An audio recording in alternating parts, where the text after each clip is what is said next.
The Divine Comedy, Paradiso, Canto I. The glory of him who moveth everything doth penetrate the universe, and shine in one part more, and in another less. Within that heaven which most his light receives was I, and things beheld which to repeat nor knows nor can who from above descends, because in our drawing near to its desire, our intellect engulfs itself so far that after it the memory cannot go. Truly, whatever of the holy realm I had the power to treasure in my mind shall now become the subject of my song. O good Apollo, for the last emprise, make of me such a vessel of thy power as giving thy beloved laurel asks. One summit of Parnassus hitherto has been enough for me, but now with both I needs must enter the arena left. Enter into my bosom, thou, and breathe, as at the time when Marsyas thou didst draw out of the scabbard of those limbs of his. O power divine, lendest thyself to me, so that the shadow of the blessed realm stamped in my brain I can make manifest. Thou wilt see me come unto my darling tree, and crown myself thereafter with those leaves, of which the theme, and thou shalt make me worthy. So seldom, Father, do we gather them for triumph of Caesar or of poet, the fault and shame of human inclinations, that the Paeanian foliage should bring forth joy to the joyous Delphic deity, when any one it makes to thirst for it. A little spark is followed by great flame. Perchance with better voices after me shall prayer be made that Sira may respond. To mortal men by passage diverse uprises the world's lamp, but by that one which circles four uniteth with three crosses. With better cause, and with a better star conjoined it issues, and the mundane wax tempers and stamps more after its own fashion. Almost that passage had made morning there, and evening here, and there was wholly white that hemisphere, and black the other part, when Beatrice towards the left-hand side I saw turned round, and gazing at the sun, never did eagle fasten so upon it. Even as a second ray is wont to issue from the first and reascend, to a pilgrim who would fain return, thus of her action, through her eyes infused in my imagination mine I made, and sunward fixed mine eyes beyond or want. There is much lawful, which is here unlawful, unto our powers, by virtue of the place made for human species as its own. Not long I bore it, nor so little while I beheld it sparkle round about like iron that comes molten from fire, and suddenly it seemed that day to day was added, as if he who has the power had with another sun the heaven adorned. With eyes upon the everlasting wheels stood Beatrice all intent, and I, on her fixing my vision from above removed, such at her aspect inwardly became as Glaucus, tasting of the herb that make him peer of the other gods beneath the sea. To represent transhumanize in words impossible were. The example, then, will suffice him, for whom grace the experience reserves. If I was merely what of me thou newly createst, love, who governest the heaven, thou knowest who didst lift me with thy light, when now the wheel, which thou dost make eternal, desiring thee, made me attentive to it, by harmony thou dost modulate and measure. Then seemed to me so much of heaven enkindled by the sun's flame, that neither rain nor river ever make a lake so widely spread abroad. The newness of the sound, and the great light kindled in me for a longing of their cause, never before with such acuteness felt. Whence she, who saw me as I saw myself, to quiet in me my perturbed mind opened her mouth, ere I did mind to ask, and she began, Thou makest thyself so dull with false imagining, that thou seest not what thou wouldst see if thou hadst shaken it off. Thou art not upon the earth, as thou believest, but lightning, fleeing its appropriate sight, never ran as thou who thitherward returnest.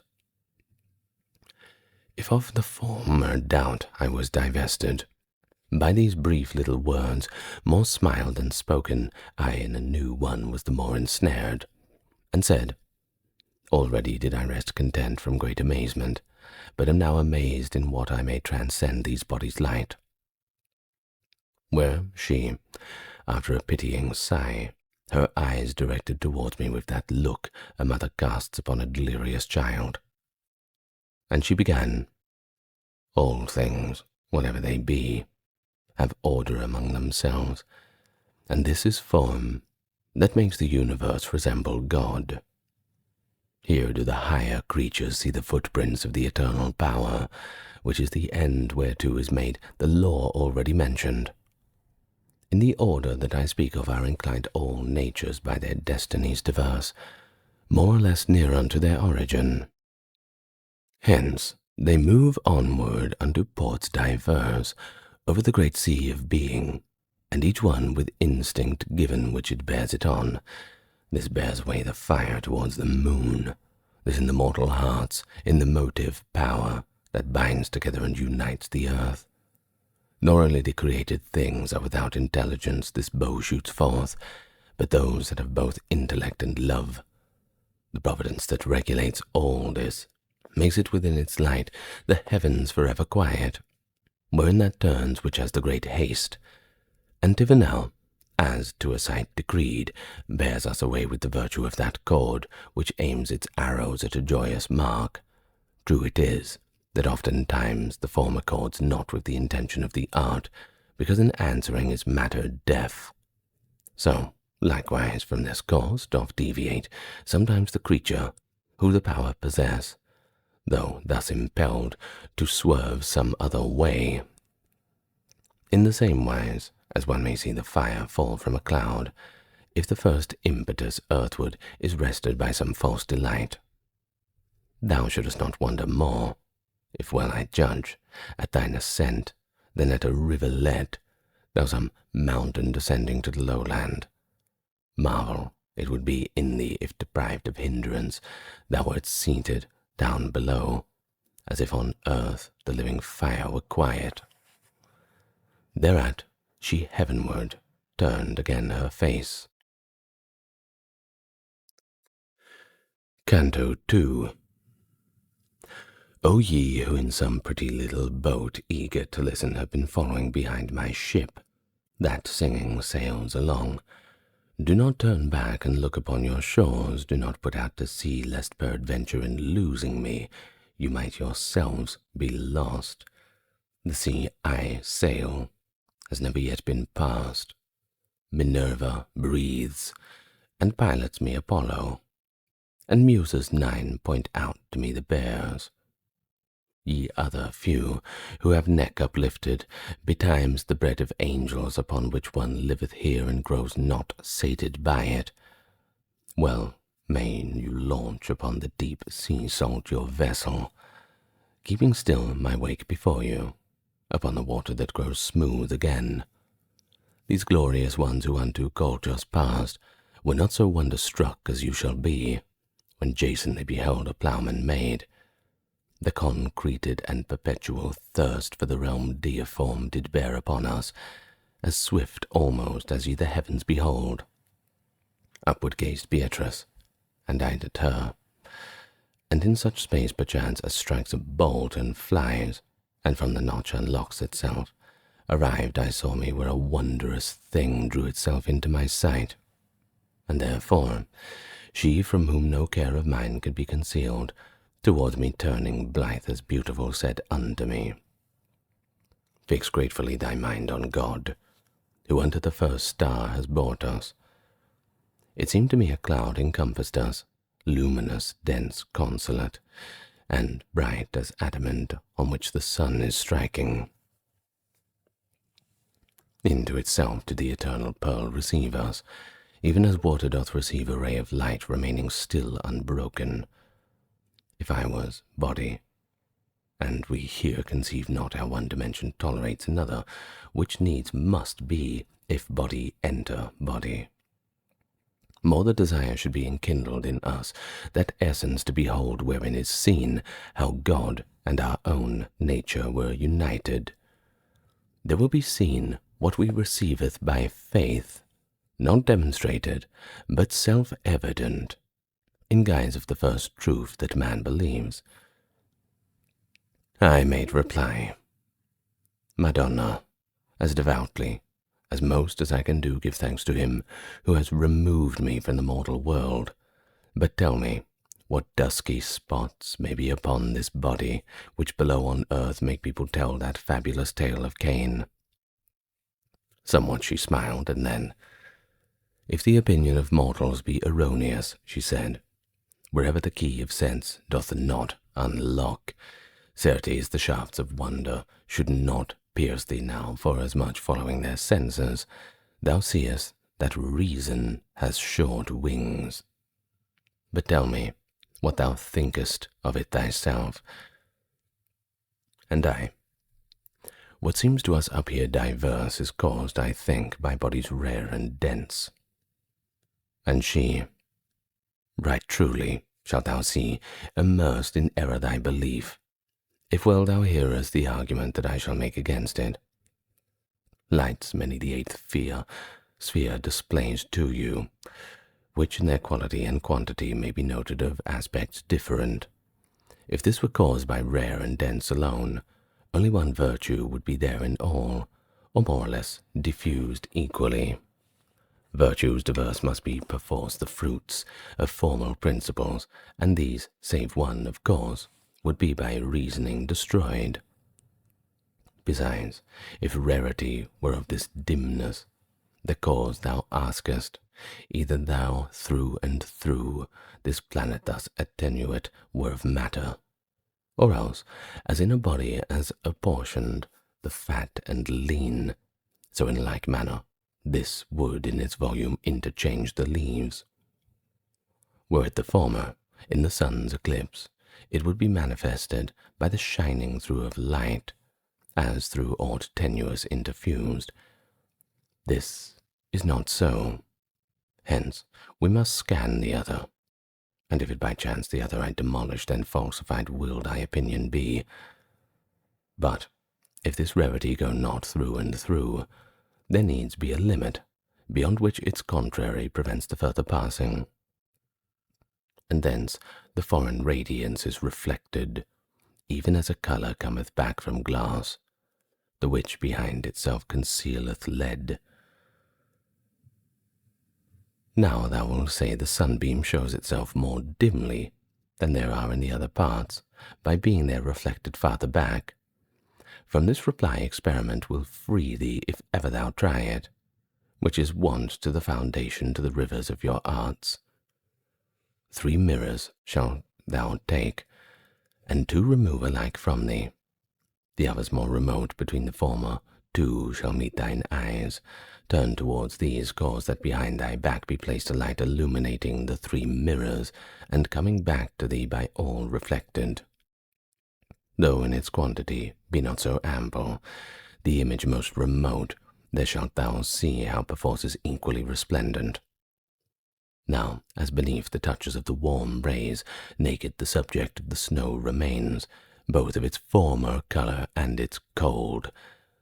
Thee thus remaining in thy intellect will I inform with such a living light, that it shall tremble in its aspect to thee. Within the heaven of the divine repose revolves a body, in whose virtue lies the being of whatever it contains.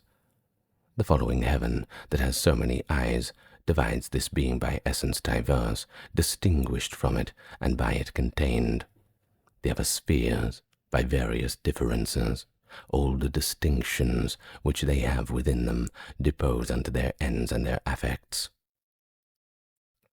Thus do these organs of the world proceed, as thou perceivest now, from grade to grade, since from above they take and act beneath. Observe me well, how through this place I come unto the truth thou wishest, that hereafter thou mayest alone know how to keep the ford, the power and motion of the holy spheres, as from the artisan the hammer's craft, forth from the blessed motors must proceed. The heaven, which lights so manifold make fair, from intelligence profound which turns it, the image takes and makes it of a seal. And even as the soul within your dust, though members different and accommodated to faculties diverse explains itself, so likewise this intelligence diffuses its virtue multiplied among the stars, itself revolving on its unity. Virtue diverse doth a diverse alloyage make with the precious body that it quickens, in which as life in you it is combined. From the glad nature when it is derived, the mingled virtue throughout the body shines, even as gladness through the living pupil. From this proceeds, whatever light to light appeareth different, not from dense and rare that is formal principle that produces according to its goodness, dark and bright. Canto III.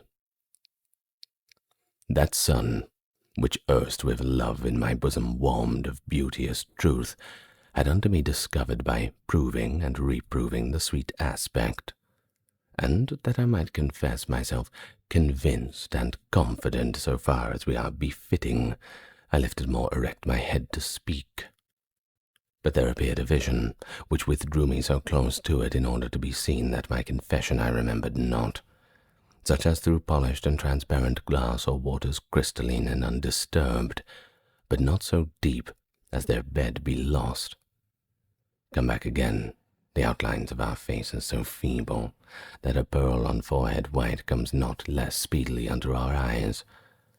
Such saw I many faces prompt to speak, so that I ran in error opposite, that to which kindled love twixt man and fountain.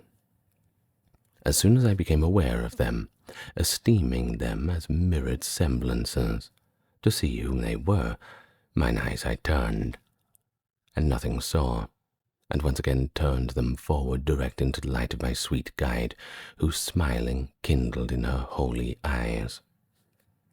Marvel thou not, she said to me, because I smile at this thy puerile conceit, since on the truth it trusts not yet its foot, but turns thee, as 'tis wont on emptiness, true substances, these which thou beholdest, here regulate for breaking of some vow.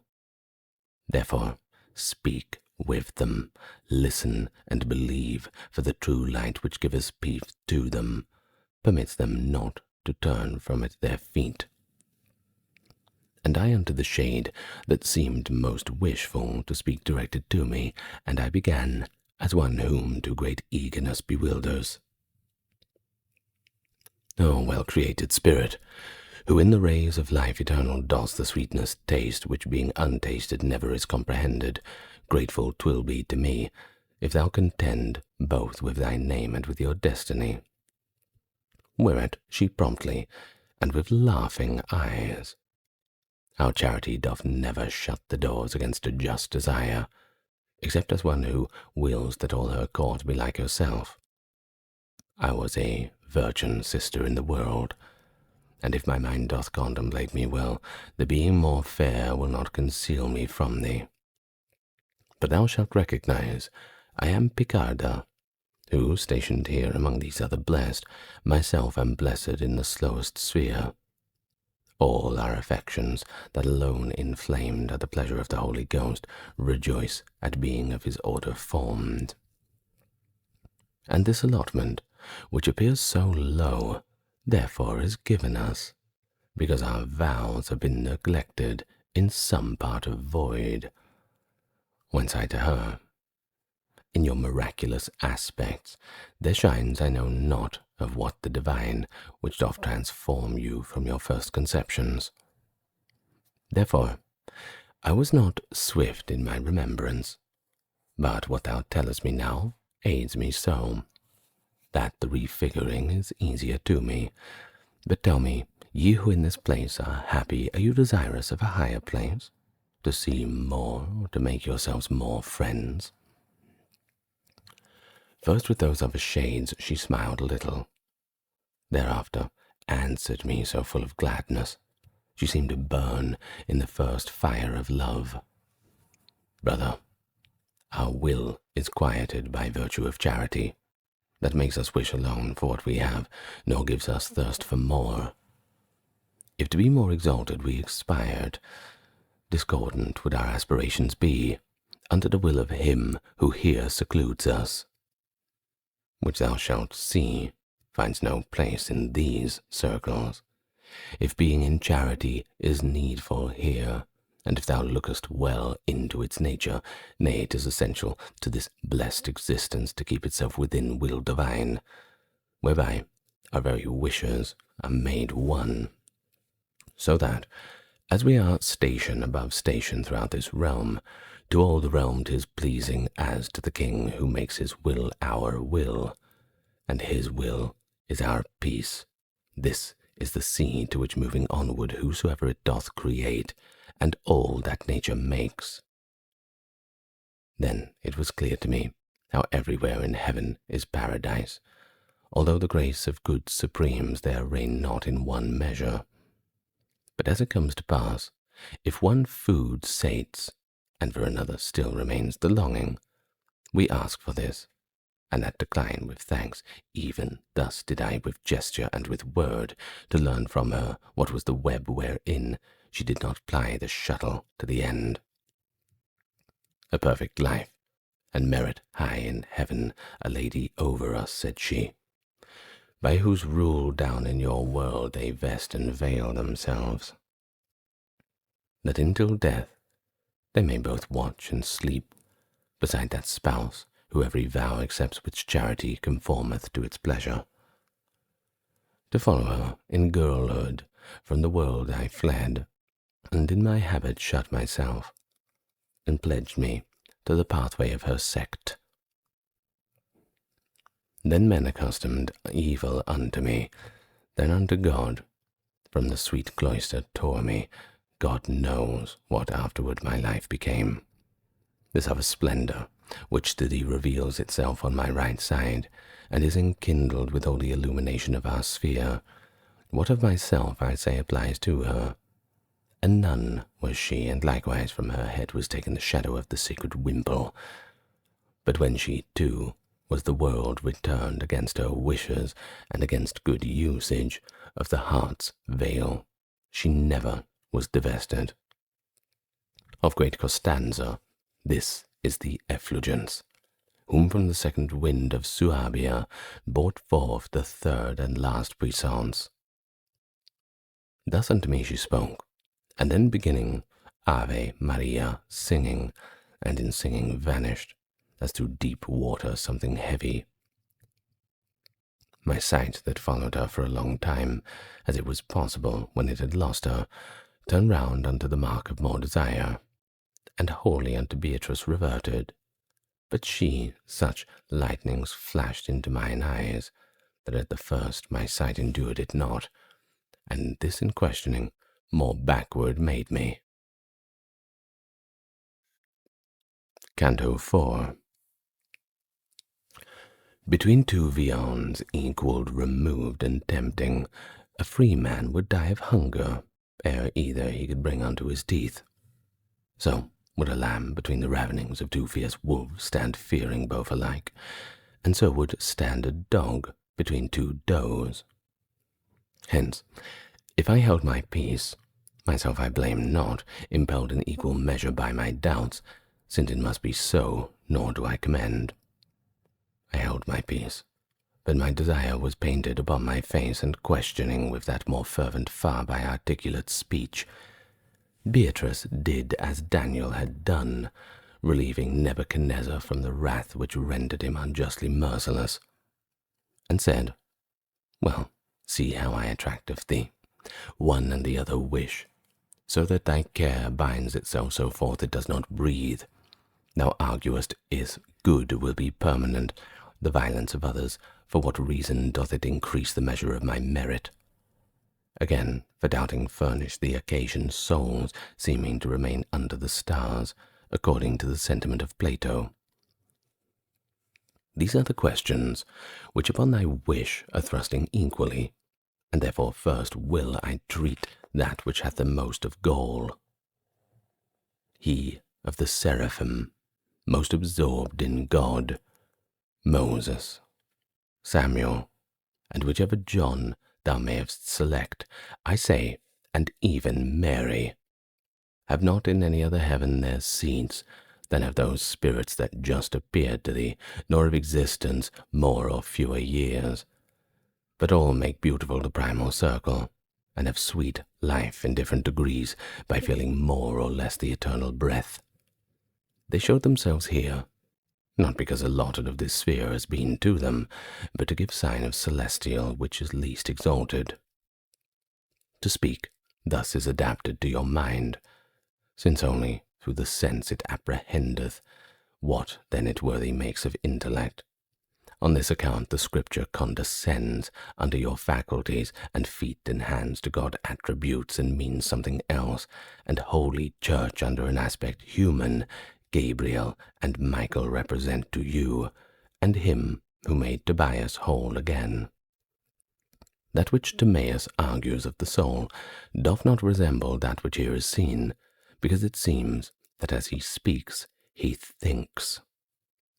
He says, the soul unto its star returns, believing that it had been severed thence whenever nature gave it its form. Perhaps his doctrine is of other guise than of the word sound, and possibly may be with meaning that is not to be derided.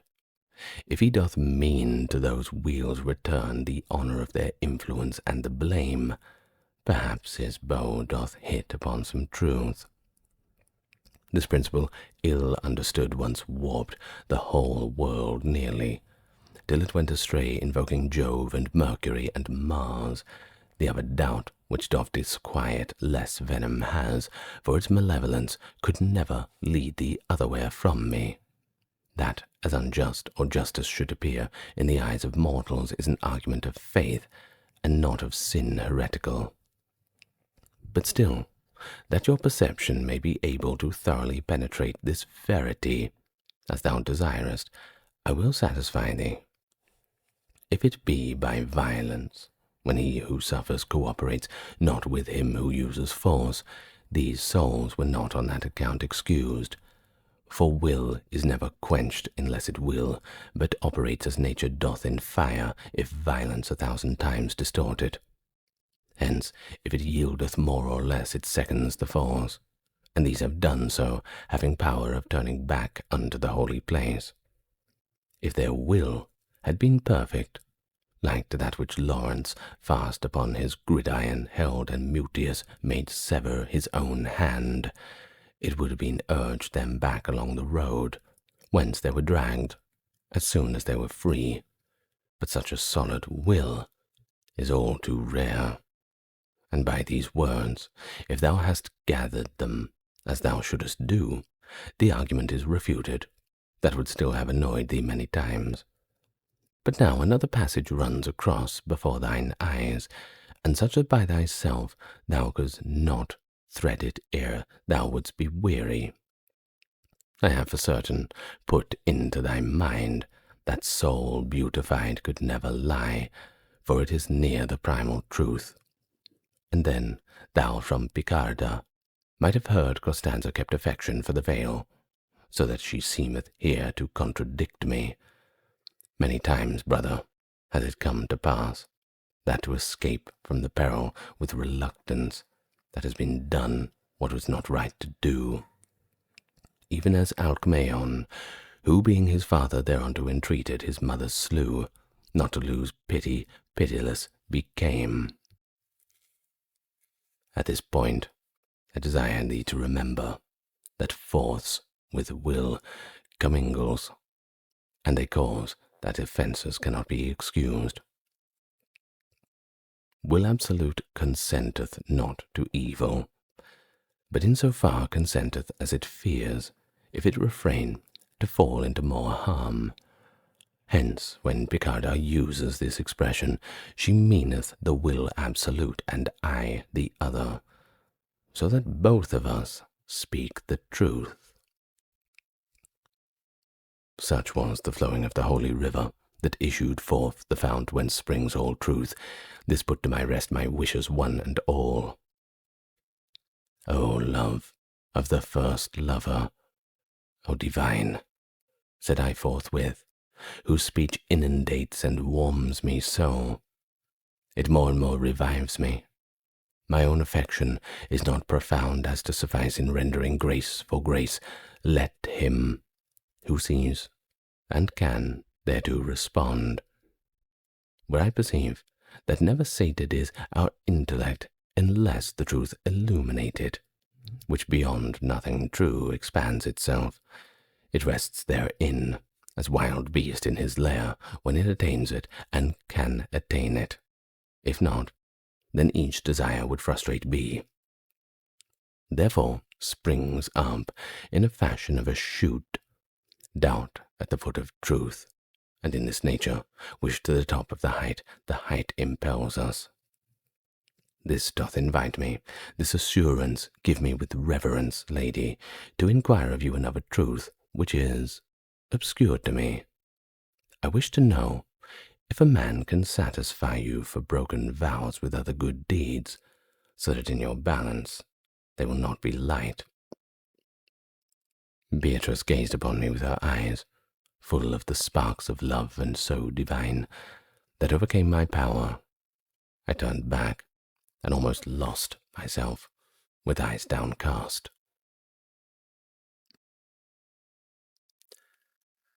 Canto V.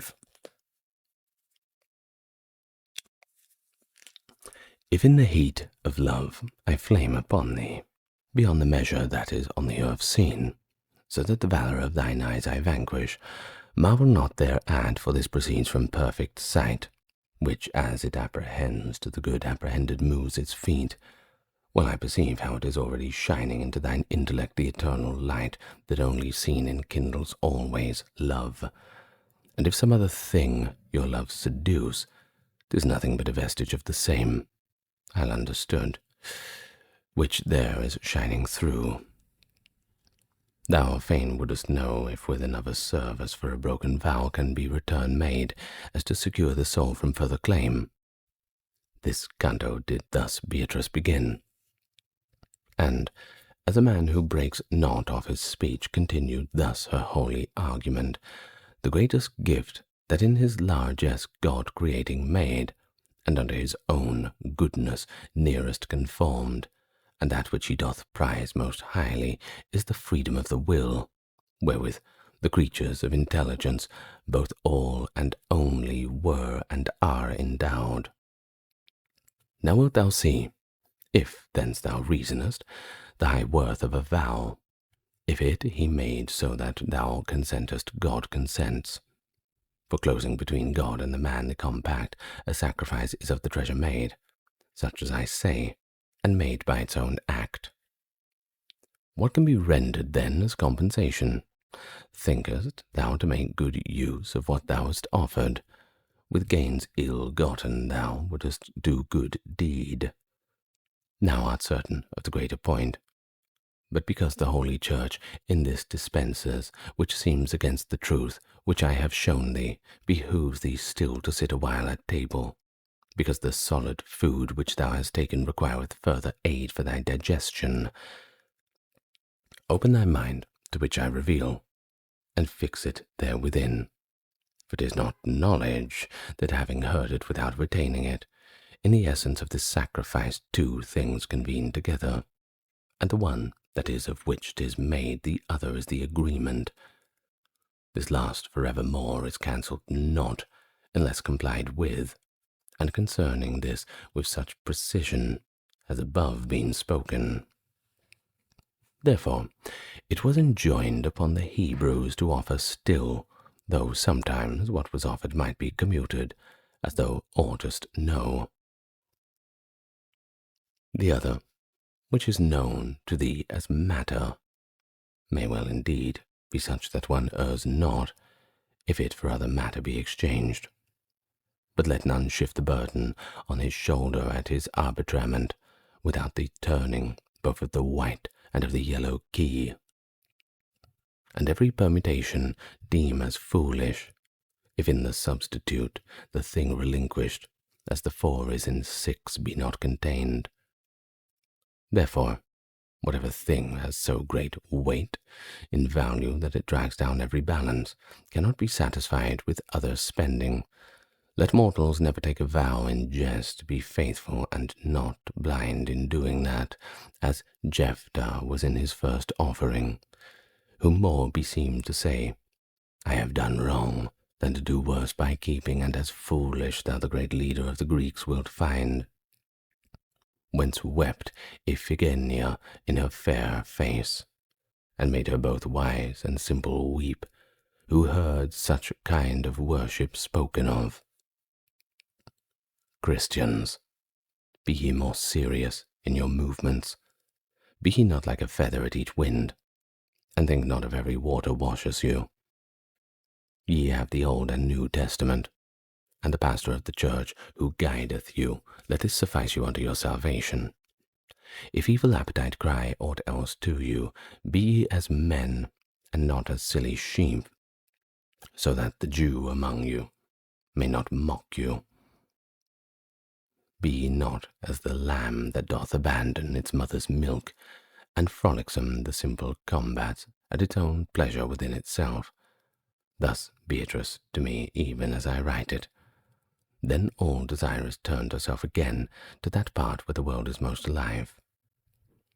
Her silence, and her change of countenance, silence imposed upon my eager mind, that had already in advance new questions, as an arrow that upon the mark strikes ere the bowstring quiet hath become. So did we speed into the second realm. My lady there so joyful I beheld, as in the brightness of that heaven she entered more luminous thereat the plant grew, and if the star itself was changed and smiled, what became I, who by my nature am exceedingly mutable in every guise? As in a fish pond which is more pure and tranquil, the fishes draw out that to which from without comes such fashion that their food they deem it, so I beheld more than 1,000 splendors, drawing towards us, and in each was heard, Lo, this is she who shall increase our love.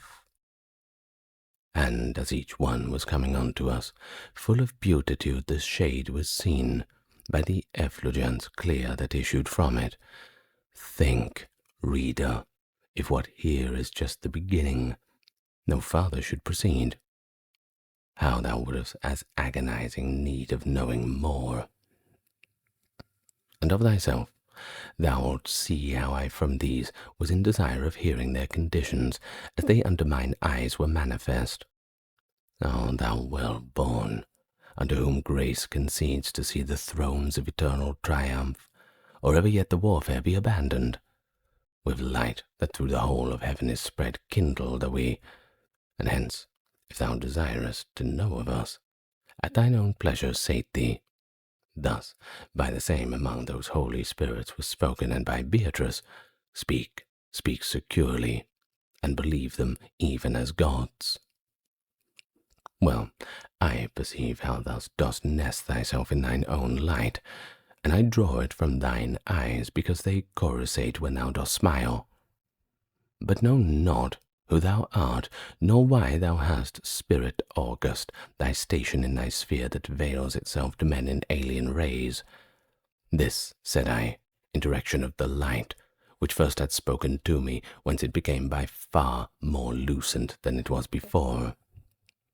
Even as the sun, that doth conceal itself by too much light when the heat has worn away the tempering influence of the vapours dense, by greater rapture, thus concealed itself in its own radiance the figure saintly, and thus close unfolded answered me in fashion the following canto sings.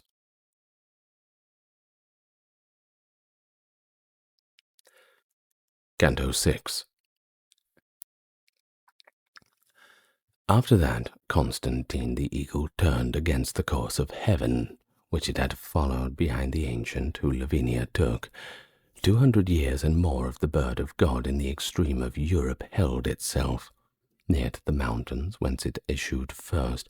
Under a shadow of the sacred plumes it governed there the world from hand to hand, and changing thus, upon mine own alighted. Caesar I was, and am Justinian, who by the will of the primal love I feel, took from the laws the useless and redundant, and ere unto the work I was attent, one nature to exist in Christ, not more, believed in that faith I was contented. But blessed Agapetus, he who was the supreme pastor, to the faith sincere, pointed me out to the way of the words of his. Him I believed, and what was his assertion I now see clearly, even as thou seest each contradiction to be false and true. As soon as with the church I moved my feet, God in his grace had pleased me with this high task to inspire me, and I gave me wholly to it. And to my Belisarius I commended the arms to which the heaven's right hand so adjoined. It was a signal that I should repose. Now here to the first question terminates my answer, but the character thereof constrains me to continue with the sequel, in order that thou seest how great reason men who move against the standard sacrosanct, both who appropriate and oppose it. Behold how great a power has made it worthy of reverence, beginning from the hour when Pallas died to give it sovereignty. Thou knowest it made in Alba its abode 300 years and upward, till at last the 3 to 4 fought for it yet again. Thou knowest what it achieved, from Sabine, wrong down to Lucretia's sorrow, in 7 kings overcoming round about the neighboring nations. Thou knowest what it achieved, borne by the Romans illustrious against Brennus, against Pyrrhus, against all the other princes and confederates. Torquatus, thence, and Quinctius, who from locks unkempt was named Deci and Fabi, received the fame I willingly embalm. It struck to the earth the pride of the Arabians, who, following Hannibal, had passed across the Alpine ridges, Po from which thou gildest, beneath it triumphed, and with their young Pompey and Scipio, and to the hill beneath, who was thou born in bitter seamed. Then, near unto the time when heaven had willed to bring the whole world to its mood serene, did Caesar, by the will of Rome, assume it. What it achieved, far from Var unto the Rhine, Isere beheld, and Seon beheld the Seine, and every valley whence the Rhone is filled. What it achieved when it had left Ravenna and leaped the Rubicon was such a flight that neither tongue nor pen could follow. Round towards Spain it wheeled its legions, then towards Durazzo, Pharsalia smote that callid Nile was felt the pain. And Andros and the Simois, whence it started it soar again, and there where Hector lies, and ill for Ptolemy then roused itself. From thence it came like lightning upon Juba, then wheeled itself again unto your west, where Pompeian clarion it heard. From what it wrought with the next standard-bearer, Brutus and Cassius howl in hell together, and Modena and Perugia dolent were. Still doth the mournful Cleopatra weep, because thereof, who, fleeing from before it, took from adder sudden and black death. With him it ran even to the Red Sea shore. With him it placed the world in so great peace that unto Janus was his temple closed. But what the standard has made for me to speak achieved before, and after should achieve throughout the mortal realm that lies beneath it, becometh in appearance mean and dim, if in the hand of the third Caesar seen with the eye unclouded and affectionate pure. Because the living justice that inspires me granted it, in the hand of him I speak of the glory of doing vengeance for its wrath. Now here attend to what I answer to thee. Later it ran with Titus to do vengeance upon the vengeance of the ancient sin, and then the tooth of Lombardy had bitten the holy church, then underneath its wings did Charlemagne victorious succour her. Now, hast thy power to judge over such of those whom I accused above, and of their crimes, which are the cause of all of your miseries. To the public standard, one of the yellow lilies opposes, the other claims it for a party, so that it is hard to see which sins the most. Let the Ghibellines ply their handicraft beneath some standard, for this ever ill follows he who it and justice parts, and let not this new Charles ever strike it down, he and his gilfs, but let him fear the talons that from a nobler lion stripped the fell. Already oftentimes the sons have wept the father's crime, and let him not believe that God will change his sturgeon for the lilies. This little planet doth adorn itself with the good spirits that have active been, the fame and the honour might come after them, and whensoever the desires mount thither, thus deviating, must perforce the rays of the true love less vividly mount upward, but in commensuration of our wages, with our desert is a portion of joy, because we see them neither less or greater. Herein doth living justice sweeten so affection in us, that forevermore it cannot warp to any iniquity. Voices diverse make up sweet melodies, so in this life of ours the seats diverse render sweet harmony among these spheres. And in the compass of this present pearl shineth the sheen of Romeo, of whom the grand and beauteous work was ill rewarded. But the Provençals, who against him wrought, they have not laughed, and therefore ill goes who makes his hurt of the good deeds of others. 4 daughters, and each one of them a queen, had Raymond Berengar, and this for him did Romeo, a poor man and a pilgrim. And then malicious words incited him to summon a reckoning, this just man who rendered to him 7 and 5 for 10. Then he departed poor and stricken in years, and if the world could know the heart he had, in begging bit by bit his livelihood, though much it lord him, it would lord him more. Canto VII. In this wise to his melody returning, the substance upon which a double light doubles itself was seen by me to sing, and to their dance this and the others moved, and in the manner of swift hurrying sparks veiled themselves from me with a sudden distance.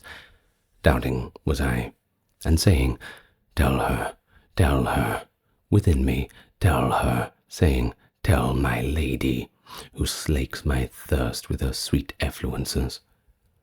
And yet that reverence which doth lord it over the whole of me only by bee and ice, bowed me again, like unto those who drowses. Short while did Beatrice endure me thus, and she began lighting me with a smile, such as would make one happy in the fire. According to infallible advisement, after what manner a just vengeance justly could be avenged has put thee upon thinking, but I will speedily in thy mind unloose, and thou dost listen.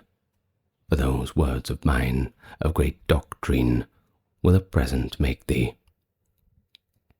By not enduring on the power that wills, curb for his good that man who never was born, damning himself damned all his progeny, whereby the human species down below lay sick for many centuries in great error, till to descend it pleased the word of God, to where the nature, from which its maker estranged itself, he joined to him in person by the sole act of his eternal love. Now unto what is said, direct thy sight. This nature, when united to its maker, such as created, was sincere and good, but by itself alone was banished forth from paradise, because it turned aside out of the way of truth and all of its life. Therefore the penalty, the cross held out, if measured by the nature thus assumed, than ever yet with so great justice stung, and none was ever of so great injustice, considering who the person was that suffered, within whom such a nature was contracted. From one act, therefore, issued things diverse. To God and to the Jews one death was pleasing. Earth trembled at it, and the heaven was opened. It should no longer now seem difficult to thee, when it is said that a just vengeance by a just court was afterwards avenged. But now do I behold thy mind entangled, from thought to thought within a knot, from which with great desire it waits to free itself. Thou sayest, well discern what I hear, but is hidden from me why God willed for our redemption only this one mode.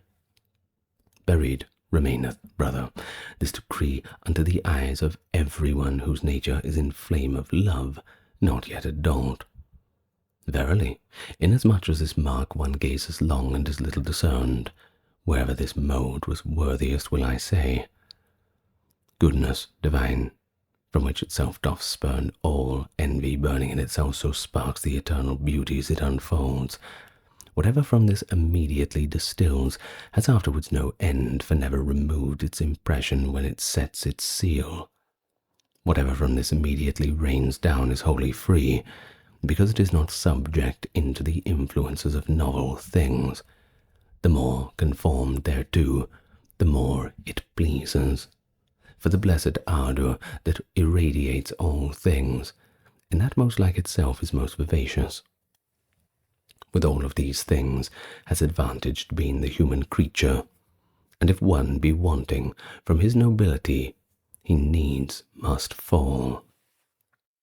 'Tis sin alone which doth disenfranchise him, and render him unlike the good supreme, so that he with little its light is blanched, and to his dignity no more returns, unless he fill up where transgression empties with righteous pains for criminal delight.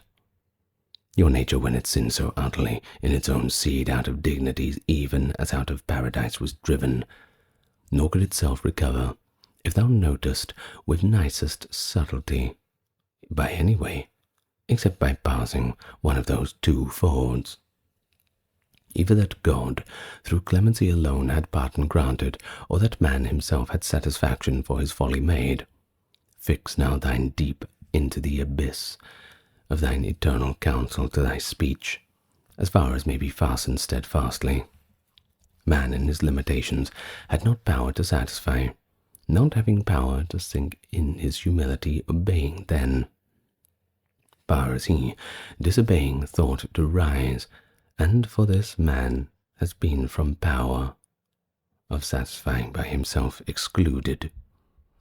Therefore it God behooved in his own ways man to restore unto his perfect life, I say in one, or else in both of them.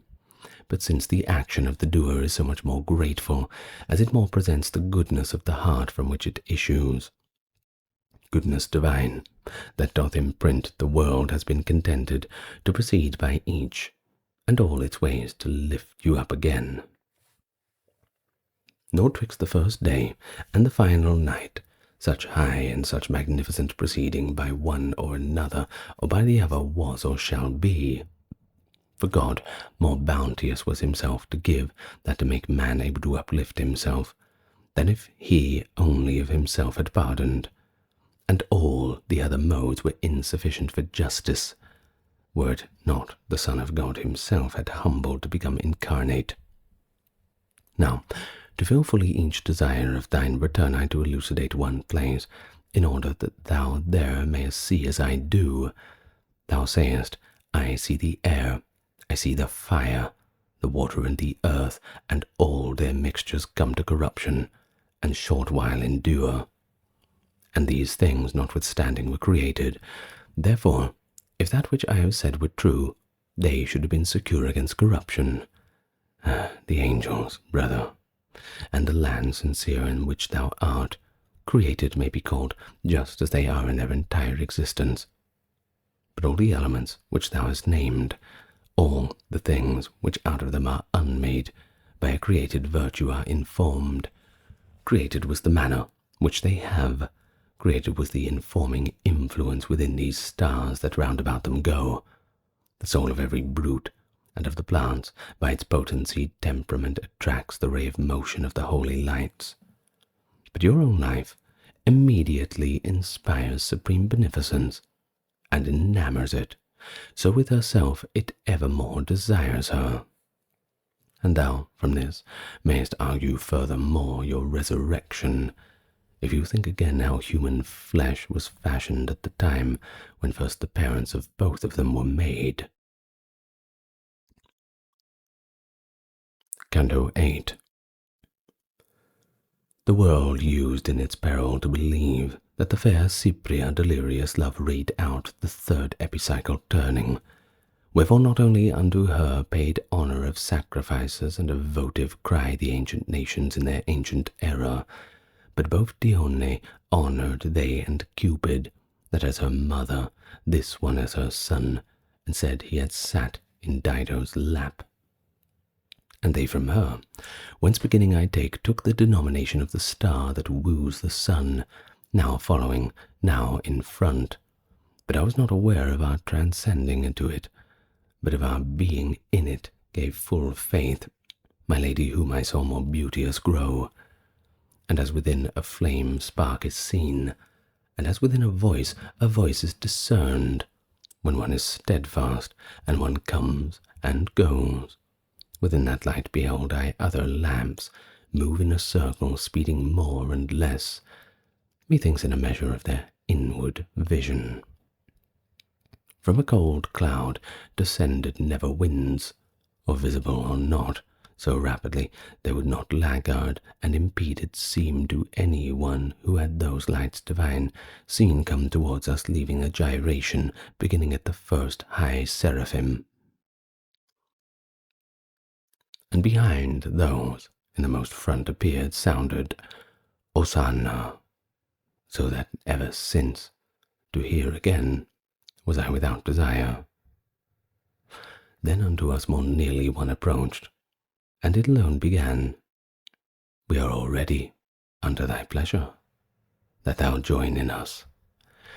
We turn around with these celestial princes, one gyre and one gyration, and one thirst, to whom thou in the world of old didst say, Ye who intelligent the third heaven are moving, and are so full of love to pleasure thee, a little quiet will not be less sweet. After these eyes of mine themselves had offered unto my lady reverently, and she content and certain of herself made from them, back to the light they turned, with so great promise made of itself, and, Say, who art thou? Was my voice, imprinted with a great affection. Oh, how and how much I beheld it grow, with new joy that superadded unto its joys as soon as I had spoken. Thus changed, it said to me, The world possessed me, short time below, and if it had been more, much evil will be with which would not have been. My gladness keepeth me concealed from thee, which rayeth round about me, and doth hide me like as a creature swathed in its own silk. Much didst thou love me, rather, and thou hast good reason, for had I been below, I should have shown thee somewhat beyond the foliage of my love. That left-hand margin, which doth bathe itself in roan, when it is mingled with the sorge, me for its love awaited in due time. And that horn of Ausonia, which is towned with Bari, with Gaeta and Catona, whence Tronto and Verde in the sea disgorge, already flashed up upon my brow in the crown of that dominion which the Danube waters after the German borders it abandons, and beautiful Trinacria, that is murky twixt Pacino and Peloro and the gulf which greater scarth from Eurus doth receive. Not through Typhoeus, but through nascent sulphur, would have awaited in her own monarch still, through me from Charles descended, and from Rudolph. If evil lordship that exasperates ever the subject populations had not moved Palermo to the outcry of death, death, and if my brother could but this foresee, the greedy poverty of Catalonia, straight would he flee, that it might not touch him. For verily 'tis needful to provide, through him or other, so that on the bark already freighted no more freight be placed. His nature, from which all liberal covetous descended, such a soldiery would need as should not care for hoarding in a chest. Because I do believe the lofty joy thy speech infuses into me, my lord, where every good thing doth begin and end. Thou seest, as I see it, the more grateful it is to me, and it is I hold dear, that gazing upon God thou dost discern it. Glad hast thou made me, so make clear to me, since speaking thou hast stirred me up to doubt, how from sweet seed can be bitter issue forth. This I to him, and he to me. If I can show thee a truth, to what thou askest, thy face that'll hold as thou dost hold thy back. The good which all the realm thou art ascending turns and contends, marketh its providence, to a power within these bodies vast, and not alone the natures are foreseen, within thy mind that is in itself perfect, but they together with their preservation. For whosoever a thing this bow shoots forth falls foreordained unto an end foreseen, even as a shaft directed to its mark.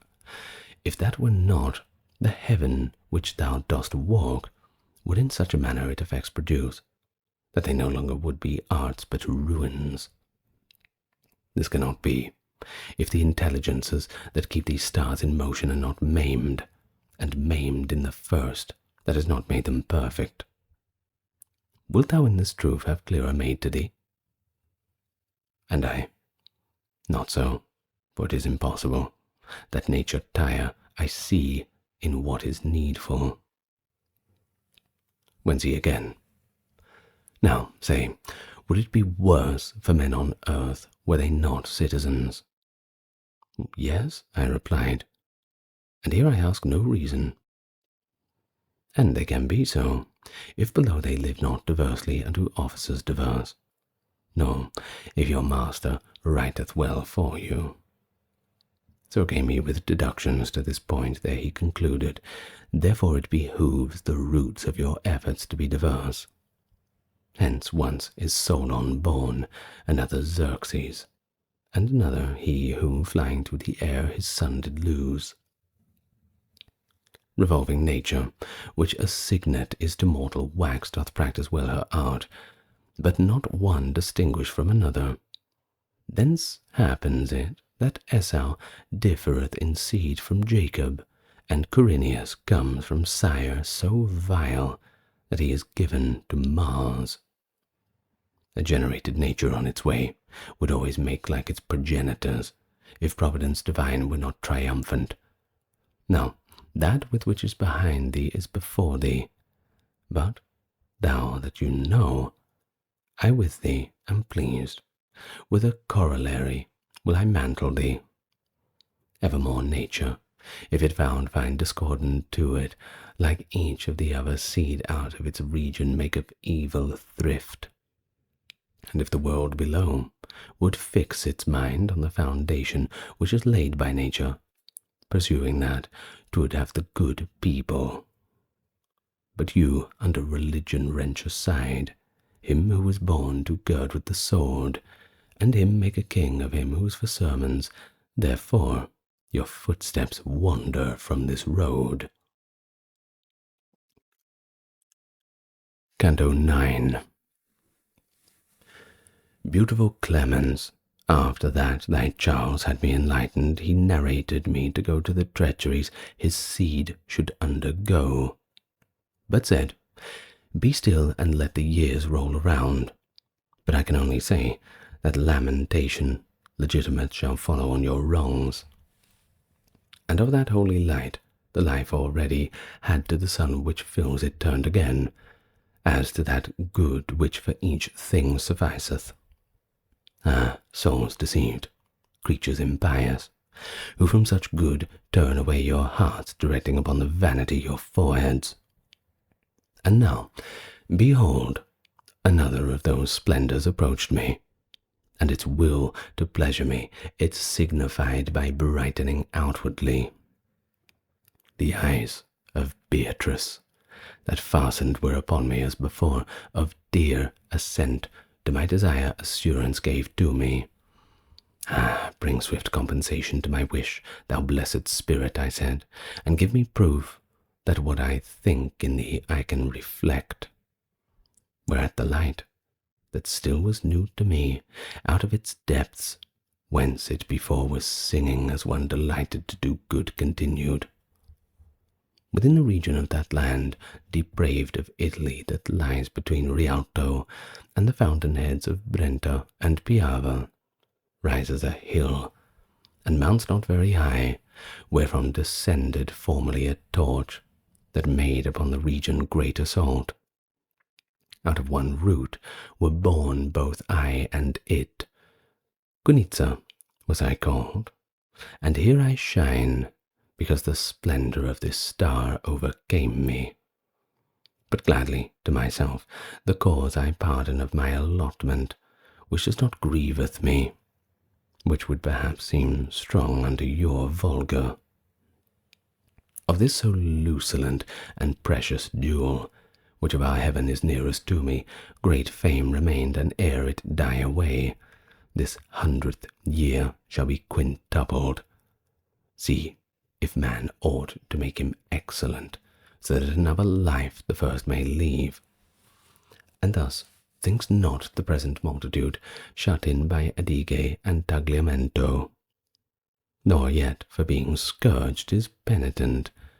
But soon 'twill be that Padua in the marsh will change the water that Vincenza bathes, because the folk are stubborn against duty, and where the Sile and Cagnano join, one laudeth it, and goes with lofty head, for catching him whenever now the net is making. Feltro, moreover, of her impious pastor shall weep the crime, which shall so monstrously be, for that which none ever entered Malta. Ample exceeding would be the vat, that for Forese could hold the blood, and weary who should weigh it once more. Of which this courteous priest shall make a gift, to show himself a partisan, and such gifts will to the living of the land conform. Above us there are mirrors, thrones you call them, from which shines out on us God judicant, so that his utterance seems good to us. Here it was silent, and it had the semblance of being turned elsewhither, by the wheel on which it entered as it was before. The other joy already known to me became a thing transplendent in my sight as a fine ruby smitten by the sun. Though joy effluence is quiet above, as here a smile, but down below the shade outwardly darkens as the mind is sad. God seeth all things, and in him blessed spirit thy sight is, so that never will of his possibility from thee be hidden. The voice, then, that forever makes the heavens glad with the singing of those holy fires which of their 6 wings make themselves a cowl, wherefore does it not satisfy my longings? Indeed, I would not wait my questioning, if I were in thee, whereas thou art in me, rather. The greatest of the valleys where the water expands itself, forthwith its words began. That sea excepted which the earth engarlands.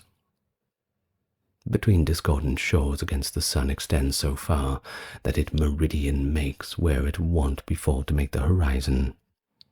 I was a dweller on that valley's shore, twixt Ebro and Magro, with that journey short doth from the Tuscan part of Genoese.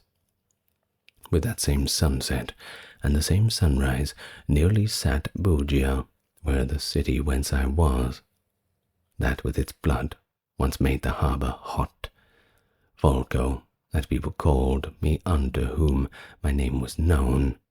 And now, with me, this heaven imprints itself, as I did once with it.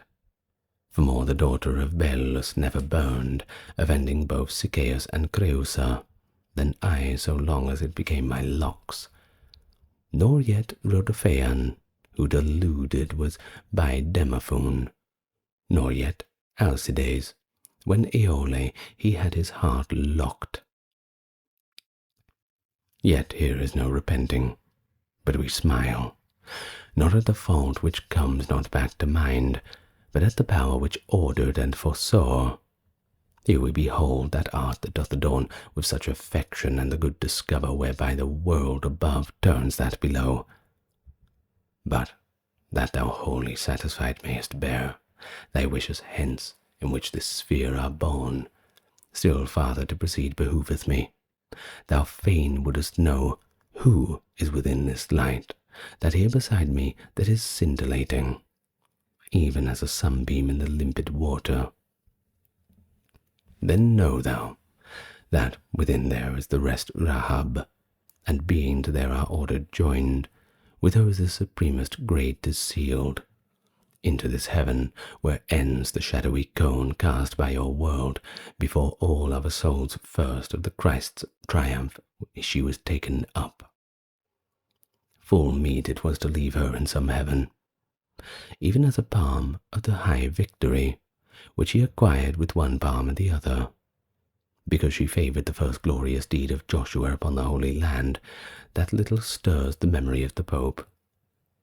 Thy city, which an offshoot is of him, who first upon his Maker turned his back, and whose ambition is so sorely wept, brings forth and scatters the accursed flower, which whom the sheep and the lambs hath led astray, because it had turned the shepherd into a wolf.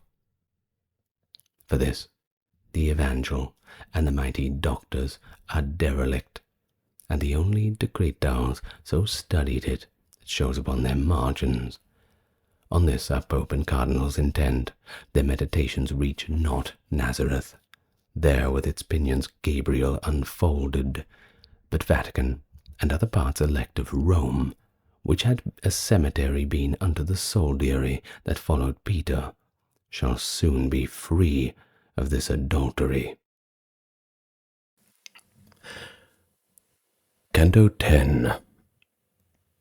Looking into his son with all the love which each of them eternally breathes forth, the primal and unutterable power, whatever before the mind or eye revolves, with so much order made there can be none who this beholds without enjoying him.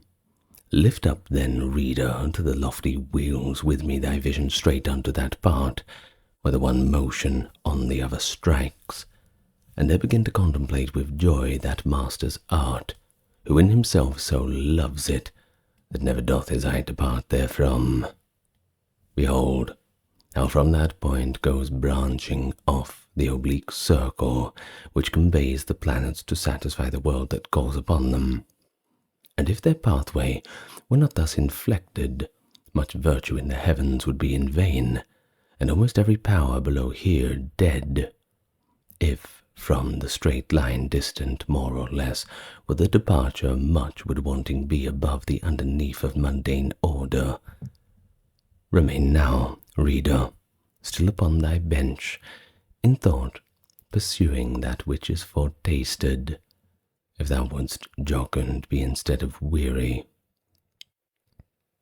I've set before thee, henceforth feed thyself, for to itself diverteth all my care, that theme whereof I have been made the scribe, the greatest of the ministers of nature, whom the power of heavens the world imprints and measures with its light and time for us, with that part above which is called the mind, conjoined along the spirals was revolting, where each time earlier he presents himself. And I was with him, but of ascending I was not conscious, saving as a man of first thought is conscious ere it come. And Beatrice, who is seen to pass from good to better, and so suddenly that not by her action is expressed, How lucent in herself she must have been, and what was in thy sun wherein I entered, apparent not by colour but by light? I, though I call on genius, art, and practice, cannot so tell that it could be imagined. Believe one can, and let him long to see it. If our fantasies too lowly are, for altitude so great, it is no marvel, since over the sun was never eye could go. Such in this place was the fourth family of the High Father who have forever sate it, showing how he breathes forth and how begets. And Beatrice began, give thanks unto the Son of Angels, who to this sensible one has raised thee by his grace. Never was heart of mortal so disposed to worship, nor give itself to God. With all its gratitude was it so ready. As at those words did I myself become, and all my love was so absorbed in him that in oblivion Beatrice was eclipsed. Nor this displeased her, but she smiled at it, so that splendour of her laughing eyes my single mind on many things divided. Lights many I saw, vivid and triumphant, make us a centre and themselves a circle, more sweet in voice than luminous in aspect, thus girt about the daughter of Latona. We sometimes see, when pregnant is the air, so that it holds the thread which makes her zone. Within the court of heaven whence I return are many jewels found so fair and precious they cannot be transported from the realm. And of them was the singing of those lights, who takes not wings that he may fly up thither, the tidings thence may from the dumb await. As soon as singing thus the burning stars that around us whirled themselves 3 times, like unto stars neighbouring the steadfast poles. Ladies they seemed, not from the dance released, but who stop short in silence listening till they have gathered the new melody.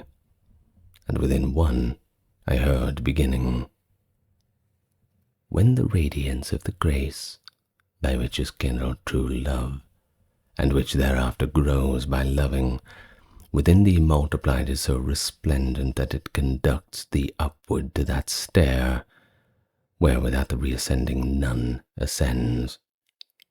Who should deny the wine out of his vial? Unto thy thirst in liberty we will not accept as water which descends not seaward.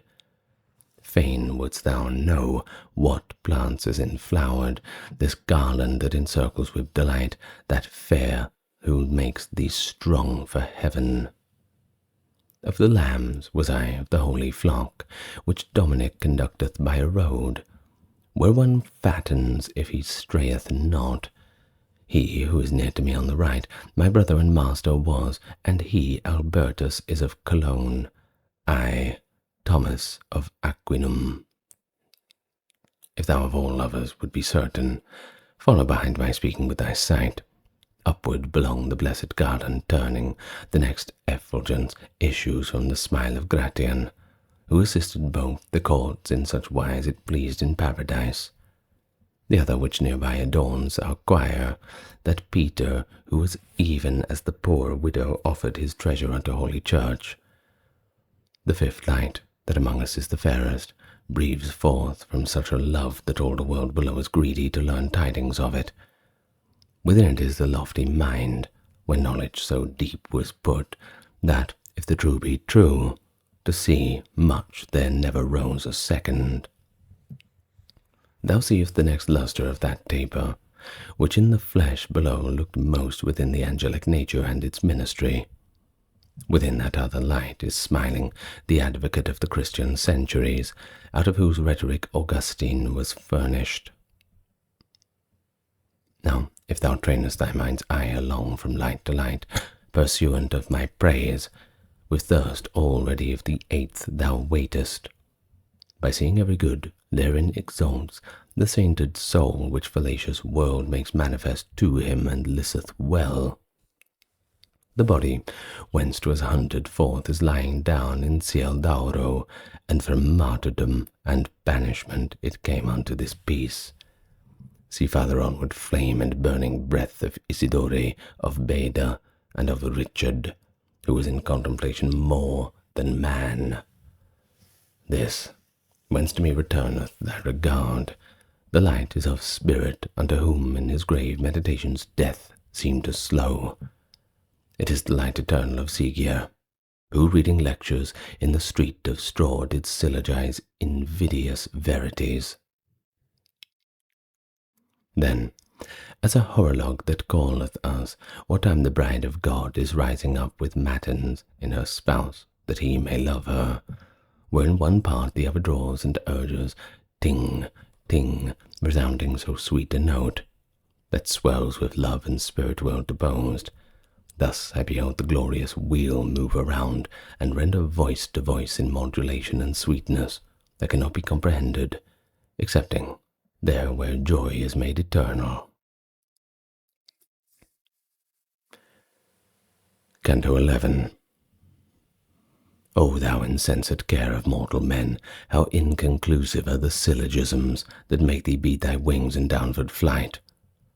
One after laws, and one unto aphorisms was going, and one following the priesthood, and one to reign by force or sophistry, and one in theft, one in state affairs, in pleasures of the flesh involved wearied himself, one gave himself to ease.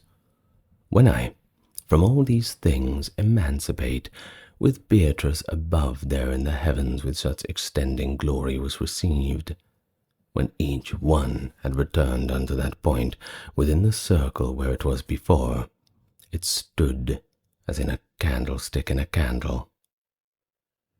And from within effulgence, which at first had spoken unto me, I heard begin smiling, while it more luminous became. Even as I am kindled in its ray, so, looking into the eternal light, the occasion of thy thoughts I apprehend. Thou doubtest, and wouldest have me to resist my language so extended and so open my speech, that to thy sense it may be plain. Where just before I said, where well one fattens, and where I said, there never rose a second, and here it is needful we distinguish well the providence which governeth the world with counsel, wherein all created vision is vanquished ere it reach unto the bottom, so that towards her own beloved might go, the bride of him who, uttering a loud cry, espoused her with his consecrated blood. Self-confident, and unto him more faithful, two princes did ordain in her behoof, which one side, and that might be her guide. The one was all seraphical in ardour, the other by his wisdom upon earth, a splendour was of light cherubical. One will I speak of, for both is spoken in praising one, whichever it may be taken, because unto one end their labours were. Between Tupino and the stream that falls down from the hill elect blessed Ubald, the fertile slope of lofty mountain hangs, from which Perugia feels the cold and heat through Porta Sol, and behind it weep Gualdo and Noquera their grievous yoke. From out of that slope, there which it breaketh most, its steepness rose upon a world of sun, as this one does sometimes from out the Ganges.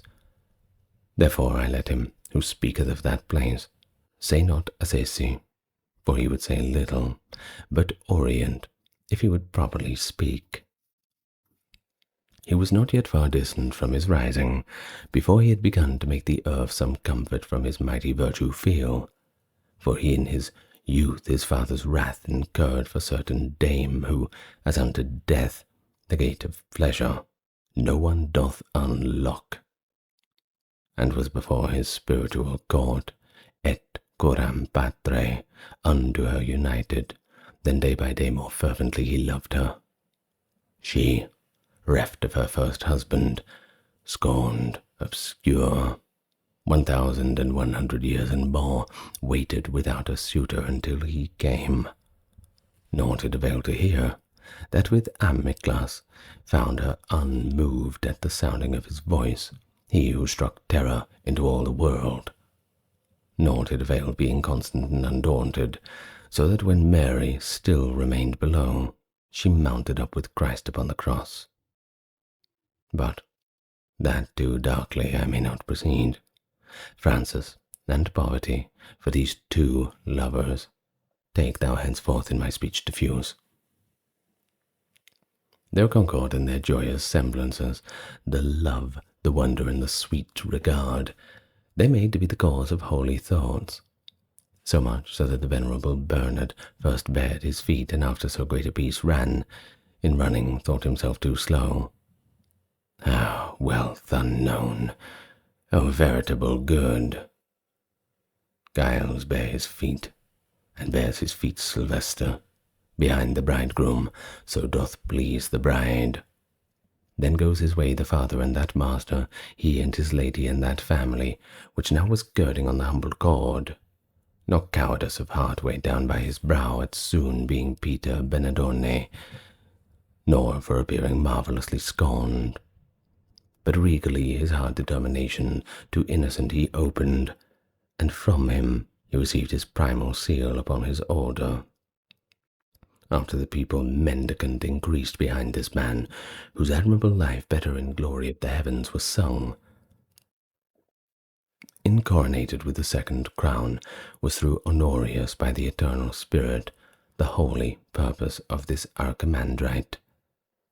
And when he had, through first of martyrdom, in the proud presence of the Sultan preached Christ, and others who came after him, and finding for conversion too unripe the folk, and not to tarry there in vain, returned to fruit of the Italic grass.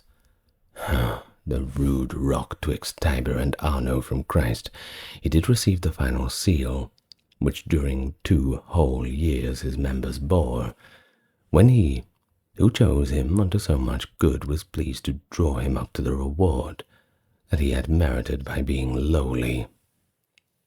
Unto his friars, as to the rightful heirs, his most dear lady did he recommend, and bade that they should love her faithfully. And from her bosom the illustrious soul wished to depart, returning to its realm, and for its body wished no other bier.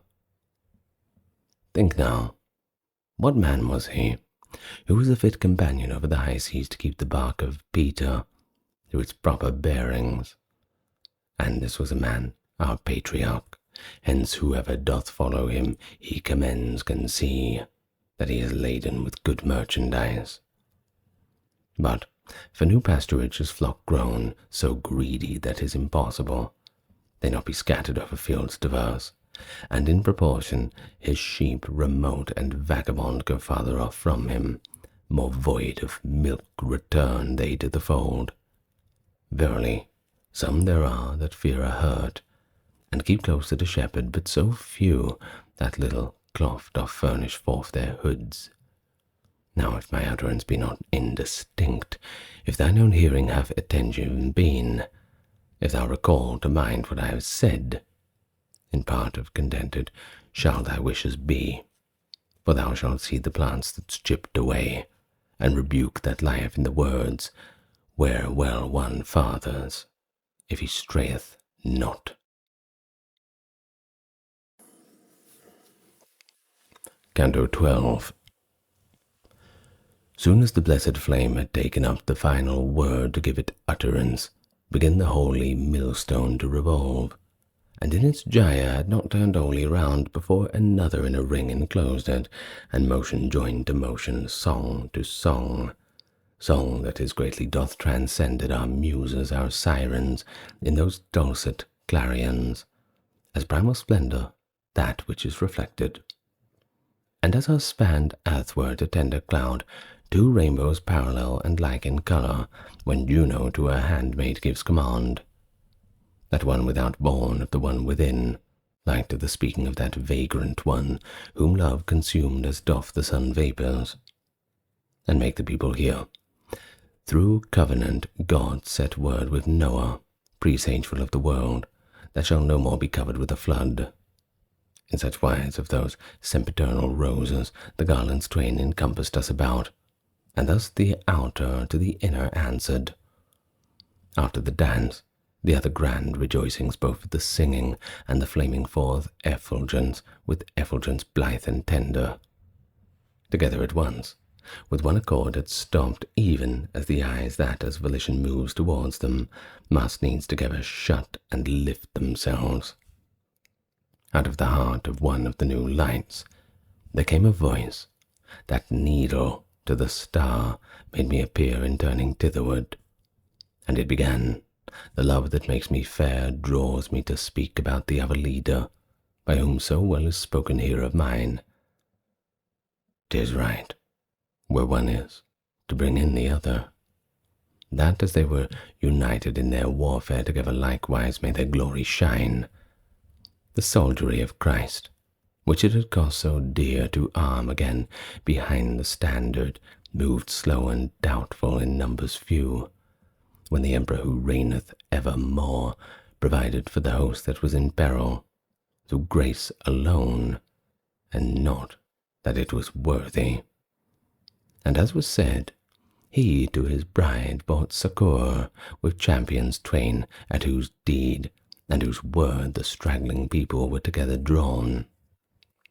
Within that region, where the sweet west wind rises to open the new leaves, wherewith Europe is seen to clothe herself afresh, not far off from the beating of the waves behind which is his long career the sun sometimes conceals itself from every man, is situate the fortunate Calahorra, under protection of the mighty shield, in which the lion's subject is and sovereign.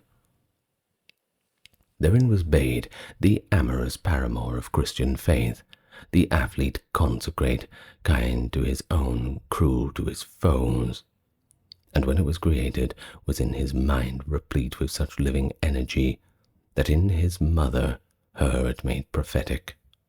As soon as the espousals were complete, between him and the faith at the holy font, where they with mutual safety dowered each other, the woman, who for him had given assent, saw in a dream the admirable fruit that issue from him and from his heirs, that he may be construed as he was. A spirit from this place went forth to name him with his possessive, whose he wholly was. Dominic was he called, and him I speak of, even as the husbandman whom Christ elected to his garden to assist him. Envoy and servant sooth he seemed of Christ, for the first love made manifest in him was the first counsel that was given by Christ. Silent and wakeful many a time was he discovered by this nurse upon the ground, as if he would have said, "For this I came. O thou his father, Felix, verily, O thou his mother, verily, Joanna, if this interpreted means as is said." Not for the word, which people toil for now in following Ostiense and Taddeo, but through his longing after the true manner. He in short time became so great a teacher that he began to go about the vineyard which fateth soon if faithless be the dresser, and of the sea, that once more benignant unto the righteous poor, not to itself, but him who sits there and degenerates. Not to dispense of 2 or 3 or 6, not of any fortune, of the first vacancy, non decimasque sunt pauperum Dei, he asked for, but against the errant world permission to do battle for the seed, of which the 24 plants surround thee. Then with the doctrine and the will together, with office apostolical, he moved, like torrent of which some lofty vein outpresses. And in among the shoots heretical, his impetus with greater fury smote wherever the resistance was greatest. Of him made thereafter diverse runnels, whereby the garden Catholic is watered, that by living plantations stand, if such the one wheel of the Bega was, in which by the Holy Church itself defended, and in the field its civic battle won. Truly, fully manifest should be to thee the excellence of the other, unto whom Thomas so courteous was before my coming. But still the orbit, which the highest part of its circumference made, is derelict, so that the mould is where was once the crust. His family, that had straightforward moved with feet upon his footprints, are turned round, so that they set the point upon the hill. As soon as they were aware will be the harvest of this bad husbandry, when shall the tares complain the granaries taken from them? Yet I say, he who searcheth leaf by leaf, or volume through, would still some page discover where he could read, I am as I am wont. 'Twill be not from Casal, nor Ascosparta, and whence come into such the written word that one avoids it, the other narrows. Bonaventura of Bagnoregio's life am I, who always in great offices postponed considerations sinister. Here Illuminato and Agostino are the first barefooted beggars that were that court of the friends of God became. Hugh of St. Victor is among them here, and Peter Mangiador, and Peter of Spain, whom down below in volumes 12 is shining. Nathan the seer, and Metropolitan Chrysostom, and Anselmus, and Donatus, who deigned to lay his hand to the first art. Here is Rabanus, and beside me here shines the Calabrian abbot Joachim, he with the spirit of prophecy endowed. To celebrate so great a paladin, have moved me to impassioned of courtesy and the discreet discourses of Friar Thomas, and with me they've moved this company. Canto XIII. Let him imagine who would well conceive what now I say, and let him while I speak retain the image of a steadfast rock, the 15 stars that in their diverse regions the sky enliven with light so great that transcendeth all clusters of the air. Let him the wain imagine unto which our vault of heaven sufficeth night and day, that in the turning of its pole fails not. Let him the mouth imagine of the horn, that in the point beginneth of the axis, round about which the primal wheel revolves. To have fashioned themselves 2 signs in heaven like unto which Minos' daughter made, the moment when she felt the frost of death, and to one have its rays within the other, and both to whirl themselves in such a manner that one should forward go, the other backward, and he will have some shadowing forth of the true constellation of the double dance that circled round the point at which I was, because it is much beyond our wont, as swifter than the motion of the Chiana moveth the heaven, and at all rest outspeeds. There sung they neither Bacchus nor Apollo, but in the divine nature persons 3, and in one person the divine and human. The singing and the dance fulfilled their measure, and unto us those holy lights gave need, growing in happiness from care to care. Then broke the silence of those saints concordant, the light in which the admirable life of God's own mendicant was told to me, and said, now that one straw is trodden out, now that its seed garnered up already, sweet love invites me to thresh out the other. Into that bosom who believest, whence there was driven from the rib to the beauteous cheek whose taste all the world is costing dear, and into that world, by lance transfixed, before and since such satisfaction made that weighs down the balance of all sin. Whatever of light it has to human nature, been lawful to possess, was all infused by the same power that both of them created. And thence, at what I said above dost wonder, when I narrated that no second had the good in which the 5th light is enclosed. Now ope thine eyes, what I answer thee, and thou shalt see thy creed and my discourse fit in the truth as centre in a circle.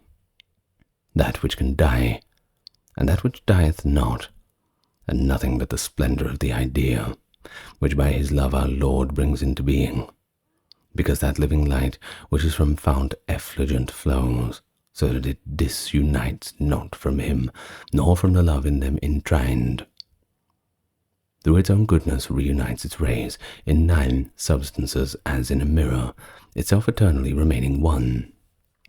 Thence it descends to the last potencies, downward from act to act, becoming such that only brief contingencies it makes, and these contingencies I hold to be things generated, which the heaven produces by its own motion, with seed and without. Neither their wax, nor that which tempers it, remains immutable, and hence beneath the ideal signet more and less shines through. Therefore it happens that self-same tree after its kind bears worse and better fruit, and ye are born with characters diverse. If in perfection tempered with the wax, and were the heaven in its supremest virtue, the brilliance of the seal would all appear.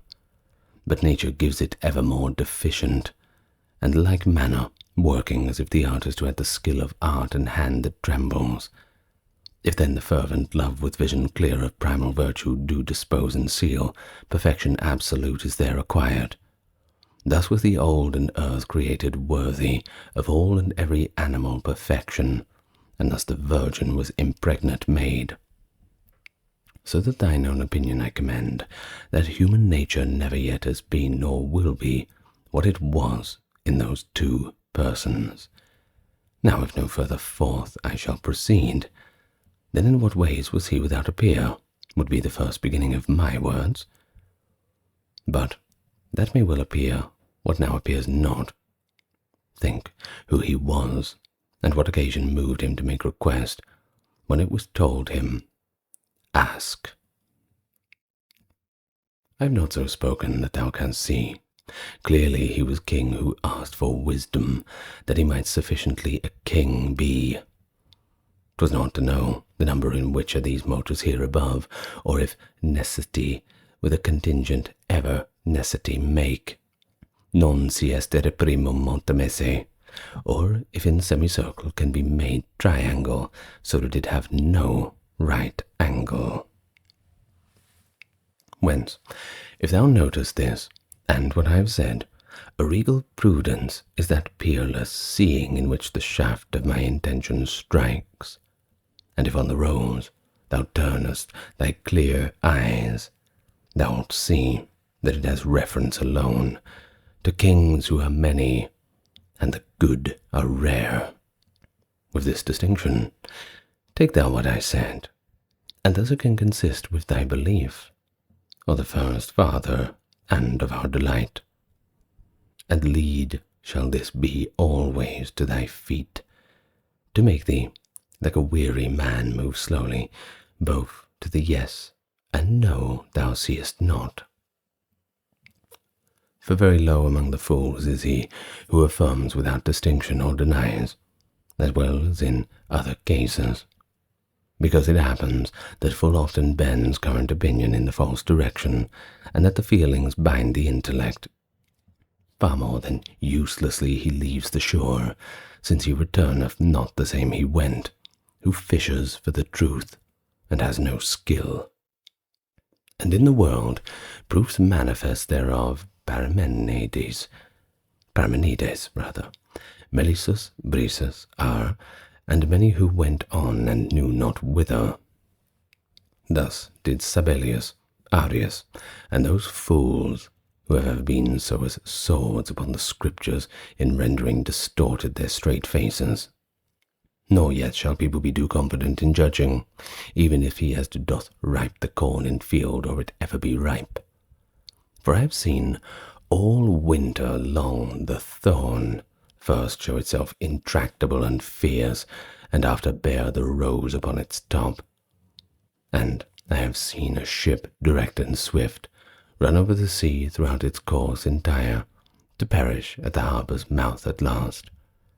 Let not Dame Bertha nor Sir Martin think, seeing one steal offering another make, to see them arbitrament divine, for one may rise, and fall the other may. Canto XIV. From centre unto rim, from rim to centre. In a round vase the water moves itself, as from with it struck or from within. Into my mind a sudden dropped, what am I saying, at the point when silent became the glorious life of Thomas.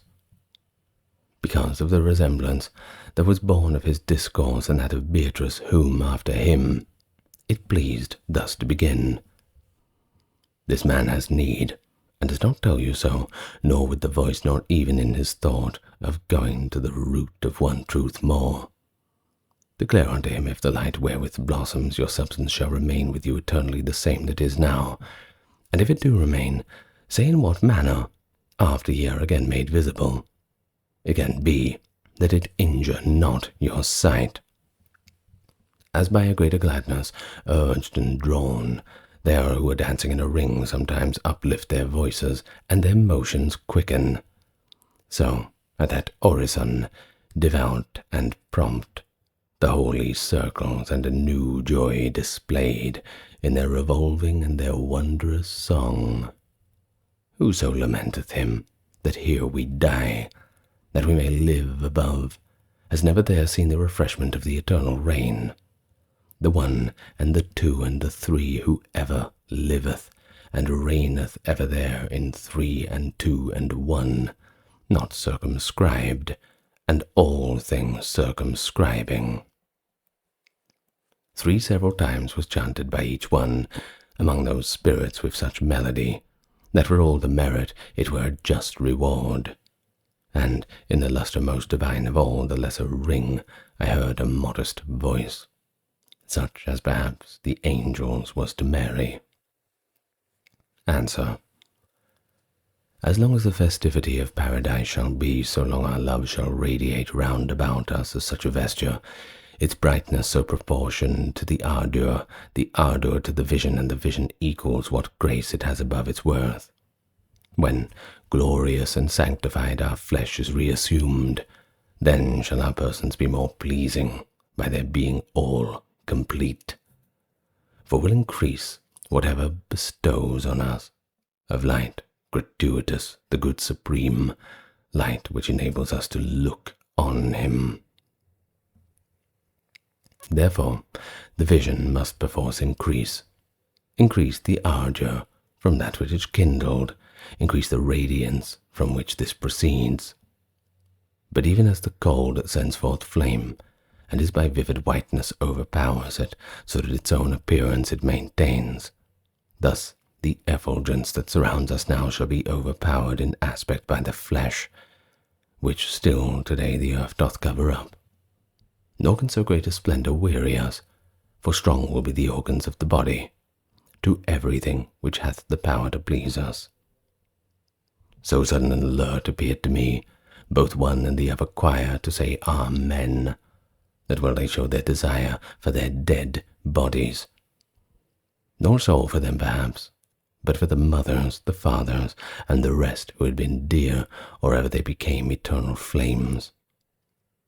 And lo, all round about the equal brightness arose a lustre over what was here, like a horizon that is clearing up, and is at the rise of early eve, begin along the welcome new appearances, so that the sight seems real and unreal. It seems to me that new subsistences began there to be seen, and make a circle outside the other two circumferences.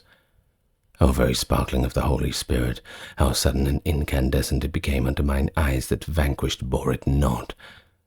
But Beatrice, so beautiful and smiling, appeared to me, that with the other sights that followed not memory I must leave her. Then to uplift themselves mine eyes resumed the power, and I beheld myself translated to higher salvation with my lady only. Well was I aware that I was more uplifted by the enkindled smiling of the star that seemed to be more ruddy than its wont, with all my heart, and in that dialect which is the same in all such holocaust to God that I made the new grace beseemed. And not yet from my bosom was exhausted the ardour of sacrifice, before I knew this offering was accepted and auspicious. For with so great a lustre and so red splendours appeared to me in twofold rays, I said, O Helios, who dost so adorn them, even as distinct with less and greater lights glimmers between the two poles of the world, the galaxy that maketh wise men doubt. Thus constellated in the depths of Mars, those rays describe the venerable sign that quadrants joining in circle make. Here doth my memory overcome my genius, for on that cross as leaven gleamed forth Christ, so that I cannot find ensample worthy, but he who takes his cross and follows Christ again will pardon me what I admit, seeing that in the aurora light and Christ, from horn to horn and twixt top the bays, lights were in motion brightly scintillating, as they together met and passed each other. Thus, level and aslant and swift and slow, we here behold renewing still sight, the particles of body long and short. Across the sunbeam move where is listed sometimes the shade, which for their own defence people with cunning and with art contrive. And as lute and harp, accordant strung with many strings, dulcet tinkling made, to him by whom the notes are not distinguished. So from the lights that there appeared to me upgathered through the cross a melody which rapt me, not distinguishing the hymn, well was I aware of lofty Lord, because there came to me, arise and conquer. As unto him who hears and comprehends not, so much enamoured I became therewith, that until there was not anything that ever had fettered me with such sweet bonds, perhaps my word appears somewhat too bold, postponing the delight of those fair eyes, into which gazing my desire has rest. But who bethinks him that the living seals of every beauty grow in power ascending, and that I there had not turned round to those, can me excuse, if I myself excuse, to excuse myself, and to see that I speak truly, for here the holy joy is not disclosed, because ascending it becomes more pure.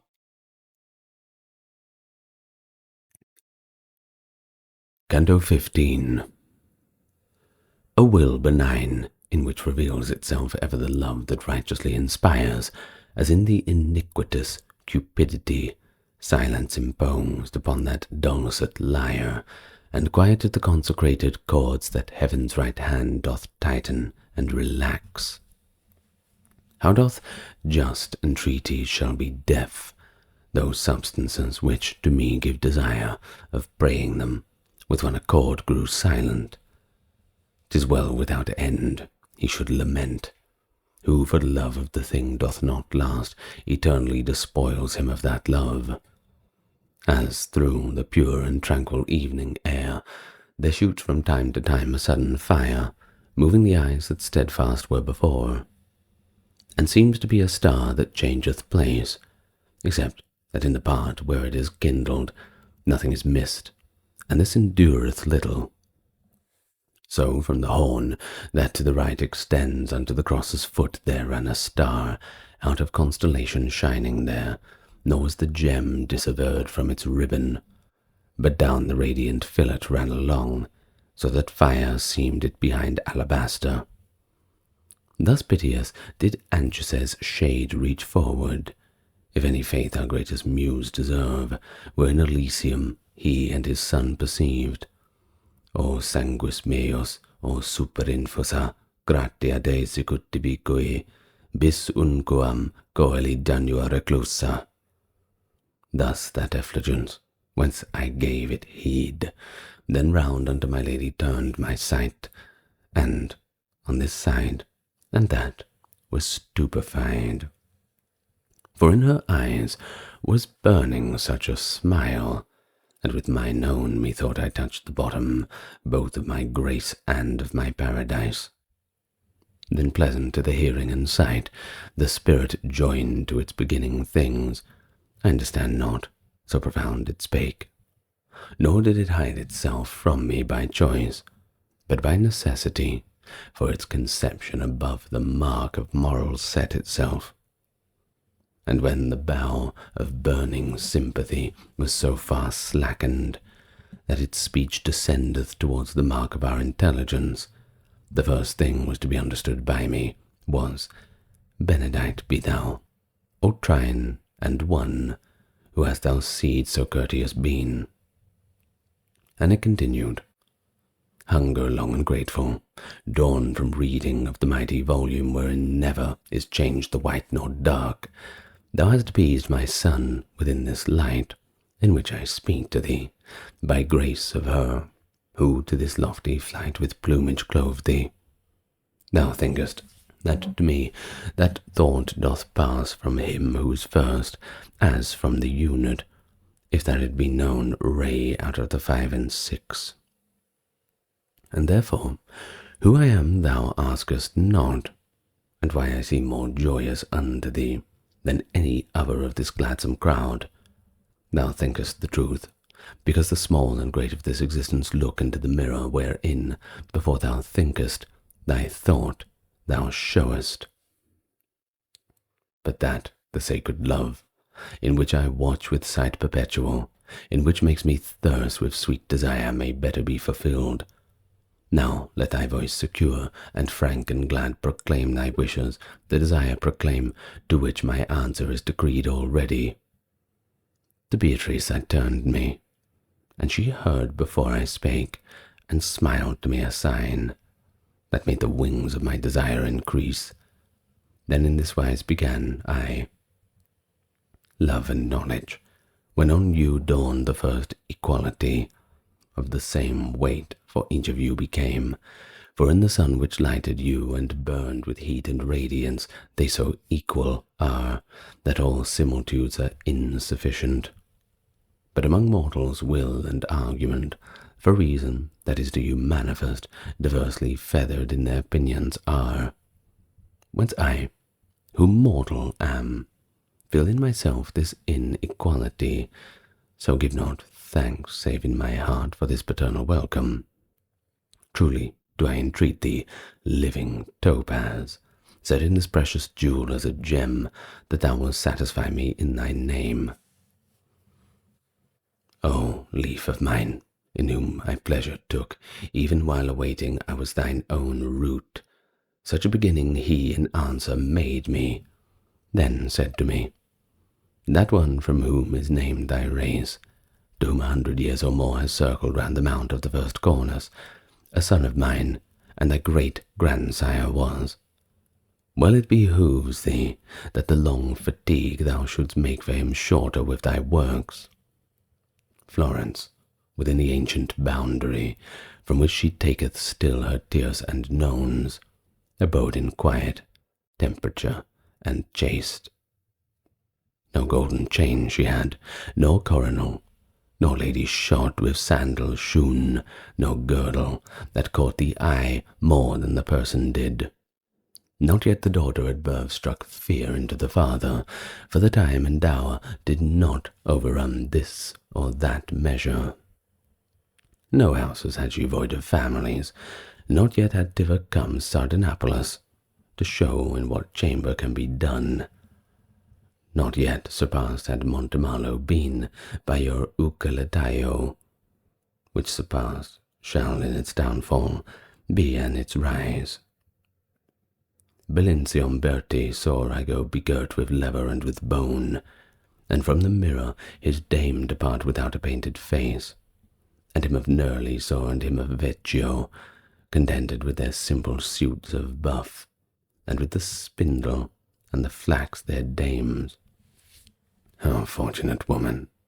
And each one was certain of her own burial place, and none as yet for the sake of France was in her bed deserted, and over the cradle kept her studious watch, and in her lullabied language used that first delights fathers and mothers.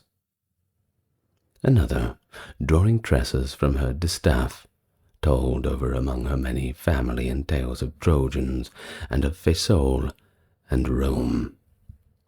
As great a marvel then would have been held a Labeto Saltarello, a Caniella, and as Cinsicantus or Cornelia now.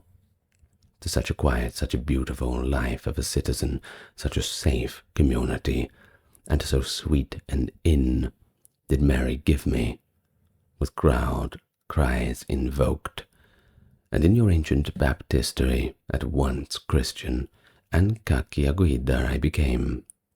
Moronto was my brother, and Alessio from Valdibato came to be my wife, and from that place the surname is derived. I followed afterward the Emperor Conrad, and he begirt me of his chivalry, so much I pleased him with my noble deeds. I followed in his train against that law's iniquity, whose people doth usurp your just possession through your pastor's fault. There by that execrable race was I, released from bonds of fallacious worlds, the love of which defileth many souls, and came from martyrdom unto this place. Canto XVI.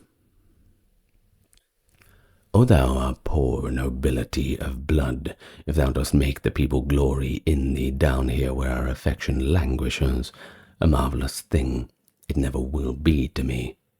For there, where appetite is not perverted, I say in heaven of thee I make a boast. Truly, thou art a cloak that quickly shortens, so that unless we piece thee day by day, time goeth round about thee with his shears. With you, which Rome was first to tolerate, wherein her family less perseveres, yet once again my words beginning made. Whence Beatrice stood somewhat apart, smiling, appeared like unto her who coughed at the first failing writ of Guinevere, and I began. You are my ancestor. You give to me all hardihood to speak. You lift me, so I am more than I. So many rivulets with gladness fill my mind, that of itself makes a joy, because it can endure this and not burst. Then tell me, my beloved root ancestral, who were your ancestors, and what the years that in your boyhood chronicled themselves? Tell me about the sheepfold of St. John, how large it was, and who the people were within it worthy of the highest seats. As at the blowing of the winds a coal quickens to flame, so I beheld that light became resplendent at my blandishments. As unto mine eyes it grew more fair, with voice more sweet and tender, but not in this modern dialect, it said to me, from uttering of the Ave to the birth in which my mother, who is now a saint of enlightened, had been her burden, unto its lion had fire returned 550 times and 30 more, to re-inflame itself beneath his paw. My ancestors and I, the birthplace, where first found the last ward of the city by him who runneth in your annual game. Suffice it of my elders to hear this. But who they were, and whence they thither came, silence is more considerate than speech. All those who at this time were there between Mars and the Baptist fit for bearing arms were a fifth of those who are now living. But the community that is now mixed with Campi and Carataldo and Figini, pure in the lowest artisan, was seen. Oh, how much better to have neighbours, the folks whom I speak of, and at Galuzzo and Trespiano have your boundary. Then have them in the town, and bear the stench of Aguglione's churl, and him of Signa, who has sharp eyes for trickery already. Had not the folk, which most of all the world degenerates, had been a step-dame unto Caesar, but as mother to her son Benin. Some who turn Florentines, and trade at discount, would have gone back again to Simifonte. There with their grandsires went about as beggars. At Montemurlo still would be as counts the Cerci in the parish of Agone, perhaps in Valdegrive and the Buondelmonte. Ever the intermingling of the people has been the source of malady in cities, as in the body food it surfeites on, and a blind bull more headlong plunges down than a blind lamb, very often cuts better, and a more single sword than 5. If Luni thou regard, and Urbisaglia, how they passed away, and how are passing Chiusi and Sinigaglia after them, to hear how races waste themselves away, will seem to thee no novel thing, nor hard seeing that even cities have an end. All the things of yours have their mortality, even as yourselves, but it is hidden in some that long while endure, and lives are short. And as the turning of the lunar heaven covers and bears shores without a pause, in like manner fortune does with Florence. Therefore should not appear a marvellous thing what I shall say of the great Florentines, of whom the fame is hidden in the past. I saw Ugi, I saw the Catallini, Filippi, Greci, Ormani, and Alberici, even in their fall, illustrious citizens. And so, as mighty as the ancient were, with him of Lassanella, him of Arca, of Soldanir, of Andingi, of Bostici, near to the gate that is present, laden with the new felony of so much weight, but soon it shall be jetsam from the bark. The Ravignani were, from whom descended the County Guido, or whoever the name of the great Bellincione since hath taken. He of La Presa knew of the art of ruling already, and already Galigaio had hilt the pommel gilded his horse. Mighty already was the column there, Sacchetti, Guiocci, Fifant, Barucci, and Galli, and they who were for the bushel blush. The stock from which they were, the Calfucci bone, was great already, and already chosen to curule chairs in the Sizzi and Arugucci. Ah, how beheld I those who had undone by their own pride, and how the balls of gold Florence enflowered in all their mighty deeds. So likewise did the ancestors of those who evermore, when vacant is your church, fatten by staying in consistory. The insolent race, that like a dragon flows, whoever flees, and unto him that shows his teeth or purpose is gentle as a lamb, already rising was, but from low people, so that it pleased not Herbert in Donato, that his wife's father should make him their kin. Already had Caponasco to the market from Fiesole descended, and already Guida and Infangato were good burghers. I'll tell you a thing incredible, but true. One entered the small circuit by a gate, from which the Della Pera took its name. Each one bears the beautiful escutcheon of the great baron whose renowned and famed the festival of Thomas keepeth fresh, knighthood and privilege from him received, though with the populace unites himself today the man who binds it with a border. Already were the Gualterotti and Importuni, and were more quiet would the Borgo be if with new neighbours it remained unfed. The house from which is born your lamentation, through your disdain the death among you brought, and put an end unto your joyous life, was honoured in itself and its companions.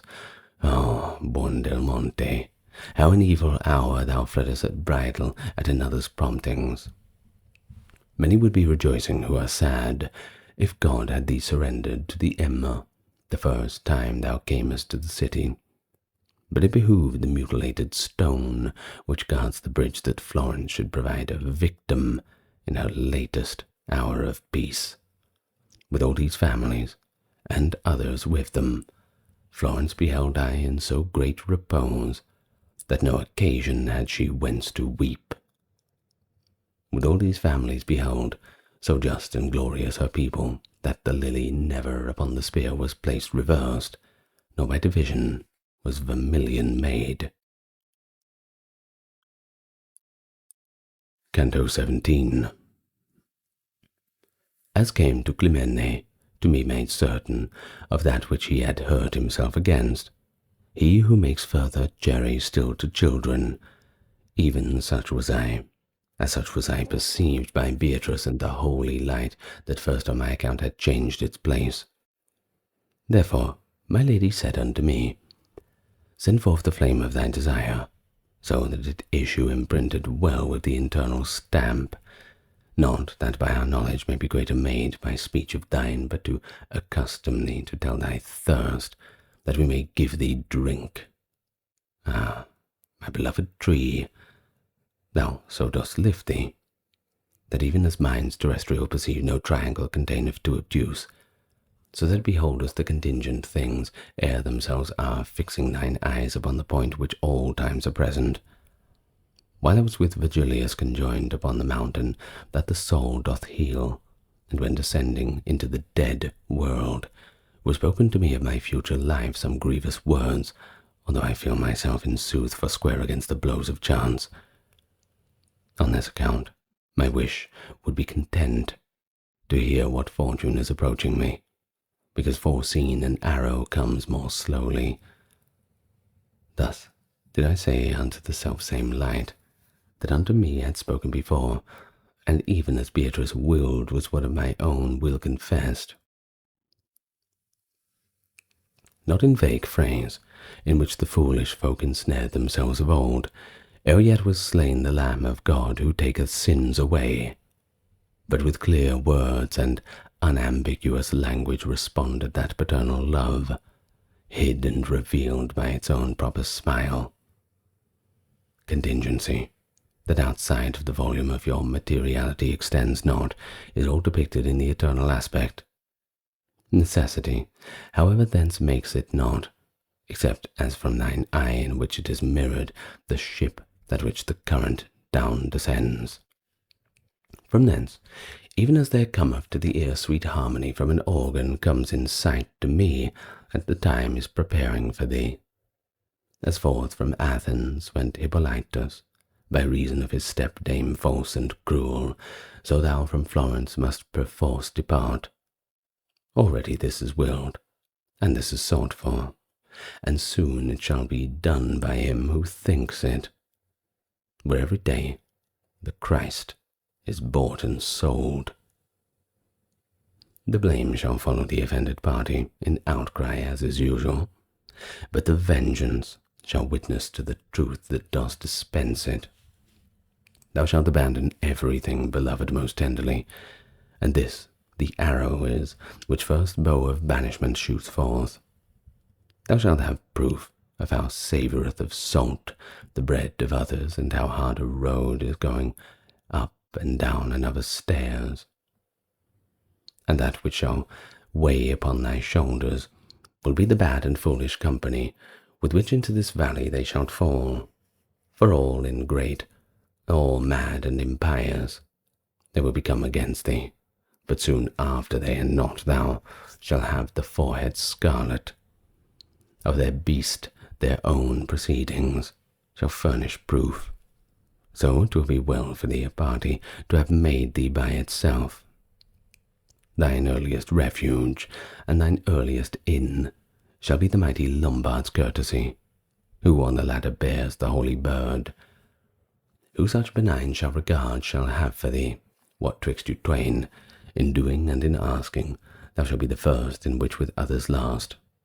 With him thou shalt see one who is at his birth has by his star of strength been so impressed that notable shall be his achievements. Not yet the people are aware of him, though his young age, only since 9 years old, yet around about him have these wheels revolved. But ere the Gascon cheat the noble Henry, some sparkles of his virtue shall appear, in caring not for silver, nor for toil. So recognized shall his magnificence become hereafter, that his enemies will not have the power to keep mute tongues about it.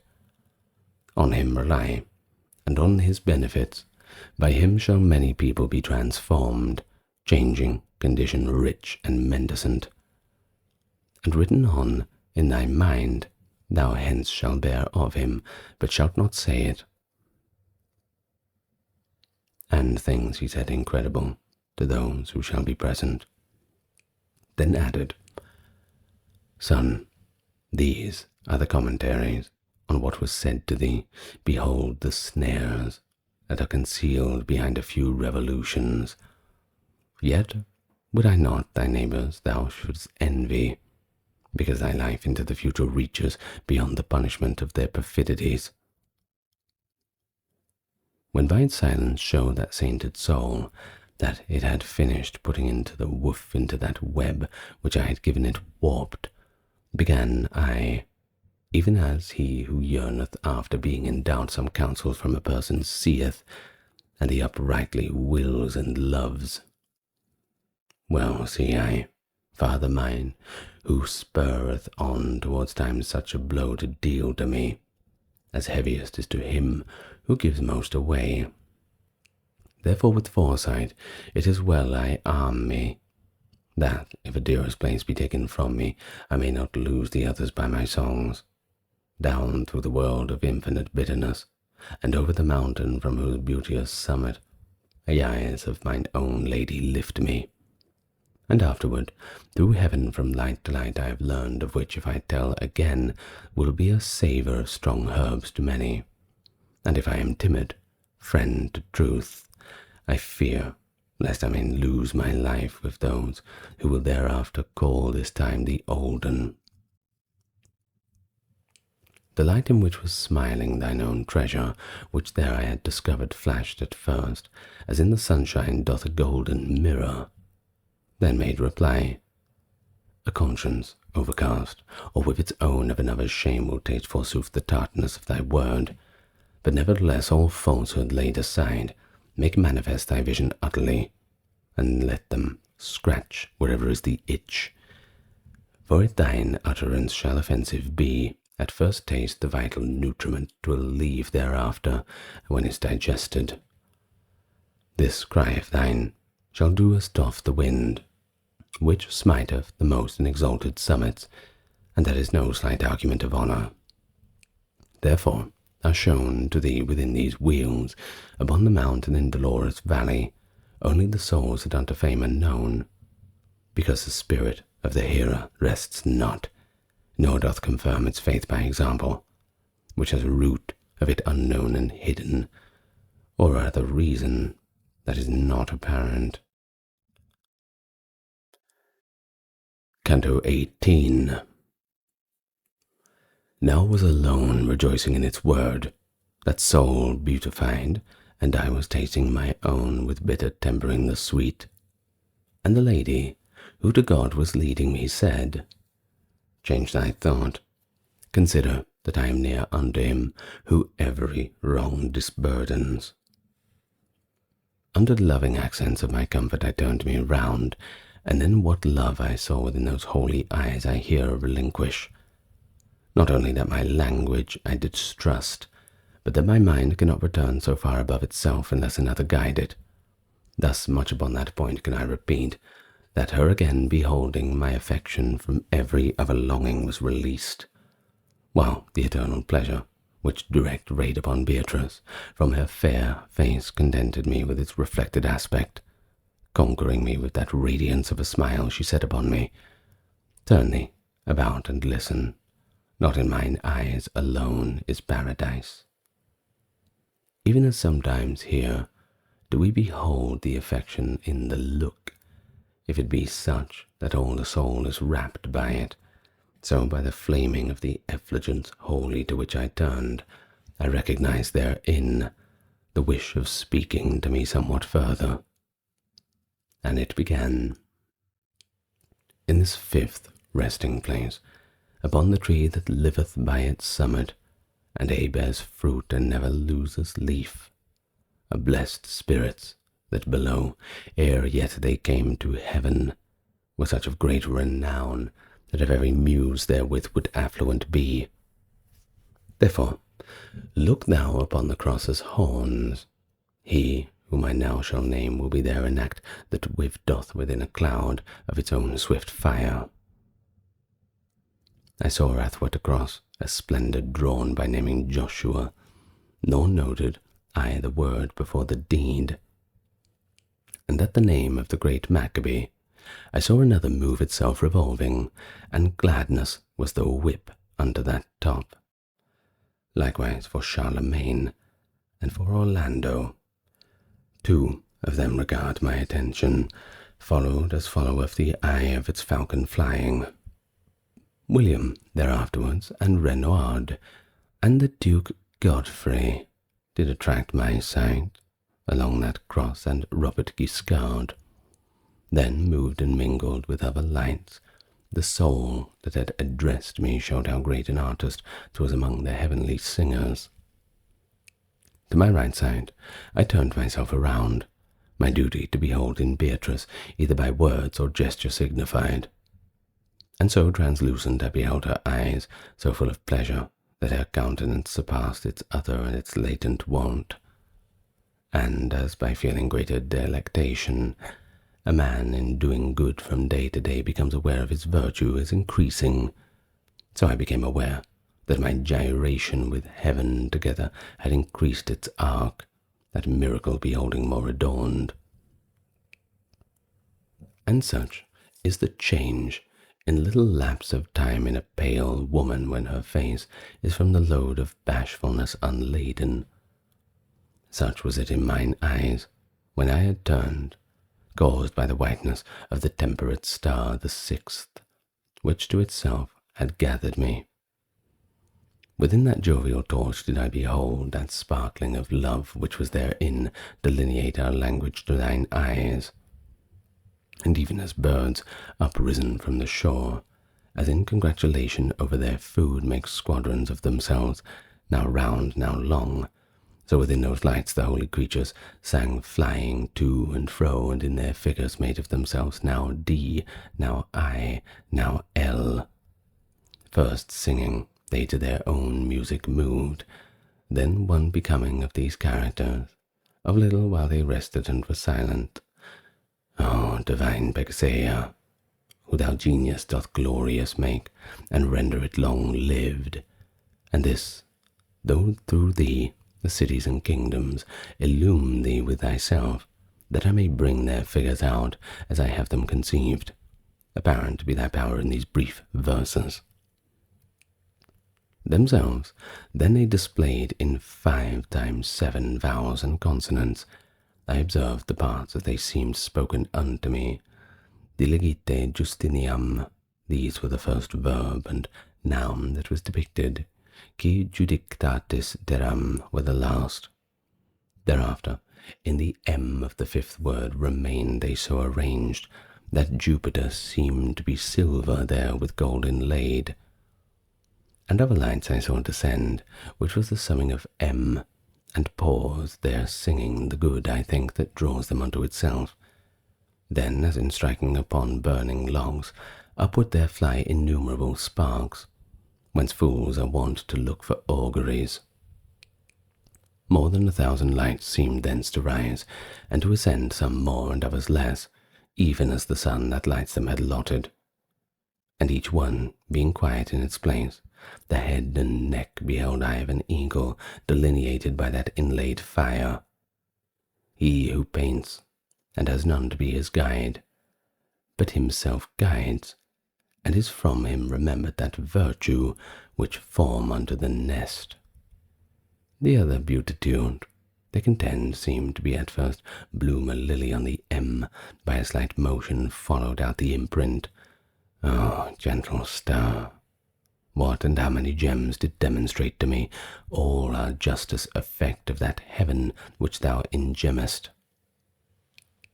Wherefore I pray the mind, in which begin thy motion to thy virtue, to regard whence comes the smoke that vitiates thy rays, so that a second time it now be wroth with buying and selling in the temple, with all those walls that were built with signs and martyrdoms.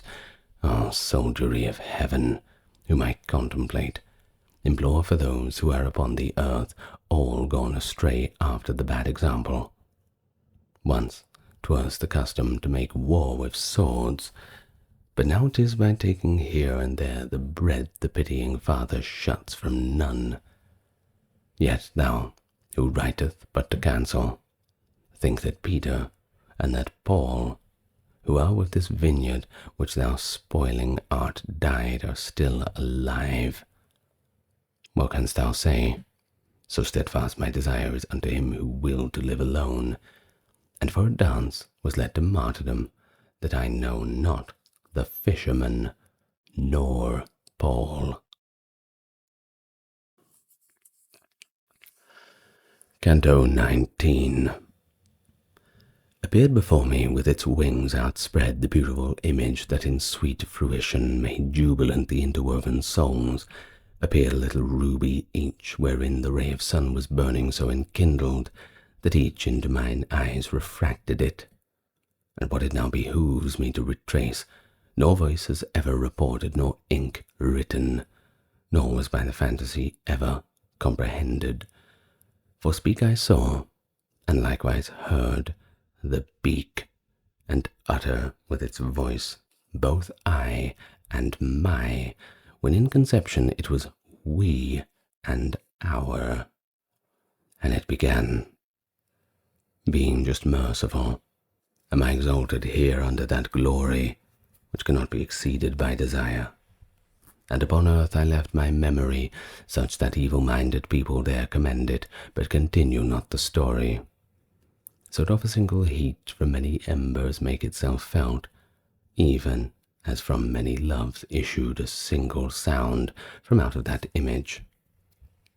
Whence I thereafter, O perpetual flowers of the eternal joy, that only one make me perceive your odours manifold, exhaling, break within me the great fast which a long season has in hunger beheld me, not finding for any of it food on earth.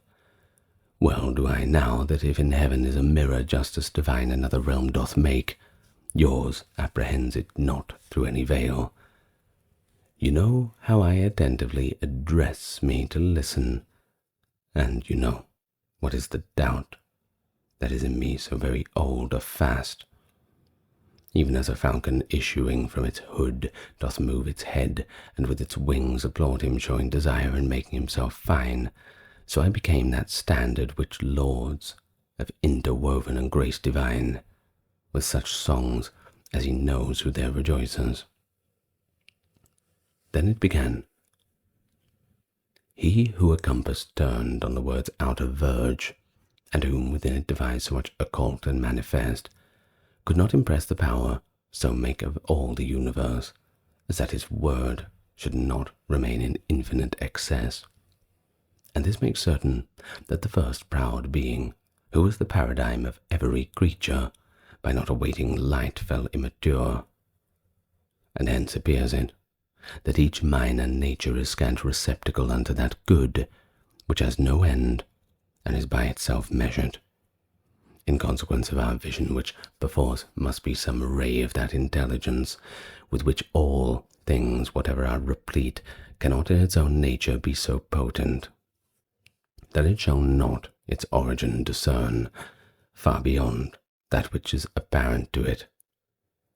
Therefore, into justice sempiternal, the power of vision that your world receives as I into the ocean penetrates, which thou at sea at the bottom near the shore, upon the deep perceives it not, and yet it is there, but it is hidden by the depth.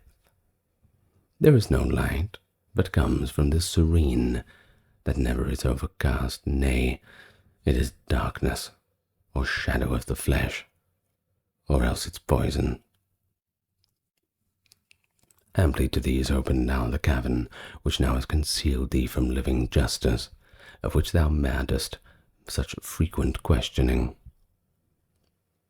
For saidst thou, born a man is on the shore of Indus, and none who there can speak of Christ, nor who can read, nor who can write, and all his inclinations and his actions are good, so far as human reason sees, without a sin in life or in discourse. He dieth unbaptized and without faith. Where is the justice that condemns him? Where is his fault, if he do not believe? Now who art thou, that on a bench would sit in judgment at 1,000 miles away with the short vision of a single span? Truly to him, who with me subtilizes, if so the scripture were not over you, for doubting there were marvellous occasion. O animals terrene, O stolid minds, the primal will, that in itself is good, never from itself the good supreme has moved. So much is as accordant with it. No good created draws to itself, but it rang forth occasions that, even as above, her nest goes circling around the stalk when she has fed her little ones, and he has been so fed looks up to her, so lifted I my brows, and even such became the blessed image with which wings was moving, by so many counsels urged, circling around it sang and said, as are my notes to thee, thou dost not comprehend them. Such is the eternal judgment to you mortals. Those lucent splendors of the Holy Spirit grew quiet then, but still within the standard that made the Romans reverend to the world. It recommenced. Unto this kingdom never ascended one who had not faith in Christ before or since he to the tree was nailed. But look thou, many are crying, Christ, Christ, who at the judgment shall be far less near to him, and some shall be who knew not Christ. Such Christians shall the Ethiop condemn, when the two companies shall be divided, the one forever rich, the one forever poor. What do your kings, may not the Persians say, when they that volume open shall behold in which are written down all their dispraises? There shall be seen among the deeds of Albert that which e'er shall long set the pen in motion, for which the realm of Prague shall be deserted. There shall be seen the woe that on the Seine he brings by falsifying of the coin, who by the blow of the wild boar shall die.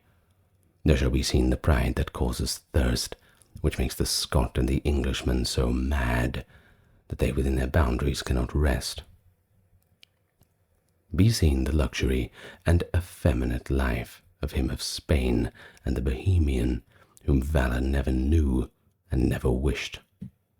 Be seen the cripple of Jerusalem, his goodness represented by an I, while the reverse an M shall represent. Be seen the avarice and poltroonery of him of the gods of the island of fire, wherein Anchises finished his long life. And to declare how pitiful he is, soon shall his record be in contracted letters, which shall make of note such a little in space, and shall appear to each one of those foul deeds of uncle and of brother who a nation so famous have dishonoured.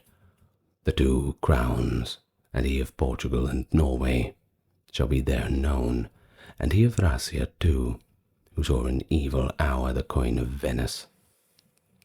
Oh, happy Hungary, if she let herself be wronged no farther. And Navarre, the happy, if within the hills that gird her she be armed, and each one may believe that now, as Hansel thereof, de Nicosia and Famagosta lament and rage because of their own beast, whom from the other's flank departeth not. Canto XX. When he who all the world illuminates, out of our hemisphere so far descends that on sides the daylight is consumed, the heaven that erst by him alone was kindled doth suddenly reveal itself again by many lights, wherein one is resplendent. And came into the mind this act of heaven, when the ensign of the world and all of its leaders had silent in the blessed beak become, because those living luminaries all, by far more luminous, did songs begin lapsing and falling from my memory. O gentle love, that with a smile dost cloak thee, how ardent in those sparks did thou appear, that had the breath alone of holy thoughts. After the precarious and pellucid crystals, with which one begemmed the 6 light I beheld, silence imposed on the angelic bells, I seemed to hear the murmuring of a river, that clear descendeth down from rock to rock, showing the affluence of its mountain top. And as the sound upon the cithern's neck taketh its form, and as upon the vent of rustic pipe the wind that enters it, even thus, relieved from the delay of waiting, that murmuring of eagle mounted up along its neck, as if it been hollow. There it became a voice, and issued thence from out its beak in such form of words as the heart waited for wherein I wrote them.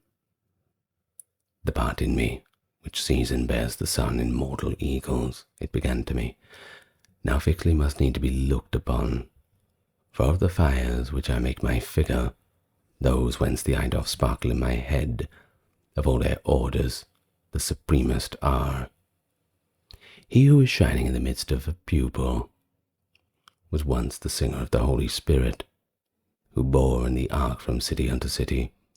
Now knoweth he the merit of his song, in so far as affect his own counsel, by reward which is commensurate.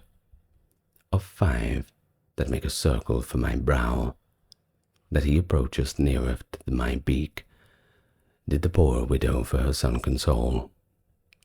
Now knoweth not how dearly it doth cost not following Christ, but the experience of this sweet life and of its opposite. He who comes next in the circumference of which I speak upon its highest arc did death postpone by penitence sincere. Now knoweth that ere the eternal judgment suffereth no change, albeit worthy prayer maketh below tomorrow of today. The next who follows, with laws and me, under the good intent that bore bad fruit, became a Greek by ceding to the pastor. Now knoweth he how all the ill deduced from his good action is not harmful to him, although the world thereby may be destroyed. And he, whom in the downward arc thou seest, Guglielmo, was, whom the same land deplores that weepeth Charles and Frederick yet alive, now knoweth that he heaven enamoured is with a just king, and in outward show of his effulgence he still reveals it. Who would believe, down in the errant world, that ever the Trojan Ripheus in his round could be the 5th one of the holy lights?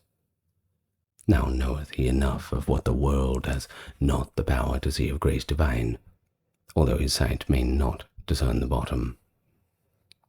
Like as lark that in the air expatiates, first singing and then silent with content of the sweet last sweetness that doth satisfy her, such seem to me in images of the imprint of the eternal pleasure, by whose will doth everything become the thing it is.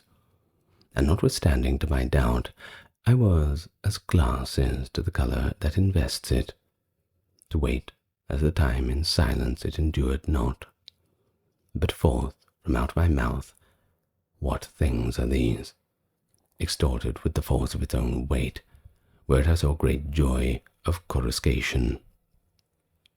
There afterwards, with eye still more enkindled, the blessed standard to make reply, to keep me in wonderment suspended.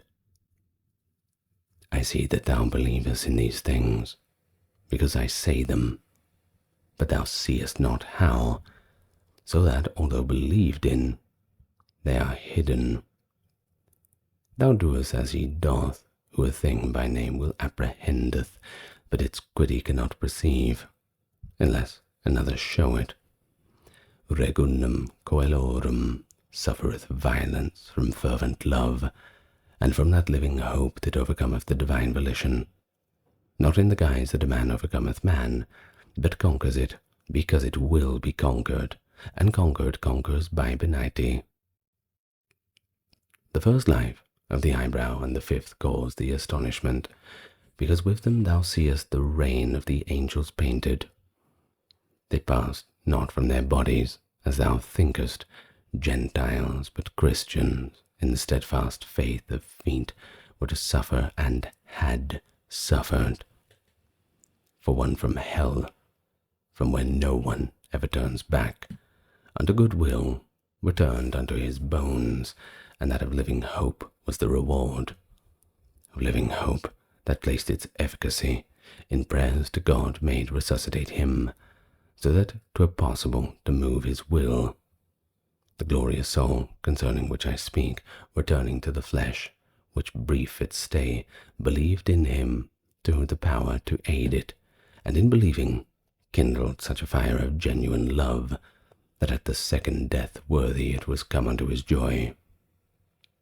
The other one, through grace, that from so deep a fountain wells that never hath the eye of any creature reached its primal wave, set all his love below the righteousness, wherefore from grace to grace did God unclose his eyes to our redemption yet be, whence he believed therein, and suffered not from day forth the stench of paganism, and he reproved therefore the folk perverse. Those maidens 3, whom at the right hand wheel thou didst not behold, unto him for baptism were more than 1,000 years before baptizing. O thou predestination, how remote! Thy root is from the aspect of all those who the first cause did not behold entire. And you, mortals, hold yourselves restrained in judgment. For ourselves, who look on God, we do not know as yet all the elect. And sweet to us is such a deprivation, because our good in this good is made perfect, that whatsoever God wills it, we also will. After this manner, by that sharp divine, to make clear in me my short-sightedness, was given to me a pleasant medicine.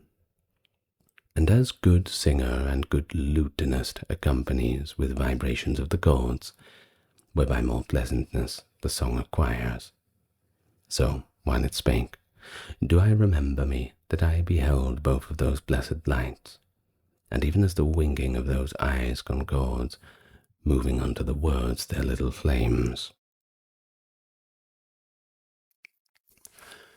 Canto XXI.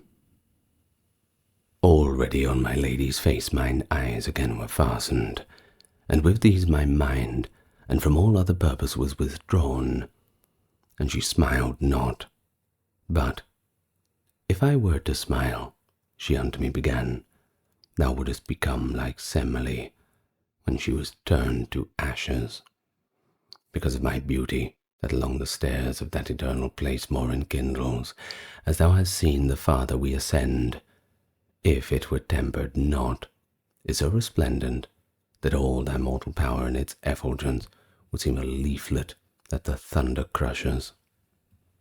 We are uplifted to the seventh splendor, that underneath the burning lion's breast now radiates downward mingled with its power. Fix in direction of thine eyes the mind, and make of them the mirror for the figure, that in this mirror shall appear to thee. He who could not know what was the pasturage my sight had been blessed continence, and, when I transferred me to another care, would recognize how grateful was to me obedient unto thy celestial escort, by counterpoising one side with the other.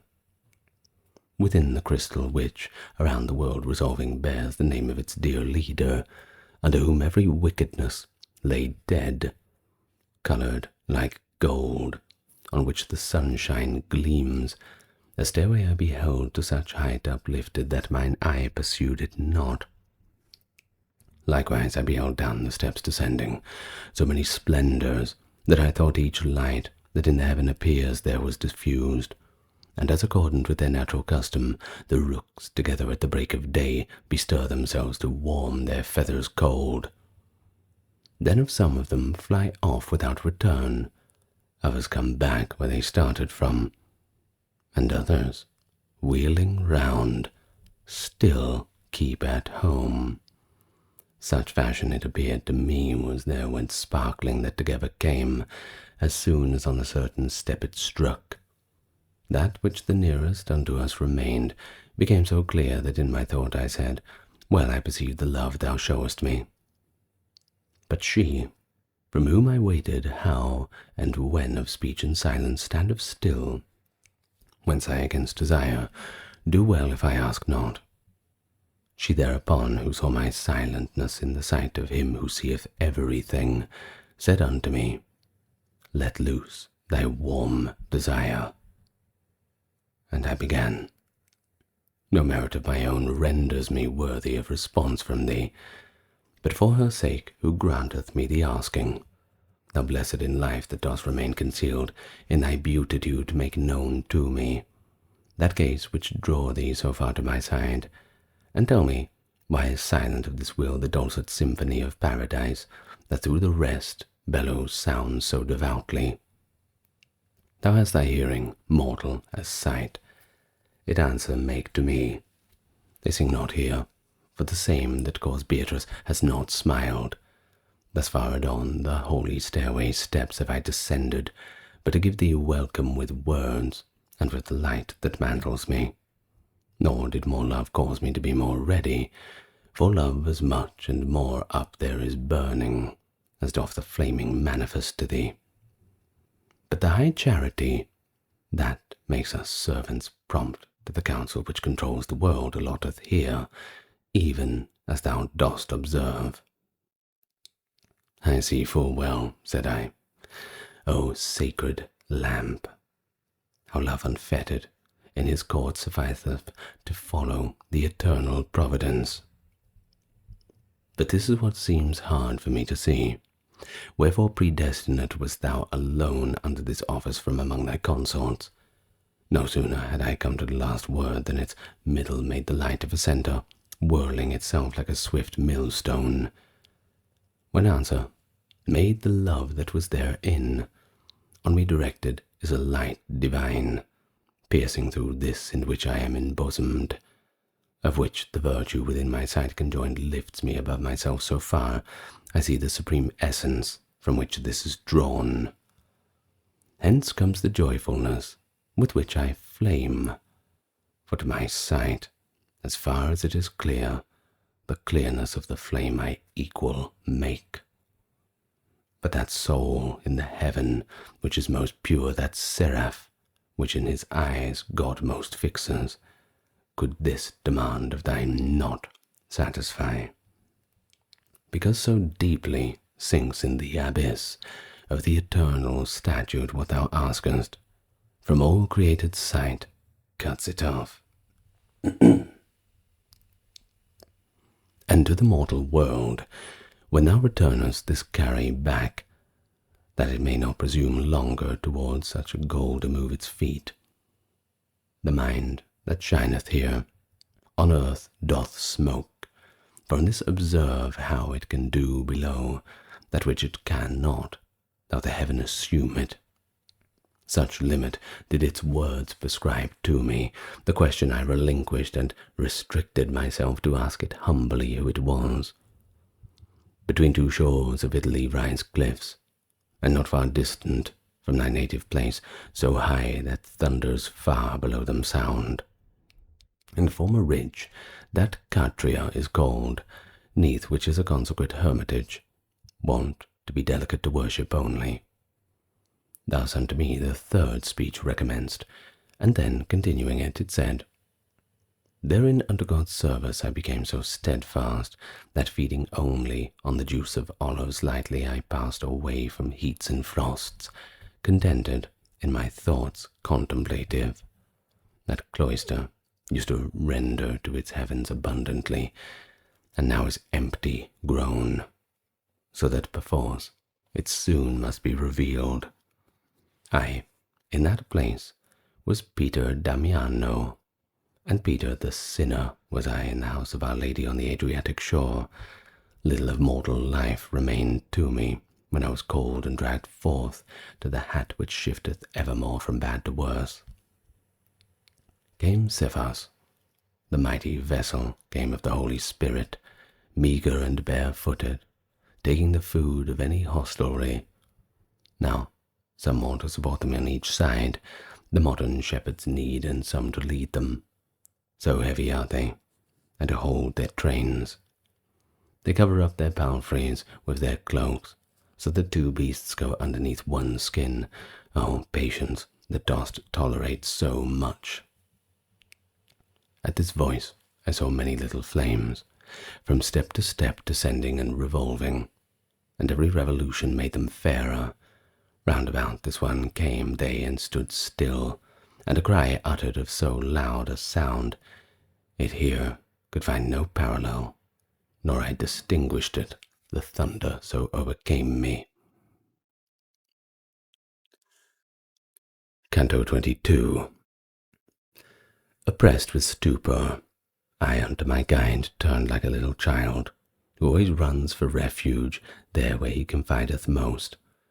And she, even as a mother who straightway gives comfort to her pale and breathless boy with voice whose wont is to reassure him, said to me, Knowest thou not thou art in heaven, and knowest thou not the heaven is holy all, and what is done here cometh from good zeal?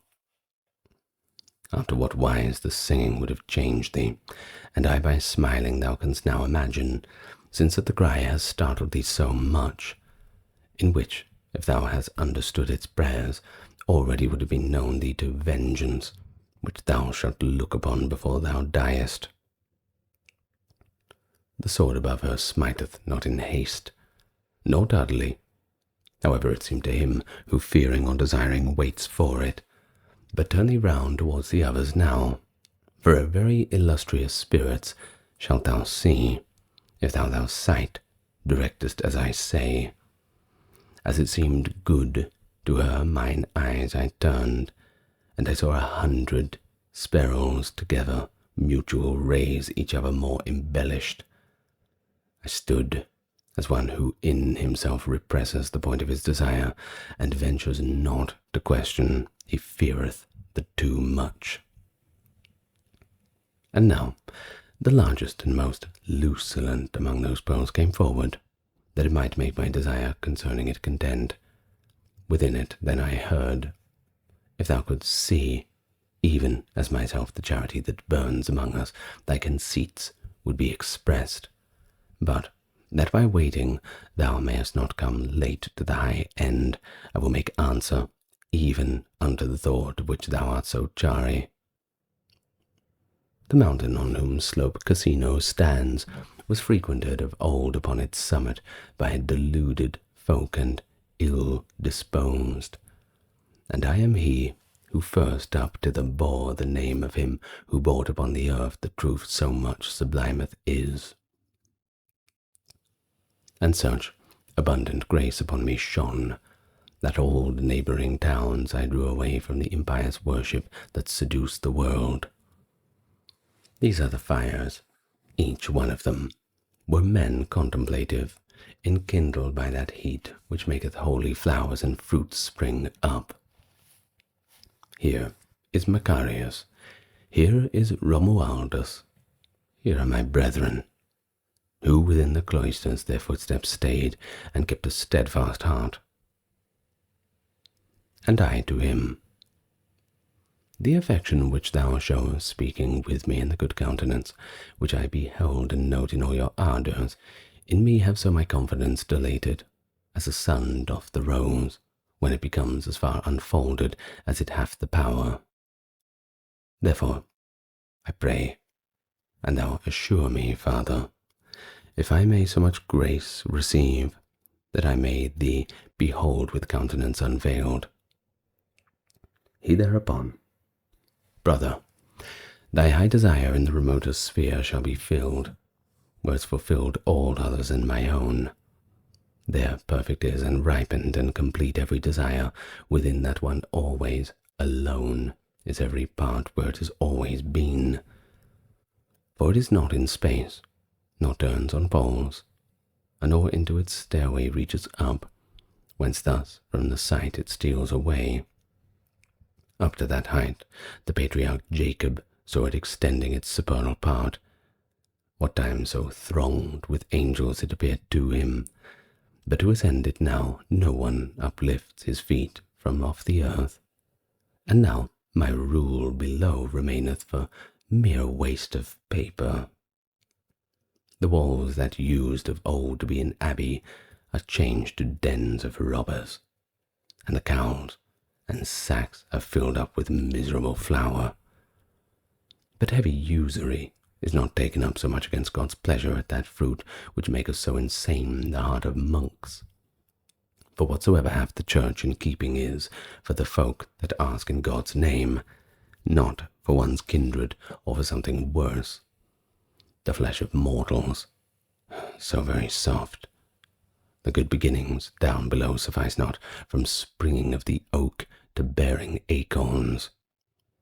Peter began with neither gold nor silver, and I with orison and abstinence, and Francis with humility his convent. And if thou lookest at each of us one's beginning, and then regardest whither he is run, thou shalt behold the white changed brown. In verity, the Jordan backward turned, and the seas fleeing when God willed were more a wonder to behold than succour here. Thus unto me he said, and then withdrew unto his own band, and the band closed together. Then like a whirlwind all was upward rapt. So gentle the lady urged me on behind them, and up over that stairway by a single sign, so did her virtue overcome my nature. Not here below, where one goes up and down, by natural law was motion ever so swift that it could be compared unto my wing. Reader, as I may unto that devout triumph return, on whose account I often for my transgressions weep and beat my breast, thou hadst not thrust thy finger in the fire and drawn it out again before I saw the sign that follows Taurus and was in it. Ah, glorious stars! O light impregnated with mighty virtue, from which I acknowledge all of my genius, whatsoever it be. With you I was born, and hid himself with you, he who is father of all mortal life, when first I tasted of the Tuscan air, and then when grace was freely given to me to enter the high wheel which turns you round, your region was allotted to me. To you devoutly at this hour my soul is sighing, that its virtue may acquire, for the stern path that draws it to itself. Thou art so near unto the last salvation, thus Beatrice begun, thou oughtest now to have thine eyes unclouded and acute. And therefore, ere thou enter farther in, look down once more, and see how vast a world thou hast already put beneath thy feet, so that thy heart, as jocund as it may, present itself to the triumphant throng that comes rejoicing through this rounded ether. I with my sight return through one and all the sevenfold spheres, and I beheld this globe, such that I smiled at its ignoble semblance, and that the opinion I approve of as best which doth account its least, and he who thinks of something else may be truly called just. I saw the daughter of Latona shining, without that shadow, which to me caused that once believed her rare and dense. The aspect of thy son, Hyperion, here I sustained, and saw how moved themselves around and near Maia and Dione. Thence there appeared the temperateness of Jove, twixt son and father, who with me clear and change that of their whereabout they make, and all the seven made manifest to me how great they are, and eke how swift they are, and how they are in distant habitations. The threshing floor that maketh us so proud, to me revolving with the eternal twins, was all apparent made from hill to harbour. Then to the beauteous eyes, mine eyes I turned. Canto XXIII. Even as a bird amid the beloved leaves, quiet upon the nest of her sweet brood, throughout the night, so hideth all things from us, who that she may behold for their longed-for looks, and for all the find the food wherewith to nourish them, in which to her gave grave labours grateful, anticipates the time on open spray, and with ardent longing waits the sun, grazing intent as soon as breaks the dawn. Even thus my lady standing was erect and vigilant, turned towards the zone underneath which the sun displays less haste, so that beholding her distraught and wistful, such I became as he who is desiring, for something yearns and hoping is appeased. But brief the space from one when to the other of my awaiting, say I, and from seeing the welkin grow resplendent more and more, and Beatrice exclaimed, Behold the hosts of Christ's triumphant march, and all the fruit harvested by the rolling of the spheres. It seemed to me her face was all aflame, and eyes she had so full of ecstasy, it must needs to pass on without describing, as when in nights serene of the full moon smiles Trivia among the nymphs eternal, who paint the firmament through all its gulfs, saw I above the myriad of lamps a sun that one and all of them enkindled, even as our own doth the supernal sights. And through the living light transparent shone the lucent substance, so intensely clear into my sight that I sustained it not. Oh, Beatrice, thou gentle guide and dear, to me she said, what overmasters thee of virtue is from which naught shields itself. There are the wisdom and omnipotence that oped the thoroughfares twixt heaven and earth, for which there erst had been so long a yearning, as fire from out a cloud unlocks itself, dilating so it finds itself not room therein, and down against its nature falls to earth, so did my mind, among those ailments becoming larger, issue from itself, and that which it became cannot remember. Open thine eyes, and look at what I am. Thou hast beheld such things that, strong enough as thou become to tolerate my smile, I was as one who still retains the feeling of a forgotten vision, and endeavors in vain to bring it back into his mind. When I this invitation heard, deserving of so much gratitude, it never fades out of the book that chronicles the past. If at this moment sounded all the tongues that Polyhymnia and her sisters made most lubrical with their delicious milk, to aid me to 1,000 of the truth it would not reach, singing the holy smile, and how the holy aspect it illumed. And therefore, representing paradise, the sacred poem must perforce leap over, even as a man who finds his way cut off. But whoso thinketh of the ponderous theme, and of the mortal shoulder laden with it, should blame it not, if under this is tremble. It is no passage for a little boat, to which goes cleaving the audacious prow, for a pilot who would spare himself. Why doth my face so much enamour thee?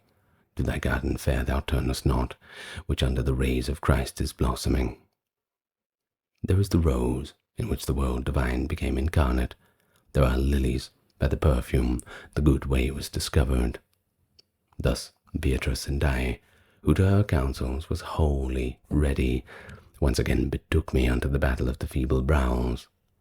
As in the sunshine that unsullied streams through the fractured cloud ere now a meadow of flowers mine eyes with shadow covered over have seen, so troops of splendours manifold I saw, illumined from above with burning rays, beholding not the source of effulgence.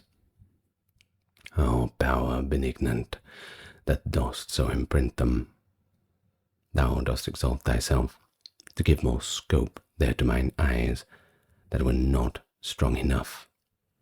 The name of that fair flower I ever invoke morning and evening utterly enthralled my soul to gaze upon the greater fire, and when in both mine eyes depicted were the glory and greatness of the living star, which there excelleth, is at here excelled, athwart the heavens with a little torch descended, formed in a circle like a coronal, and cinctured it, and whirled itself about it.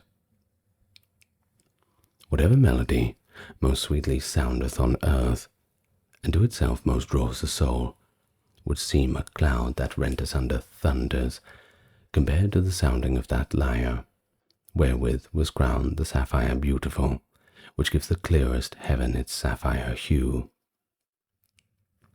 I am angelic love, that circle round, the joy sublime that breathes from out of the womb. That was the hostelry of our desire, and I shall circle, Lady of Heaven, while thou followest my sun, and makest diviner the sphere supreme, because thou enterest there. Thus did the circulated melody seal itself up, and all the other lights were making resound the name of Mary, the regal mantle of all the volumes of that world, which most fervid is and living with breath of God in his works and ways, extended over us its inner border, so very distant that the semblance of it, there where I was not yet, appeared to thee. Therefore, mine eyes did not possess the power of following the incoronated flame, which mounted upward near its own seed, and as a little child that towards its mother stretches its arms, when it the milk has taken, through impulse kindled into outward flame, each of those gleams of whiteness upward reached, so with its summit, that the deep affection they had for Mary was revealed to me. Thereafter they remained there in my sight, Regina Coeli, singing in such sweetness, that never from me has the delight departed. Ah, what exuberance is garnered up within those richest coffers, which had now been good husbandmen for sowing here below. There they enjoy and live upon the treasure, which was acquired while weeping in the exile of Babylon, wherein the gold was left. There triumpheth, beneath the exalted Son of God and Mary in his victory, both with the ancient council and the new, he who doth keep the keys of such a glory. Canto XXIV. O company elect of the great supper of the Lamb Benedict, who feedeth so that ever full is your desire, if by grace of God this man foretaste something of that which falleth from your table, or ever death prescribed to him in time, direct your mind to his intense desire, and him somewhat bedew, ye drinking a forever fount whence comes his thought. Thus Beatrice, and those souls beautified, transformed themselves to spheres on steadfast poles, flaming intensely in the guise of comets. And as the wheels in works of horologes revolve, so that first to beholder the motionless seems, and the last one to fly, so in like manner did those carols, dancing in different measure of their affluence, give me the gauge, as they were swift or low. From that one which I noted of most beauty, behold, I issue forth a fire so happy, that none it left there of greater brightness. And around Beatrice 3 several times it whirled itself, with so divine a song, my fantasy repeats it not over me. Therefore the pen skips, and I write it not, since our imagination for such folds, much more of our speech, is of a tint too glaring. O holy sister mine, who is implorest with such devotion, by thine ardent love, thou dost unbind me from the beautiful sphere. Thereafter, having stopped the blessed fire unto my lady, did direct its breath, which spaketh in fashion as I here have said. And she, O light eternal of the great man, who our Lord had delivered up the keys he carried down from the miraculous joy, this one examines on points of light and grave, as good beseemeth thee, about the faith by which means of thou the sea didst walk. If he love well, and hope well, and believe, from thee 'tis hid not, for thou hast thy sight, though depicted everything is seen. But since this kingdom has made its citizens by means of the true faith to glorify it, 'tis well he have the chance to speak thereof. As baccalaureate arms himself, and speaks not until the master doth propose the question to argue it and not terminate it, so did I arm myself with every reason, while she was speaking, that I may not be ready for such questionate and such profession. Say, thou good Christian, manifest thyself, what is the faith? Whereat I raised my brow unto that light wherefrom was this breathed forth. Then I turned round to Beatrice, and she prompt signals made to me that I should pour the water forth from the internal fountain. May grace that suffers me to make confession, I began, to the great centurion cause my conceptions all to be explicit. And I continued, as a truthful pen, Father, of thy dear brother wrote of it, who put with thee Rome into a good way. Faith is the substance of all things we hope for, and evidence of those that are not seen, and this appears to me its quiddity. Then heard I, very rightly thou perceivest, if well thou understandest why he placed it with substances, and then with evidences, and thereafterwards the things profound that here vouchsafe from their apparition unto all eyes below are concealed, that they exist there only in belief, thereupon which is founded the high hope, and thence takes its nature of a substance. And it behoveth us, from this belief, to reason without having or other sight, and hence it is the nature of evidence. Then heard I, if whatever is acquired below by doctrine were thus understood, no sophist's subtlety would there find place. Thus was breathed forth from that enkindled love, then added, very well, as gone over already of this coin on the alloy and weight. But tell me, if thou hast it in thy purse. And I, yes, both so shining and so round, that in its stamp there is no peradventure. Thereafter issued from the light profound, there was resplendent this precious jewel upon which every virtue founded. Whence had thou it? And I, the large outpouring of the Holy Spirit, which has diffused upon the ancient parchments and the new, a syllogism is which provided it to me, with such acuteness proved, that compared therewith all demonstration seems to me obtuse. And then I heard the ancient and the new postulates, to whom thee are so conclusive, why dost thou take them for the word divine? And I, the proofs which thou showed truth to me, are the works subsequent whereunto nature never heated iron yet, nor anvil beat. 'Twas answered to me, say, who is sure of thee that these works ever were? The thing itself must be proved, naught else to thee affirms it. With a word to Christianity converted, I said, without miracles this one is such, the rest are not its 100th part. Because that poor and fasting thou didst enter into the field to sow there the good plant, which was a vine and has now become a thorn. This being finished, the high holy court resounded through the spheres, one God we praise, in melody that there above is chanted. And then that baron, who from branch to branch examining, had thus conducted me till the extremest leaves were approaching, again began, the grace that dallying plays with thine intellect thy mouth has opened up to this point, as it should opened be, so that I do approve what forth emerged, but now must express what thou believest, and whence to thy belief it was presented. O Holy Father, Spirit who beholdest what thou believest, and thou overcamest towards the sepulchre more youthful feet.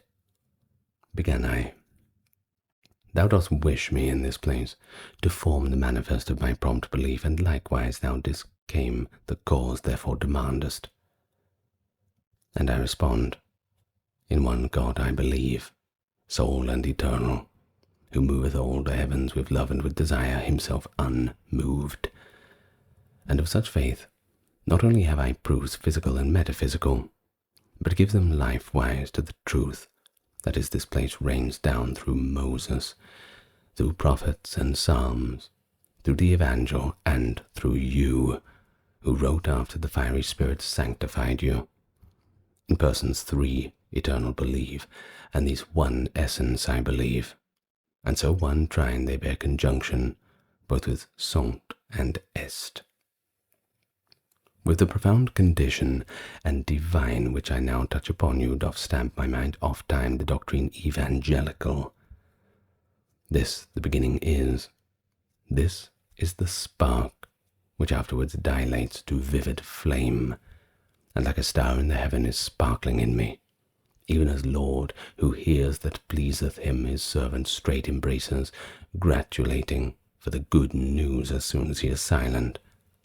So giving me its benediction, singing 3 times encircled when I was silent, the apostolic light, at whose command I spoken and in speaking, so I pleased him. Canto XXV. If ever it happen that the poem sacred to which both heaven and earth had set their hand, so that it many a year hath made me lean, overcome the cruelty that bars me out from the fair sheepfold where a lamb I slumbered, an enemy to the wolves that wore upon it, with other voice forthwith with other fleece poet I will return, and at my font baptismal will I take the laurel crown, because into faith that maketh known all souls to God there entered I, and then Peter, for her sake thus my brow encircled.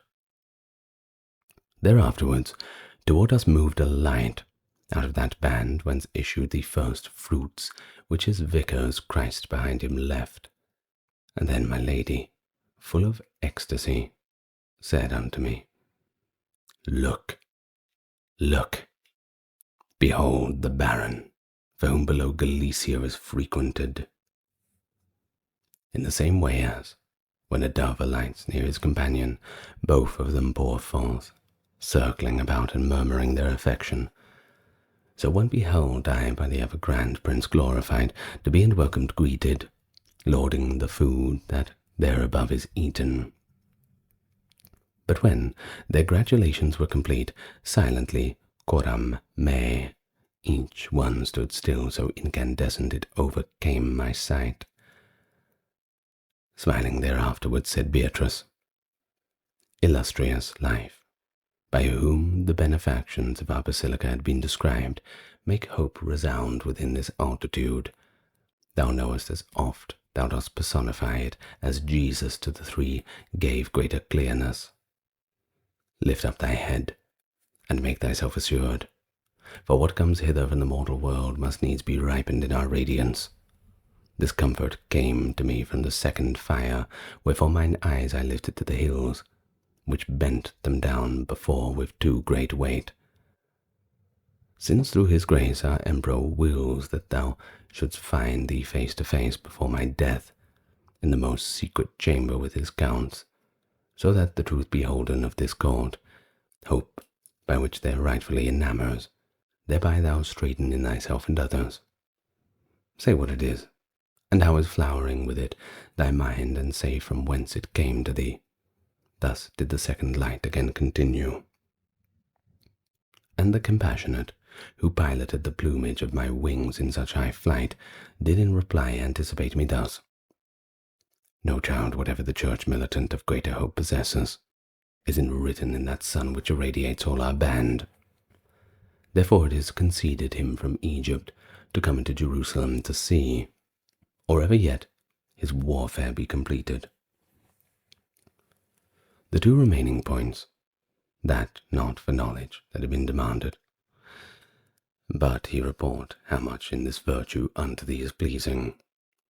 To him I leave, for hard he will not find them, nor of self-praise, and let answer him, and may the grace of God in this assist him.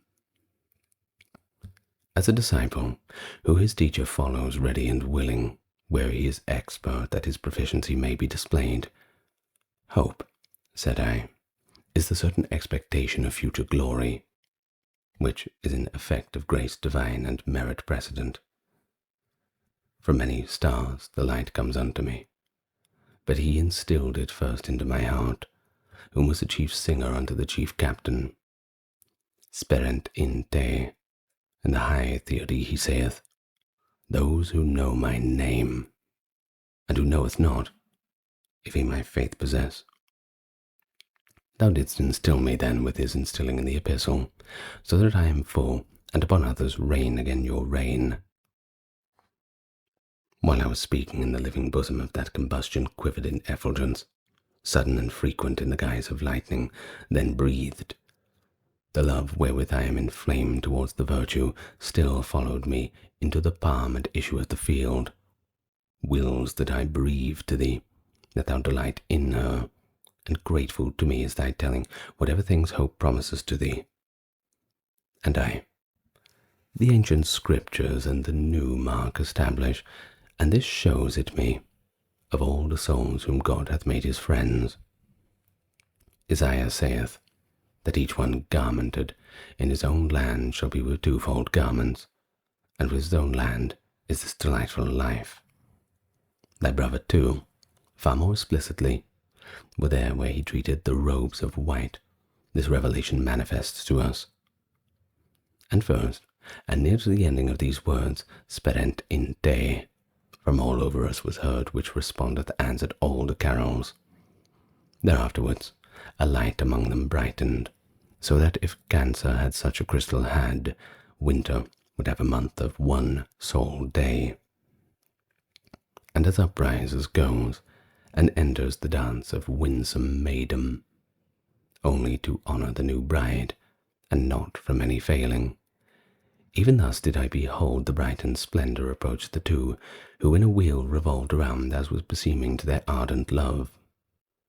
Into the song and music there it entered, and fixed on them my lady kept her look, even as a bride silent and motionless. This is the one who lay upon the breast of him our pelican, and this is he, to the great office from the cross elected. My lady thus, but therefore none the more, did move her sight from its attentive gaze before or afterwards these words of hers, even as a man who gazes and endeavours to see the eclipsing of the sun a little, and who, by seeing, sightless doth become, so I became before that latest fire, while it was asked, why dost thou daze thyself to see such a thing which here hath no existence? Earth, in the earth my body is, and shall with all the others there, until our number with the eternal proposition tallies. With two garments in blessed cloister, and the two lights alone that have ascended, and this shalt thou take back into your world. And at this utterance the flaming circle grew quiet, with the dulcet intermingling of sound that by the trinal breath was made, as to escape from danger or fatigue the oars that erst were in the water beaten or all suspended at a whistle's sound. How much in my mind was I disturbed, when I turned round to look upon Beatrice, that her I could not see, although I was close to her side, in the happy world. Canto XXVI. While I was doubting, for my vision quenched, out of the flame refulgent that had quenched it issued a breathing that attentive made me, saying, while thou recoverest the sense of seeing which in me thou hast consumed, 'tis well that speaking thou shouldst compensate it. Begin then, and declare what thy soul is aimed and counted for a certainty.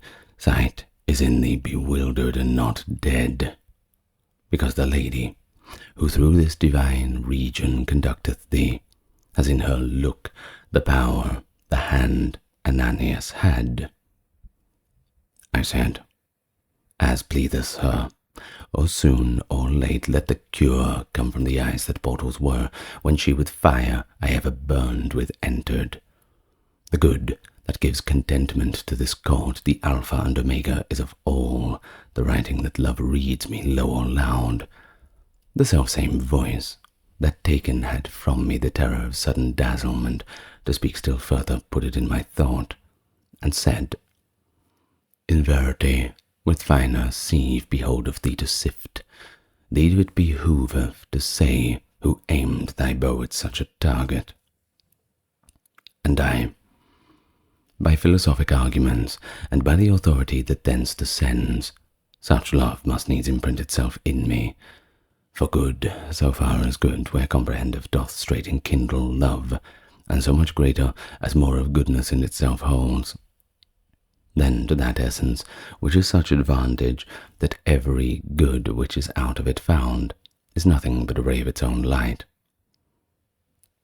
More than else whither must the mind be moved of every one in loving who discerns the truth in which the evidence is founded.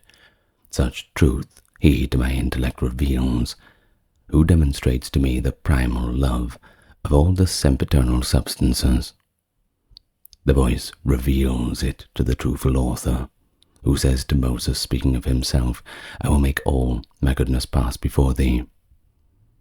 Thou too revealest it to me, beginning the loud evangel that proclaims the secret of heaven to earth above all other edict. And I heard say, by human intellect, and by authority concordant with it, of all thy loves reserve for God the highest. But say again, if other chords thou feelest, draw thee towards him, that thou mayest proclaim with how many teeth this love is biting thee.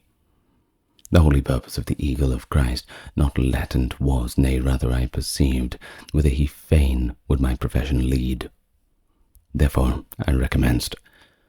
All of those bites which have the power to turn the heart of God unto my charity have been concurrent, the being of the world, and my own being the death which he endured that I may live, and that all which faithful hope as I do, with the forementioned vivid consciousness, have drawn me from the sea of love perverse, and of all the right have placed me on the shore. The leaves wherewith embowered is all garden of the eternal gardener do I love as much as he has granted them of good. As soon as I had ceased, a song most sweet throughout the heavens resounded, and my lady said with the others, Holy, holy, holy.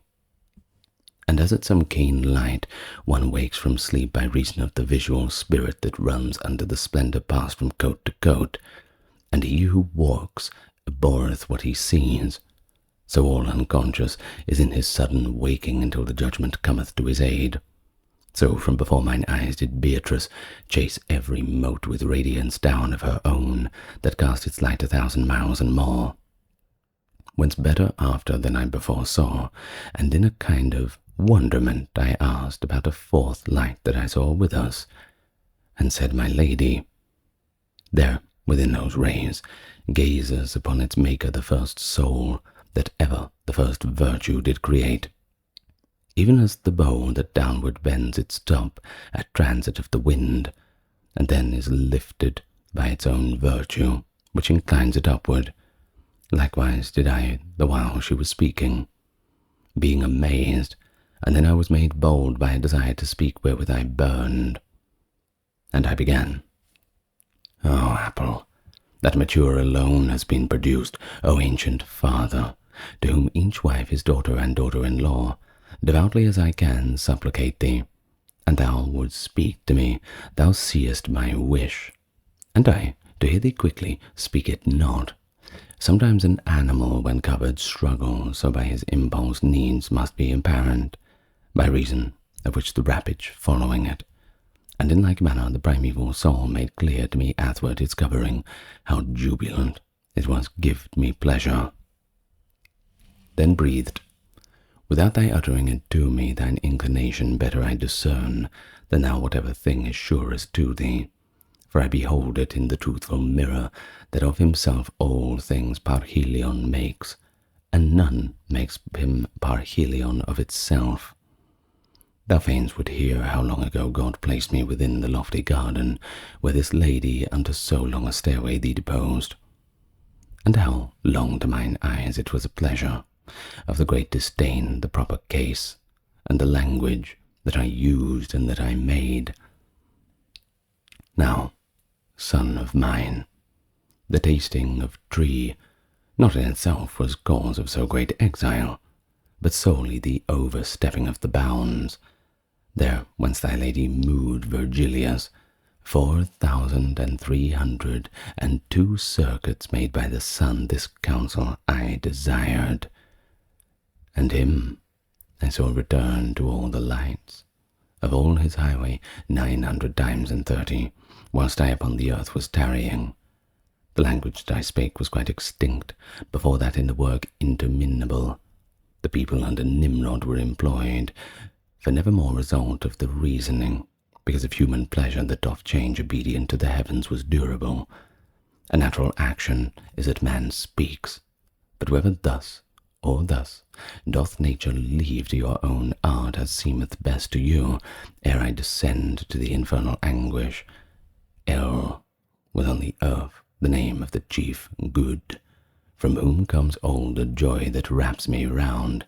Eli he then was called, and that is proper, because of the use of men is like a leaf on bough, which goeth and another cometh.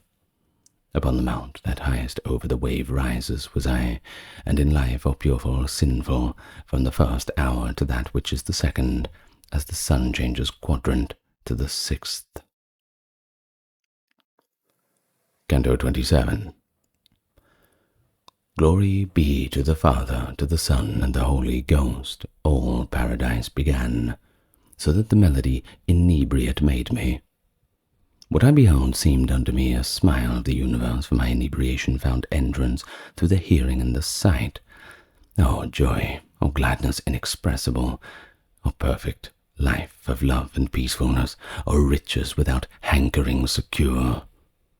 Before mine eyes were standing the four torches, enkindled, and that the one the first had come began to make itself more luminous. And even such in semblance it became, as Jupiter would become, if he and Mars were birds, and they should interchange their feathers. That Providence, which here disturbeth season and service, in the blessed choir had silence upon every side imposed. Where heard I say, if I my colour change, marvel not at it, for while I am speaking, thou shalt behold all these their colour change. He who usurps upon the earth my place, which vacant has become before the presence of the Son of God, has of my cemetery made a sewer of blood and stench, whereby the perverse one who fell from here below there is appeased. With the same colour which those sun adverse painteth the clouds at evening or at morn, beheld I then of the whole of heaven suffused. And as a modest woman, who abides sure of herself, and at another's failing, from listening only, timorous becomes, even thus did Beatrice change countenance, and I believe in heaven was such an eclipse which suffered the supreme omnipotence. Thereafter which proceeded forth his words with voice so much transmuted from itself, the very countenance was not more changed. The spouse of Christ has never nurtured been on blood of mine, of Linus and Cletus, to be made use of in aquest of gold. But in the aquest of this delightful life, Sixtus and Pius, Urban and Calixtus, after much lamentation, shed their blood. Our purpose was not that on the right hand of our successors should in part be seated the Christian folk, in part the other, nor that the keys of which were to be confided should ever become the escutcheon on a banner that should wage war on those who were baptized. Nor I made the figure of a seal to privileges venal and mendacious, whereat I often redden the flesh with fire. In garb of shepherds the rapacious wolves are seen from here above over all the pastures. O wrath of God, why dost thou slumber still? To drink our blood, the Caurncines and the Gascons are making ready. O thou good beginning, and how vile an end must thou needs fall! But the high providence, that with Scipio at Rome and the glory of the world defended, will speedily bring aid as I conceive. And thou, my son, who by thy mortal weight shalt down return again, open thy mouth. What I conceal not, do not thou conceal. As with its frozen vapours downwards falls in flakes of our atmosphere, what time the horn of the celestial goat doth touch the sun, upward in such array I saw the ether become flaked and triumphant vapours, which were there together with such as remained. My sight was followed up by their semblances, and followed till the medium by excess the passing farther onward took from it. Whereat the lady, who beheld me freed from gazing upwards, said to me, cast down thy sight, and see how far thou art turned round. Since the first time that I had downward looked, I saw that I had moved through the whole arc, which the first climate makes from midst to end, so that I saw the mad track of Ulysses past Gades, on this side well nigh the shore whereupon Europa a sweet burden became. And of this threshing flower the sight set to me were more unveiled, but the sun was proceeding under my feet, a sign and more removed. My mind enamoured, which was dallying at all times with my lady to bring back her mine eyes, which was ever more than ardent. And if, or art, nature, had made bait to catch the eyes so possess the mind in human flesh or in its portraiture, all joined together would appear as naught to the divine delight which shone upon me, when even her smiling face too I turned me round. The virtue that her look endowed me with, this fair nest of Leda tore me forth, and up into the swiftest heaven impelled me. Its parts exceeding full of life and lofty, are also uniform. I cannot say which Beatrice selected for my place. But she who was aware of my desire began, while she smiled so joyously that God seemed in her countenance to rejoice.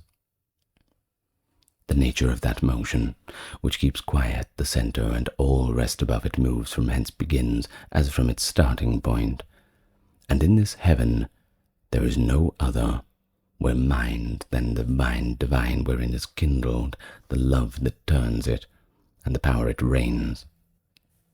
Within a circle, light and love embrace it, even as this doth the others, and the precinct who encircles it alone controls. Its motion is not by another method, but all the others measured are by this, as 10 is by the half, and by the fifth.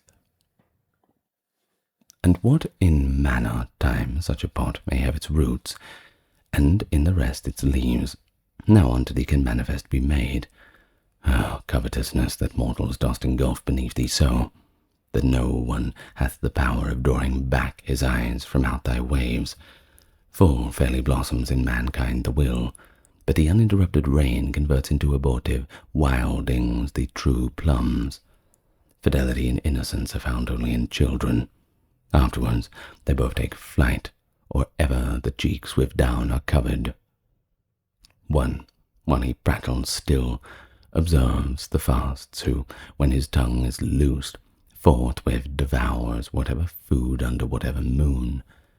Another, while he prattles, loves and listens unto his mother, who, when speech is perfect, forthwith desires to see her in the grave. Even thus is swarthy made the skin so white, and if its first aspect of the daughter fair of him who brings the morn and leaves the night. Thou, that it may not be a marvel to thee, think that on earth there is no one who governs, whence goes astray the human family, ere January be inwintered wholly by the centesimal on earth neglected, shall be those supernal circles roaring so loud. The tempest that has been so long awaited shall whirl that the poops around where are the prows, that the fleet shall run its course direct, and that the true fruit shall follow on the flower. Canto XXVIII. After the truth against the present life of miserable mortals was unfolded by her who doth imparadise my mind, as in a looking-glass a taper's flame, he sees who from behind is lighted by it, before he has it in his sight or thought, and turns him round to see if so the glass tell him the truth, and sees that it accords therewith as doth a music with its metre. In similar wise my memory recollecteth that I did, looking into those fair eyes of which love made the springeth and to ensnare me. As I turned me round, and mine were touched by that which is apparent in that volume, whenever its gyre we gaze intent, a point beheld I, that was raying out light so acute, the sight which enkindles must close perforce before such great acuteness. And whatsoever star seems smallest here would seem to be a moon, if placed beside it, as one star with another star is placed. Perhaps at such distance it appears a halo sink during the light that paints it, when densest is vapour that sustains it, thus distant round the point of a circle of fire so swiftly whirled that it would have surpassed whatever motion soonest girds the world. And this was by another circumsynct, that by a third, then by a fourth, by a fifth, by the fourth, and then by the sixth, the fifth. The seventh followed, whereupon it was so ample now that Juno's messenger entire would be too narrow to contain it. Even so, the eighth and the ninth, and every one more slowly moved, according to it was in number distant farther from the first. And that one had its flame most crystalline, and from which less distant was the stainless spark, I think because more with its truth imbued. My lady, who in my anxiety beheld me much perplexed, said, From that point dependent is the heaven and nature all. Behold, that circle most conjoined to it, and know thou that its motion is so swift through burning love whereby it is spurred on. And I to her, If the world were arranged in that order which I see in yonder wheels, what's set before me would have satisfied me. But in the world of sense we can perceive that evermore the circles are diviner, as they are from the centre more remote. Wherefore, if my desire is to be ended in this miraculous and angelic temple, this has for confines only love and light. To hear behooves me still how the example of the exemplar not go in the fashion, since for thyself in vain I contemplated. If thine own fingers unto such a knot be insufficient, it is no great wonder, so hard hath it become for want of trying. My lady thus, then said she, Do thou take what I tell thee, if thou wouldest be sated, and exercise on that thy subtlety. The circle's corporal, and are wide and narrow according to the more or less of virtue which is distributed through all their parts. The greater goodness works the greater weal. The greater weal the greater body holds, if perfectly equal are still its parts. Therefore, this one which sweeps along with it the universe sublime doth correspond unto the circle, which most loves and knows. On which account, if thou unto the virtue apply the measure, do not appearance of the substances that unto thee seem round. Thou wilt behold a marvellous agreement, of more to greater, and of less to smaller, in every heaven with its intelligence. Even as remaineth splendid and serene the hemisphere of air where Boreas is blowing from that cheek where he is mildest, because is purified and resolved the rack that erst disturbed it, till the welkin laughs with all the beauties of its pageantries. Thus did I likewise, after that my lady had me provided with her clear response, and like a star in heaven the truth was seen. And soon as to stop her words had come, not otherwise does iron scintillate when molten, than those circles scintillated their coruscation, all the sparks repeated, and they so many were, with their number makes more millions than the doubling of the chess. I heard them sing Hosanna choir by choir, to the fixed point which holds them at Ubi, and ever will, where they have ever been. And she, who saw the dubious meditations within my mind, the primal circles, said, had shown thee seraphim and the cherubim. Thus rapidly they followed on their own bonds, to be as like the point as they most can, and can as far as they are high in vision. Those other loves that round about them go, thrones of the continents divine and called, because they terminate the primal triad. And thou should know that they all have delight as much as their own vision penetrates the truth, in which all intellect finds rest.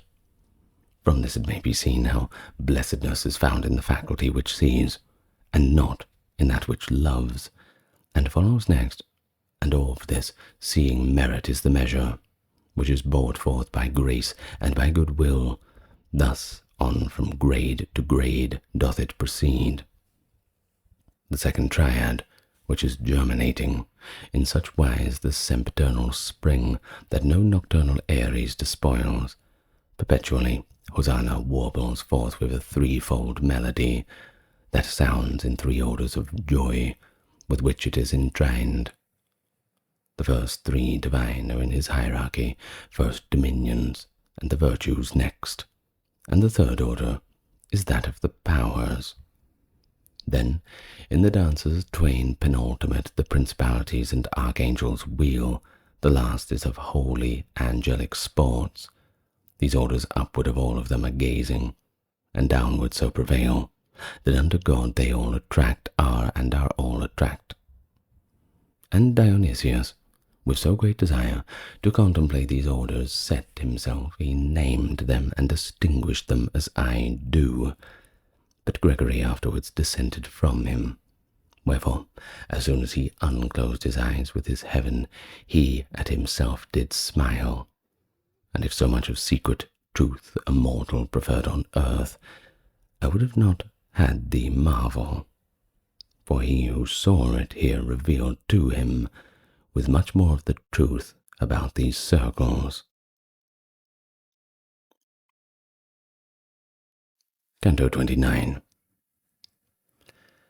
At what time both the children of Latona, surmounted by the ram and by the scales, together make a zone of the horizon, as long as from the time the zenith holds them in equipoise, till the girdle, both changing their hemisphere, disturb the balance, so long her face depicted with a smile did Beatrice keep silence, while she gazed fixedly at the point which had overcome me. Then she began. I say, and I ask not, where thou dost wish to hear, for I have seen it where centres when the every ubi, not to acquire some good unto itself, which is impossible, but say to splendour's resplendency may say subsisto, in his eternity outside of time, outside of all our limits as it pleased him, into new loves the eternal love unfolded, nor as if torpid did he lie before, for neither after nor God proceedeth the going forth of God upon these waters. Matter and form, intermingled and conjoined, came into being that had no defect, even as three arrows from a straight three-stringed bow. And as glass, in amber, or in crystal, a sunbeam flashes so, that from its coming to its full being is no interval, so from its Lord did the triform effect ray forth into its being altogether, without discriminating of beginning. Order was consecrated and constructed in substances, and submit of the world, where those wherein the pure act was produced.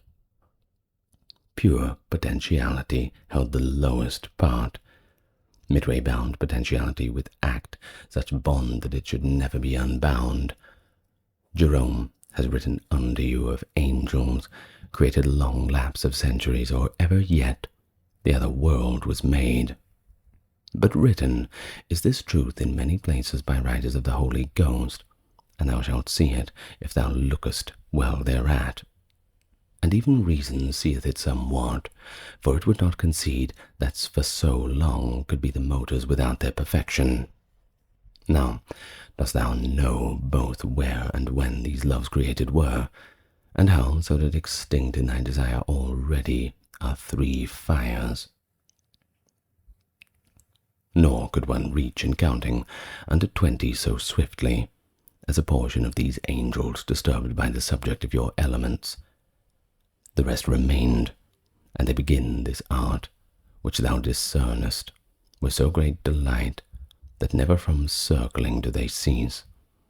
The occasion of the fall was the accursed presumption of that one, whom thou hast seen by all the burden of that world constrained. Those by whom here beholdest modest were to recognize themselves of that goodness which made them apt for so much understanding.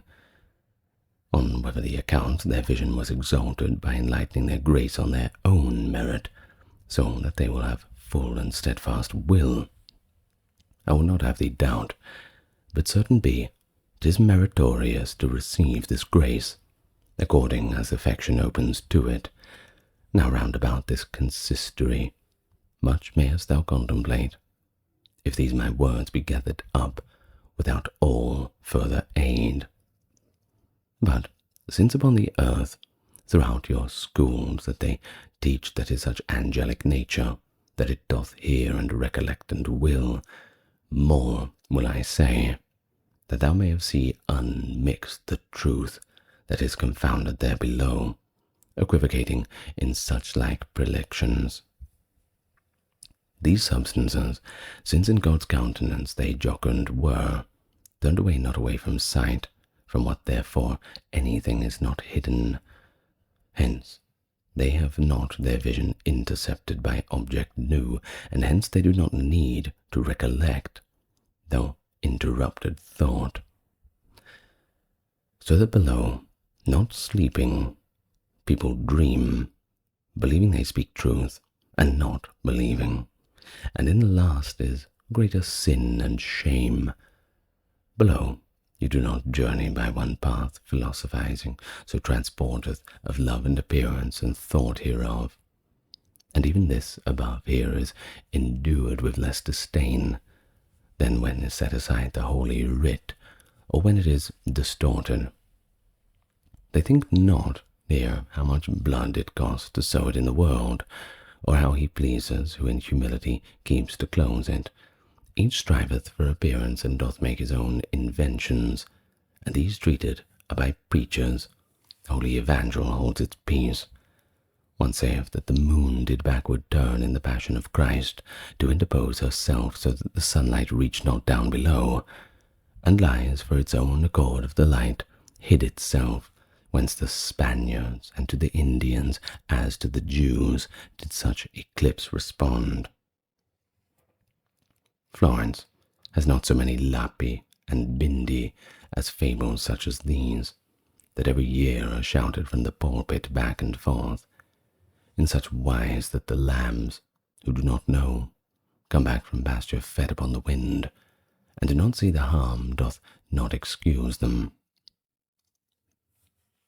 Christ did not to his first disciples say, Go forth and to the world preach idle tales, but unto them a true foundation he gave.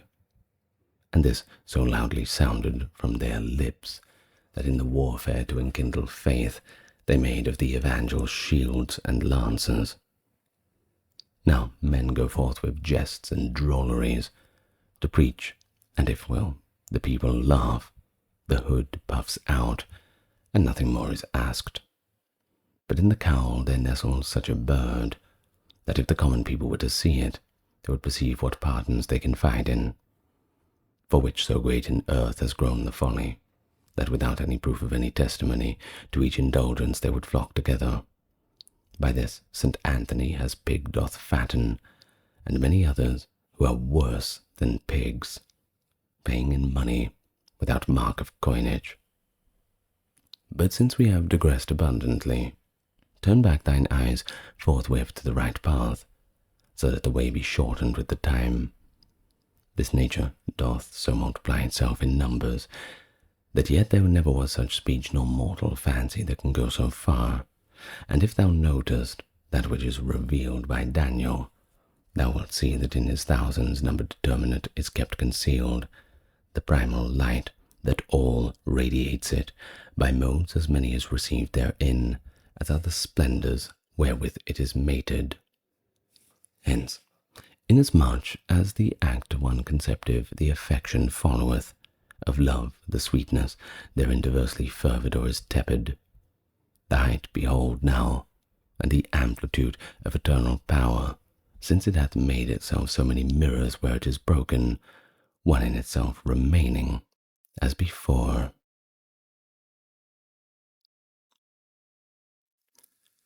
Canto XXX.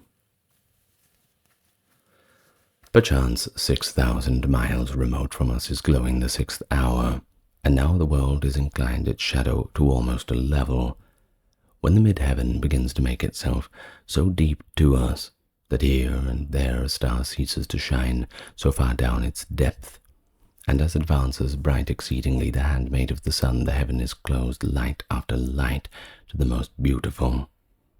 Not otherwise the triumph, which forever plays round about to the point that vanquishes me, seeming enclosed by what itself encloses, little by little from my vision faded, whereat to turn mine eyes on Beatrice, my seeing nothing, and my love constraineth me. If what has hitherto been said of her were all concluded in single praise, scant would it be to serve the present turn.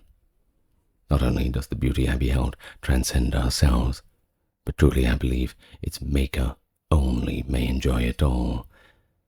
Vanquished, I confess, by me this passage, more by a problem of this theme was ever overcome the comic or tragic poet.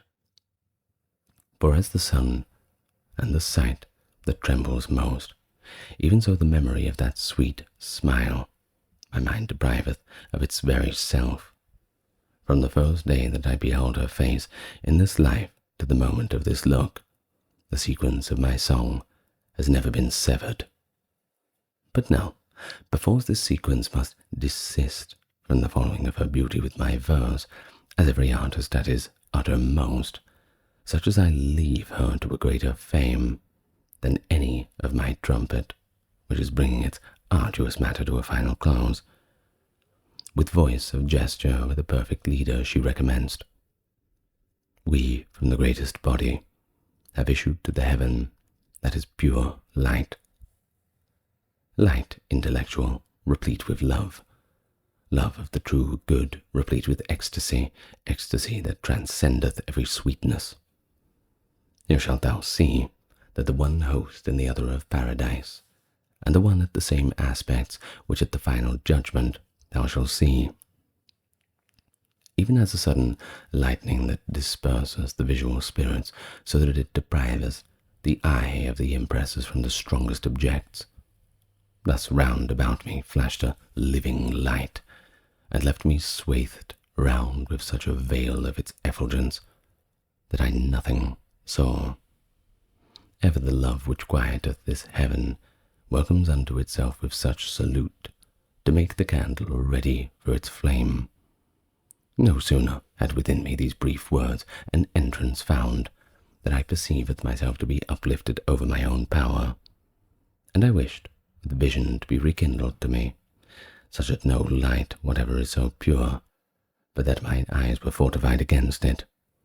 And light I saw in the fashion of a river, fulvid with its effulgence, twixt two banks depicted with an admirable spring. Out of this river issued living sparks, and on all sides sank down into the flowers, like unto rubies that are set in gold. And then, as if inebriate with odours, they plunged again into the wondrous torrent, and as one entered, issued forth another. The high desire that now inflames and moves thee to have intelligence of what thou seest pleaseth me all the more it swells. But of this water it behooves thee drink, before so great a thirst in thee be slaked. Thus said to me the sunshine of mine eyes, and added, the river and the topazes going in and out, and the laughing of the herbage, are the truth foreshadowing prefaces. Not that these things are difficult in themselves, but the divisions he is on thy side. For yet thou hast not vision so exalted. There is no babe that leaps so suddenly with face towards the milk, if awake much later than his usual custom is. As I did, that I might make better mirrors still of mine eyes down stooping to the wave, which flows that therein be better made. And even as the penthouse of mine eyelids drank of it, it forthwith appeared to me out of its length to be transformed to round. Then, as a folk who may have been under masks seem other before you, if they divest the semblance not of their own they disappeared in, thus unto great pomp were changed for me the flowerets and the sparks, so that I saw both the courts of heaven made manifest. Ah, splendour of God! by means of which I saw the lofty triumph of the realm voracious. Give me the power to say how it is I saw. There is a light above, which visible makes the Creator unto every creature, who only in beholding him has peace, and it expands itself in circular form to such an extent that its circumference would be too large to girdle the sun. The semblance of it made all rays reflected from the top of primal motion, which takes it wherefrom vitality and power. And as a hill in water its base mirrors itself, as if to see its beauty when affluent most in verdure and in flowers, so ranged aloft all around the light, mirrored I saw in more ranks 1,000, all who above there had from us returned. And if the lowest row collect within it so great a light, how vast the amplitude of this rose in its extremest leaves! My vision in the vastness and the height lost not by itself, but comprehended all the quantity and quality of that gladness. There near and not far, add nor take away, for there where God immediately doth govern, the natural law in naught is relevant. Into yellow of the rose eternal that spreads and multiplies, and breathes an odour of praise unto the ever vernal sun, as one who silent is fain would speak, my Beatrice drew on and said, Behold, of the white stoles how vast the convent is. Behold how vast the circuit of our city. Behold our seats so filled to overflowing, that here henceforth are few people wanting. And on that great throne, wherein thine eyes are fixed, for the crown's sake already placed upon it, before thou suppest at his wedding feast, shall sit the soul, that is to be Augustus on earth of noble Henry, who shall come to redress Italy ere she be ready. Blind covetousness, that casts its spell upon you, has made you like unto the little child, who dies of hunger, and drives off the nurse. And in the sacred form then shall be prefect such, that openly or covert, on the same road, he will walk not with him. But long as God he will be endured, in holy office he shall be thrust down, where Simon Magus is for his deserts, and make him of Alagna lower go. Canto XXXI. In fashion, then, as of a snow-white rose, displayed itself to me the saintly host whom Christ in his own blood had made his bride. But the other host, that flying sees and sings the glory of him who doth enamour it, and the goodness that created it so noble, even as a swarm of bees that sinks its flowers, one moment, and the next returns again to where its labour is to sweetness turned, sank into the great flower that is adorned with leaves many, and thence reascended to where its love abideth evermore. Their faces had they all of living flame, and wings of gold, all the rest so white, no snow unto that limit doth attain. From bench to bench, into the flower descending, they carried something of their peace and ardour, which by the fanning of their flanks they won. Nor did the interposing twixt the flower of that was over it such a plenitude of flying shapes impede the sight and splendour, because the light divine so penetrates the universe according to its merit, that naught can be an obstacle against it. This realm, secure and full of gladsomeness, crowded with ancient people and with modern unto one mark, had all its look and love. Ah, triennial light, that in a single star sparkling down, their sight so satisfies them, look down upon our tempest here below. If the barbarians, coming from some region that every day by Hellas is covered, revolving with their son whom she delights in, beholding Rome and all her noble works, were wonder-struck, what time the Lateran above all mortal things was eminent, I who to the divine had come from the human, from time upon eternity had come from Florence to a people just and sane. With what amazement must I have been filled! Truly, between this and the joy, it was my pleasure not to hear, and to be mute. And as a pilgrim who delighteth him in gazing round the temple of his vow, and hopes some day to retell how it was, so through the living light was my way perusing, directed I mine eyes over all the ranks, now up, now down, and now all round about.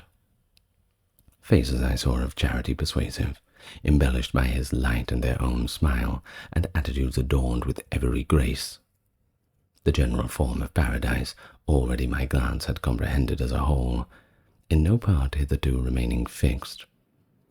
And round I turned with me, rekindled wish my lady to interrogate of things concerning which my mind was in suspense. One thing I meant, another answered me.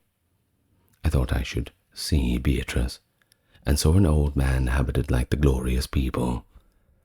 Overflowing was he in his eyes and cheeks with joy benign, in attitude of pity as to tender father is becoming. And she, where is she? Instantly I said. Whence he? To put an end to thy desire, me Beatrice hath sent from mine own place. And if thou lookest up to the third round, of the first rank, again shalt thou behold her. Upon thy throne her merits have assigned her. Without reply I lifted up mine eyes, and I saw her, as she made herself a crown reflecting from herself of eternal rays, not from that region which the highest thunders is any mortal eye so far removed, in whatsoever sea it deepest sinks. As there from Beatrice my sight, but this was nothing unto me, because her image descendeth to me by medium blurred. O Lady, thou in whom my hope is strong, O thou for whom my salvation didst endure in hell, to leave the imprint of thy feet, of whatsoever things I have beheld, as coming from the power and from thy goodness, I recognize the virtue and the grace. Thou from a slave hast brought me unto freedom, by all those ways, by all the expedients, whereby thou hast power of doing it.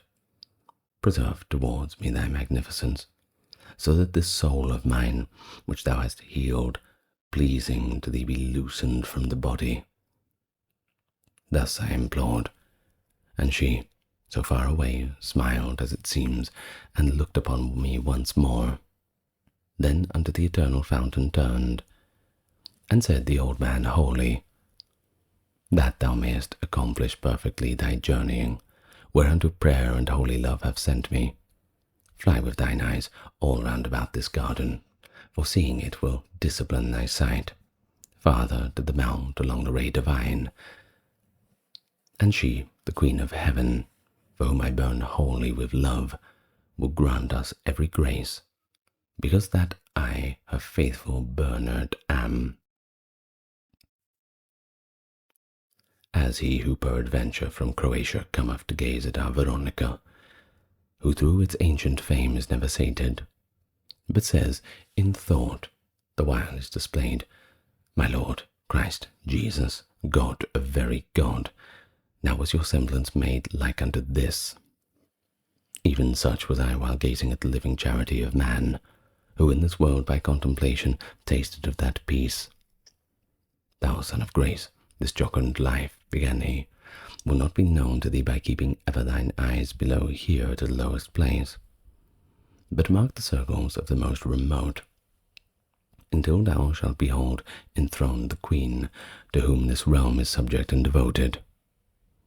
I lifted mine eyes up, and as at morn the oriental part of the horizon surpassed that wherein the sun goes down, thus, as if going with mine eyes from the vale to mount, I saw a part in the remoteness surpass in splendour all the other front. And even as there where all we await the pole that Phaeton drove badly, blazes more the light, and is on either side diminished. So likewise, That pacific oriflamme gleamed brightest in the centre, and each side in equal measure did the flame abate.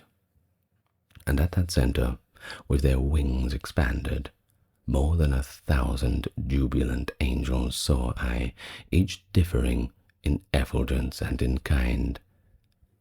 I saw there, at their sports and at their songs, a beauty smiling, which the gladness was within the beauty and eyes of all the other saints. And if I had in speaking as not much wealth as in imagining, I should not dare to attempt the smallest part of its delight. Bernard, as soon as he beheld mine eyes fixed intent upon its fervid fervour, his own with such affection turned to her, that it made mine more ardent to behold. Canto XXXII. Absorbed in his delight, the contemplator assumed the willing office of a teacher, and gave beginning to those holy words. The wound that Mary closed up and anointed, she at her feet who was so beautiful. She is the one who opened it and pierced it, within that order which the third seat's mate is seating Rachel, lower than the other with Beatrice in manner as thou seest, Sarah, Rebecca, Judith, and all, who was ancestress of the singer, who foretold of the misdeeds, say, miserere me. Canst thou behold from seat to seat descending down in graduation, as with one's own name, I through the rows go down from leaf to leaf, and downward from the 7th row, even as above the same, succeed the Hebrew woman, dividing all the tresses of the flower? Because, according to the view in which faith in Christ had taken, these are the partition by which the sacred stairways are divided. Upon this side, where perfect is the flower, with each one of its petals seated those who are believed in Christ was to come. Upon the other side, where intersected with vacant spaces and the semicircles, are those who looked to Christ already come. And as upon this side the glorious seat of the Lady of Heaven, and the other seats below it, had such a great division make, so opposite doth that of great John, who ever holy, desert, and martyrdom endured, and afterwards 2 years in hell.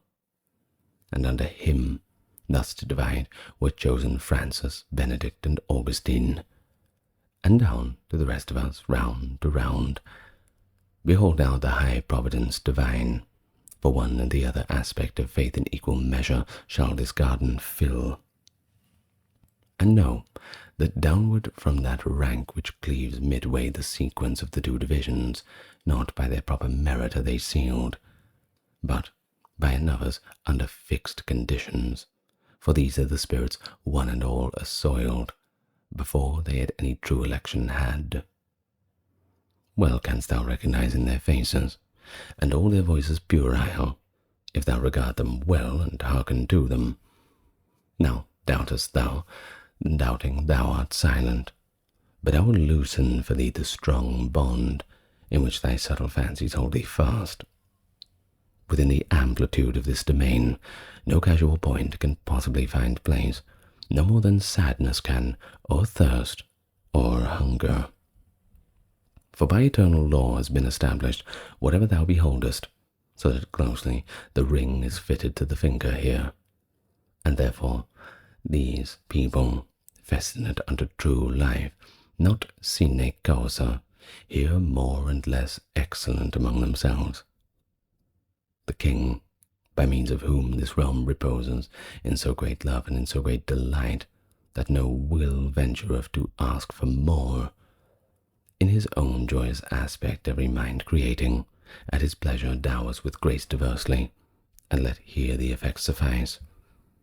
And this is clearly and expressly noted for you in Holy Scripture, in those twins who are in their mother had been anger roused, according to the colour of the hair, therefore with such grace the light supreme consenteth that they worthily be crowned, without, then, any merit of their deeds stationed, or they are in different gradations, differing only in their first acuteness.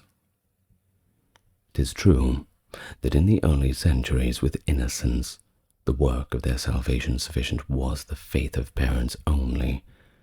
After the earlier ages were completed, behooved that it by the males, unto their innocent wings should virtue add. But after that time of grace had come, without baptism absolute of Christ, such innocent below there was retained. Look now into the face that unto Christ hath most resemblance, for its brightness only is able to prepare thee to see Christ. On her did I behold such great a gladness rain down, borne onward in the holy minds, created through that altitude to fly, that whatsoever I had seen before did not suspend in me admiration, nor show me such similitude of God. And the same love that first ascendeth there, Ave Maria, gratia plena, singing, in front of her its wings expanded wide, unto the canticle divinely responded, from every part of the court beautified, so that each sight became serener for it. O Holy Father, who for thee endurest to be below here, leaving the sweet place in which thou sittest by eternal lot, who is the angel that with so much joy into the eyes is looking for our Queen, enamored, so that he seems made of fire? Thus I again recourse had to the teaching of that one who delighted him in Mary, as doth the star of the morning in the sun. And he said to me, such gallantry and grace as there can be in angel and in soul, all is in him, and thus we fain would have it, because he is the only one who bore the palm down unto Mary, when the Son of God to take our burden on himself decreed. But now come onward with thine eyes, as I shall speaking go, and note the great patricians of this most just and merciful of empires. Those two that sit above the most in rapture as being very near unto Augusta, as are where the two roots of this rose. He upon the left is near placed, the Father is, by whose audacious taste the human species so bitter tastes. Upon the right thou seest that ancient Father of the Holy Church, into whose keeping Christ the keys committed of this lovely flower. And he who all the evil days beheld, before his death, of their beauteous bride, whom with the spear and with the nails was won, beside him sits, and by the other rests, the leader unto whom Mana lived, the people in great fickle and stiff-necked. Opposite Peter seest Anna seated, so well content to look upon her daughter. Her eyes she moves, not while she sings Hosanna. And opposite, the eldest household father, Lucia, sits. She who had thy lady moved when to rush downward, thou didst bend thy brows. But since the moments of thy vision fly, here will we make a full stop, as a good tailor who makes the gown according to his cloth. And unto the first love will turn our eyes, that looking upon him thou penetrate as far possible through his effulgence.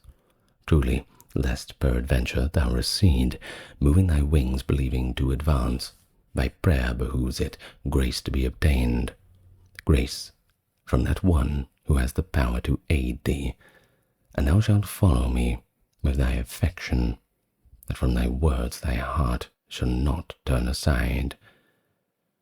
And he began this holy orison.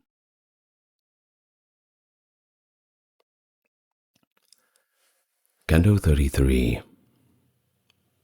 Thou Virgin Mother, daughter of thy Son, humble and high beyond all other creature, the limit fixed of the eternal counsel, thou art the one who such nobility to human nature gave, that its Creator did not disdain to make himself its creature. Within thy womb rekindled was the love, by heat of which the eternal peace after such wise this flower has germinated. Hereunto thus art a noonday torch of charity, and below there are among mortals thou art the living fountain-head of hope. Lady, thou art so great and so prevailing, that he who wishes grace nor runs to thee, his aspirations without wings would fly. Not only to thy benignity gives succour to him who asketh it, but oft times forerunneth of its own accord the asking. In thee compassion is, in thee pity, in thee magnificence, in thee unites whatever of goodness is any creature. Now doth this man, who from the lowest depth of the universe, as far as has seen, one after one, the spiritual lives, supplicate thee, through grace, so much power, that with his eyes he may uplift himself higher towards the uttermost salvation. And I, who never burned for my own seeing, more than I do for any of his, all of my prayers prefer to thee, and pray that they come not short, that thou wouldst scatter from him every cloud of his mortality, so with thy prayers that the chief pleasure to him be displayed. Still farther do I pray thee, Queen, who canst whatever thou wilt, that sound mayest persevere, after so great a vision has his affections. Let thy protection conquer human movements. See Beatrice and all the blessed ones, my prayers to second-class their hands to be. The eyes, beloved and revered of God, fastened upon the speaker, showed to us how grateful unto her prayers devout. Then unto the eternal light they turned, upon which is not credible could be by any creature bent an eye so clear. And I, whom to all the end of desires was now approaching, even as I ought the ardour of desire within me ended. Bernard was beckoning unto me, and smiling, that I should upward look, but I already was of my own accord such as he wished, because of my sight, becoming purified, was entering more and more into the ray of the high light which of itself is true. From that time forward, what I saw was greater than our discourse, that to such vision yields, and yields the memory unto such excess. Even as he who seeth in a dream, and after dreaming the imprinted passion remains, and to his mind the rest returns not, even such am I, for almost utterly ceases my vision, and distilleth yet within my heart the sweetness born of it. Even thus the snow is in the sun unsealed, even thus upon the wind the light leaves where the soothsayings of the Sibyl lost. O light supreme, that dost so far uplift thee from conceits of mortals, to my mind of what thou did appear to relend a little, and make my tongue of so great puissance, that by a single spark of thy glory it bequeath unto the future of the people, and by returning to my memory somewhat, and by a little sounding of these verses, more of thy victory shall be conceived. I think the keenness of the living ray which I endured would have bewildered me, if but mine eyes had not been averted from it. And I remember that I was more bold on this account to hear, so that I joined my aspect with the glory infinite. O grace abundant, by which I presume to fix my sight upon the light eternal, so that seeing I consumed therein, I saw that in its depth far down is lying, bound up with love together in one volume, which through the universe in leaves is scattered. Substance and accident, and their operations, all interfuse together in such wise that I would speak of one simple light. The universal fashion of this knot, methinks I saw, since more abundantly in saying this I feel that I rejoice. One moment is more lethargy to me than 25 centuries of empires that startled Neptune with the shade of Argo. My mind in this wise wholly in suspense, steadfast, immovable, attentive gazed, and evermore with gazing grew and kindled. In presence of that light, one such becomes, that to withdraw thereon from the other prospect it is impossible he ever consent, because the good, which object is of will, is gathered all in this and out of it, that is defective, which is perfect here. Shorter henceforward will my language fall of what I yet remember, that an infant who in still his tongue doth moisten at the breast, nor because more than one unmingled semblance was in the living light on which I looked, for it is always what it was before, but through the sight that fortified itself in me by looking, one appearance only to me was ever changing as I changed. Within the deep and luminous subsistence of the high light appeared to me 3 circles of threefold colour and of one dimension, and by the second seemed the first reflected, as iris is by iris, and the third seemed fire, that equally from both is breathed. Oh, how all speech is feeble and falls short of my conceit, and to this what I saw little is such, 'tis not enough to call it a little. O light eternal, soul in thyself that dwellest, soul knoweth thyself, and known unto thyself, and knowing lovest and smilest unto thyself. That circulation, which being thus conceived, appeared in thee as a reflected light, when somewhat contemplated by mine eyes, within itself of its own very colour, seemed to me to be painted with our effigy, wherefore my sight was all absorbed therein. As the geometrician, who endeavours to square the circle and discovers not, by taking thought, the principle he wants, even such was I at the new apparition. I wished to see how the imagine to the circle conformed itself, and how it there finds place. But my own wings were not enough for this. Had it not been that then my mind were smote a flash of lightning, wherein came its wish, here vigour failed the lofty fantasy, but now was turning my desire and will, even as a wheel that equally is moved, the love which moves the sun and the other stars. End of Paradiso, and the end of Dante's Divine Comedy. Thank you very much for listening. I do appreciate you joining me if you've made it this far. If you have, please consider subscribing to the channel. You can certainly express some thankfulness for the hours of recording I've put into this, but I will admit it has been a labour of love. Always a pleasure. Thank you very much, everyone. Good night. Lots of love to you all.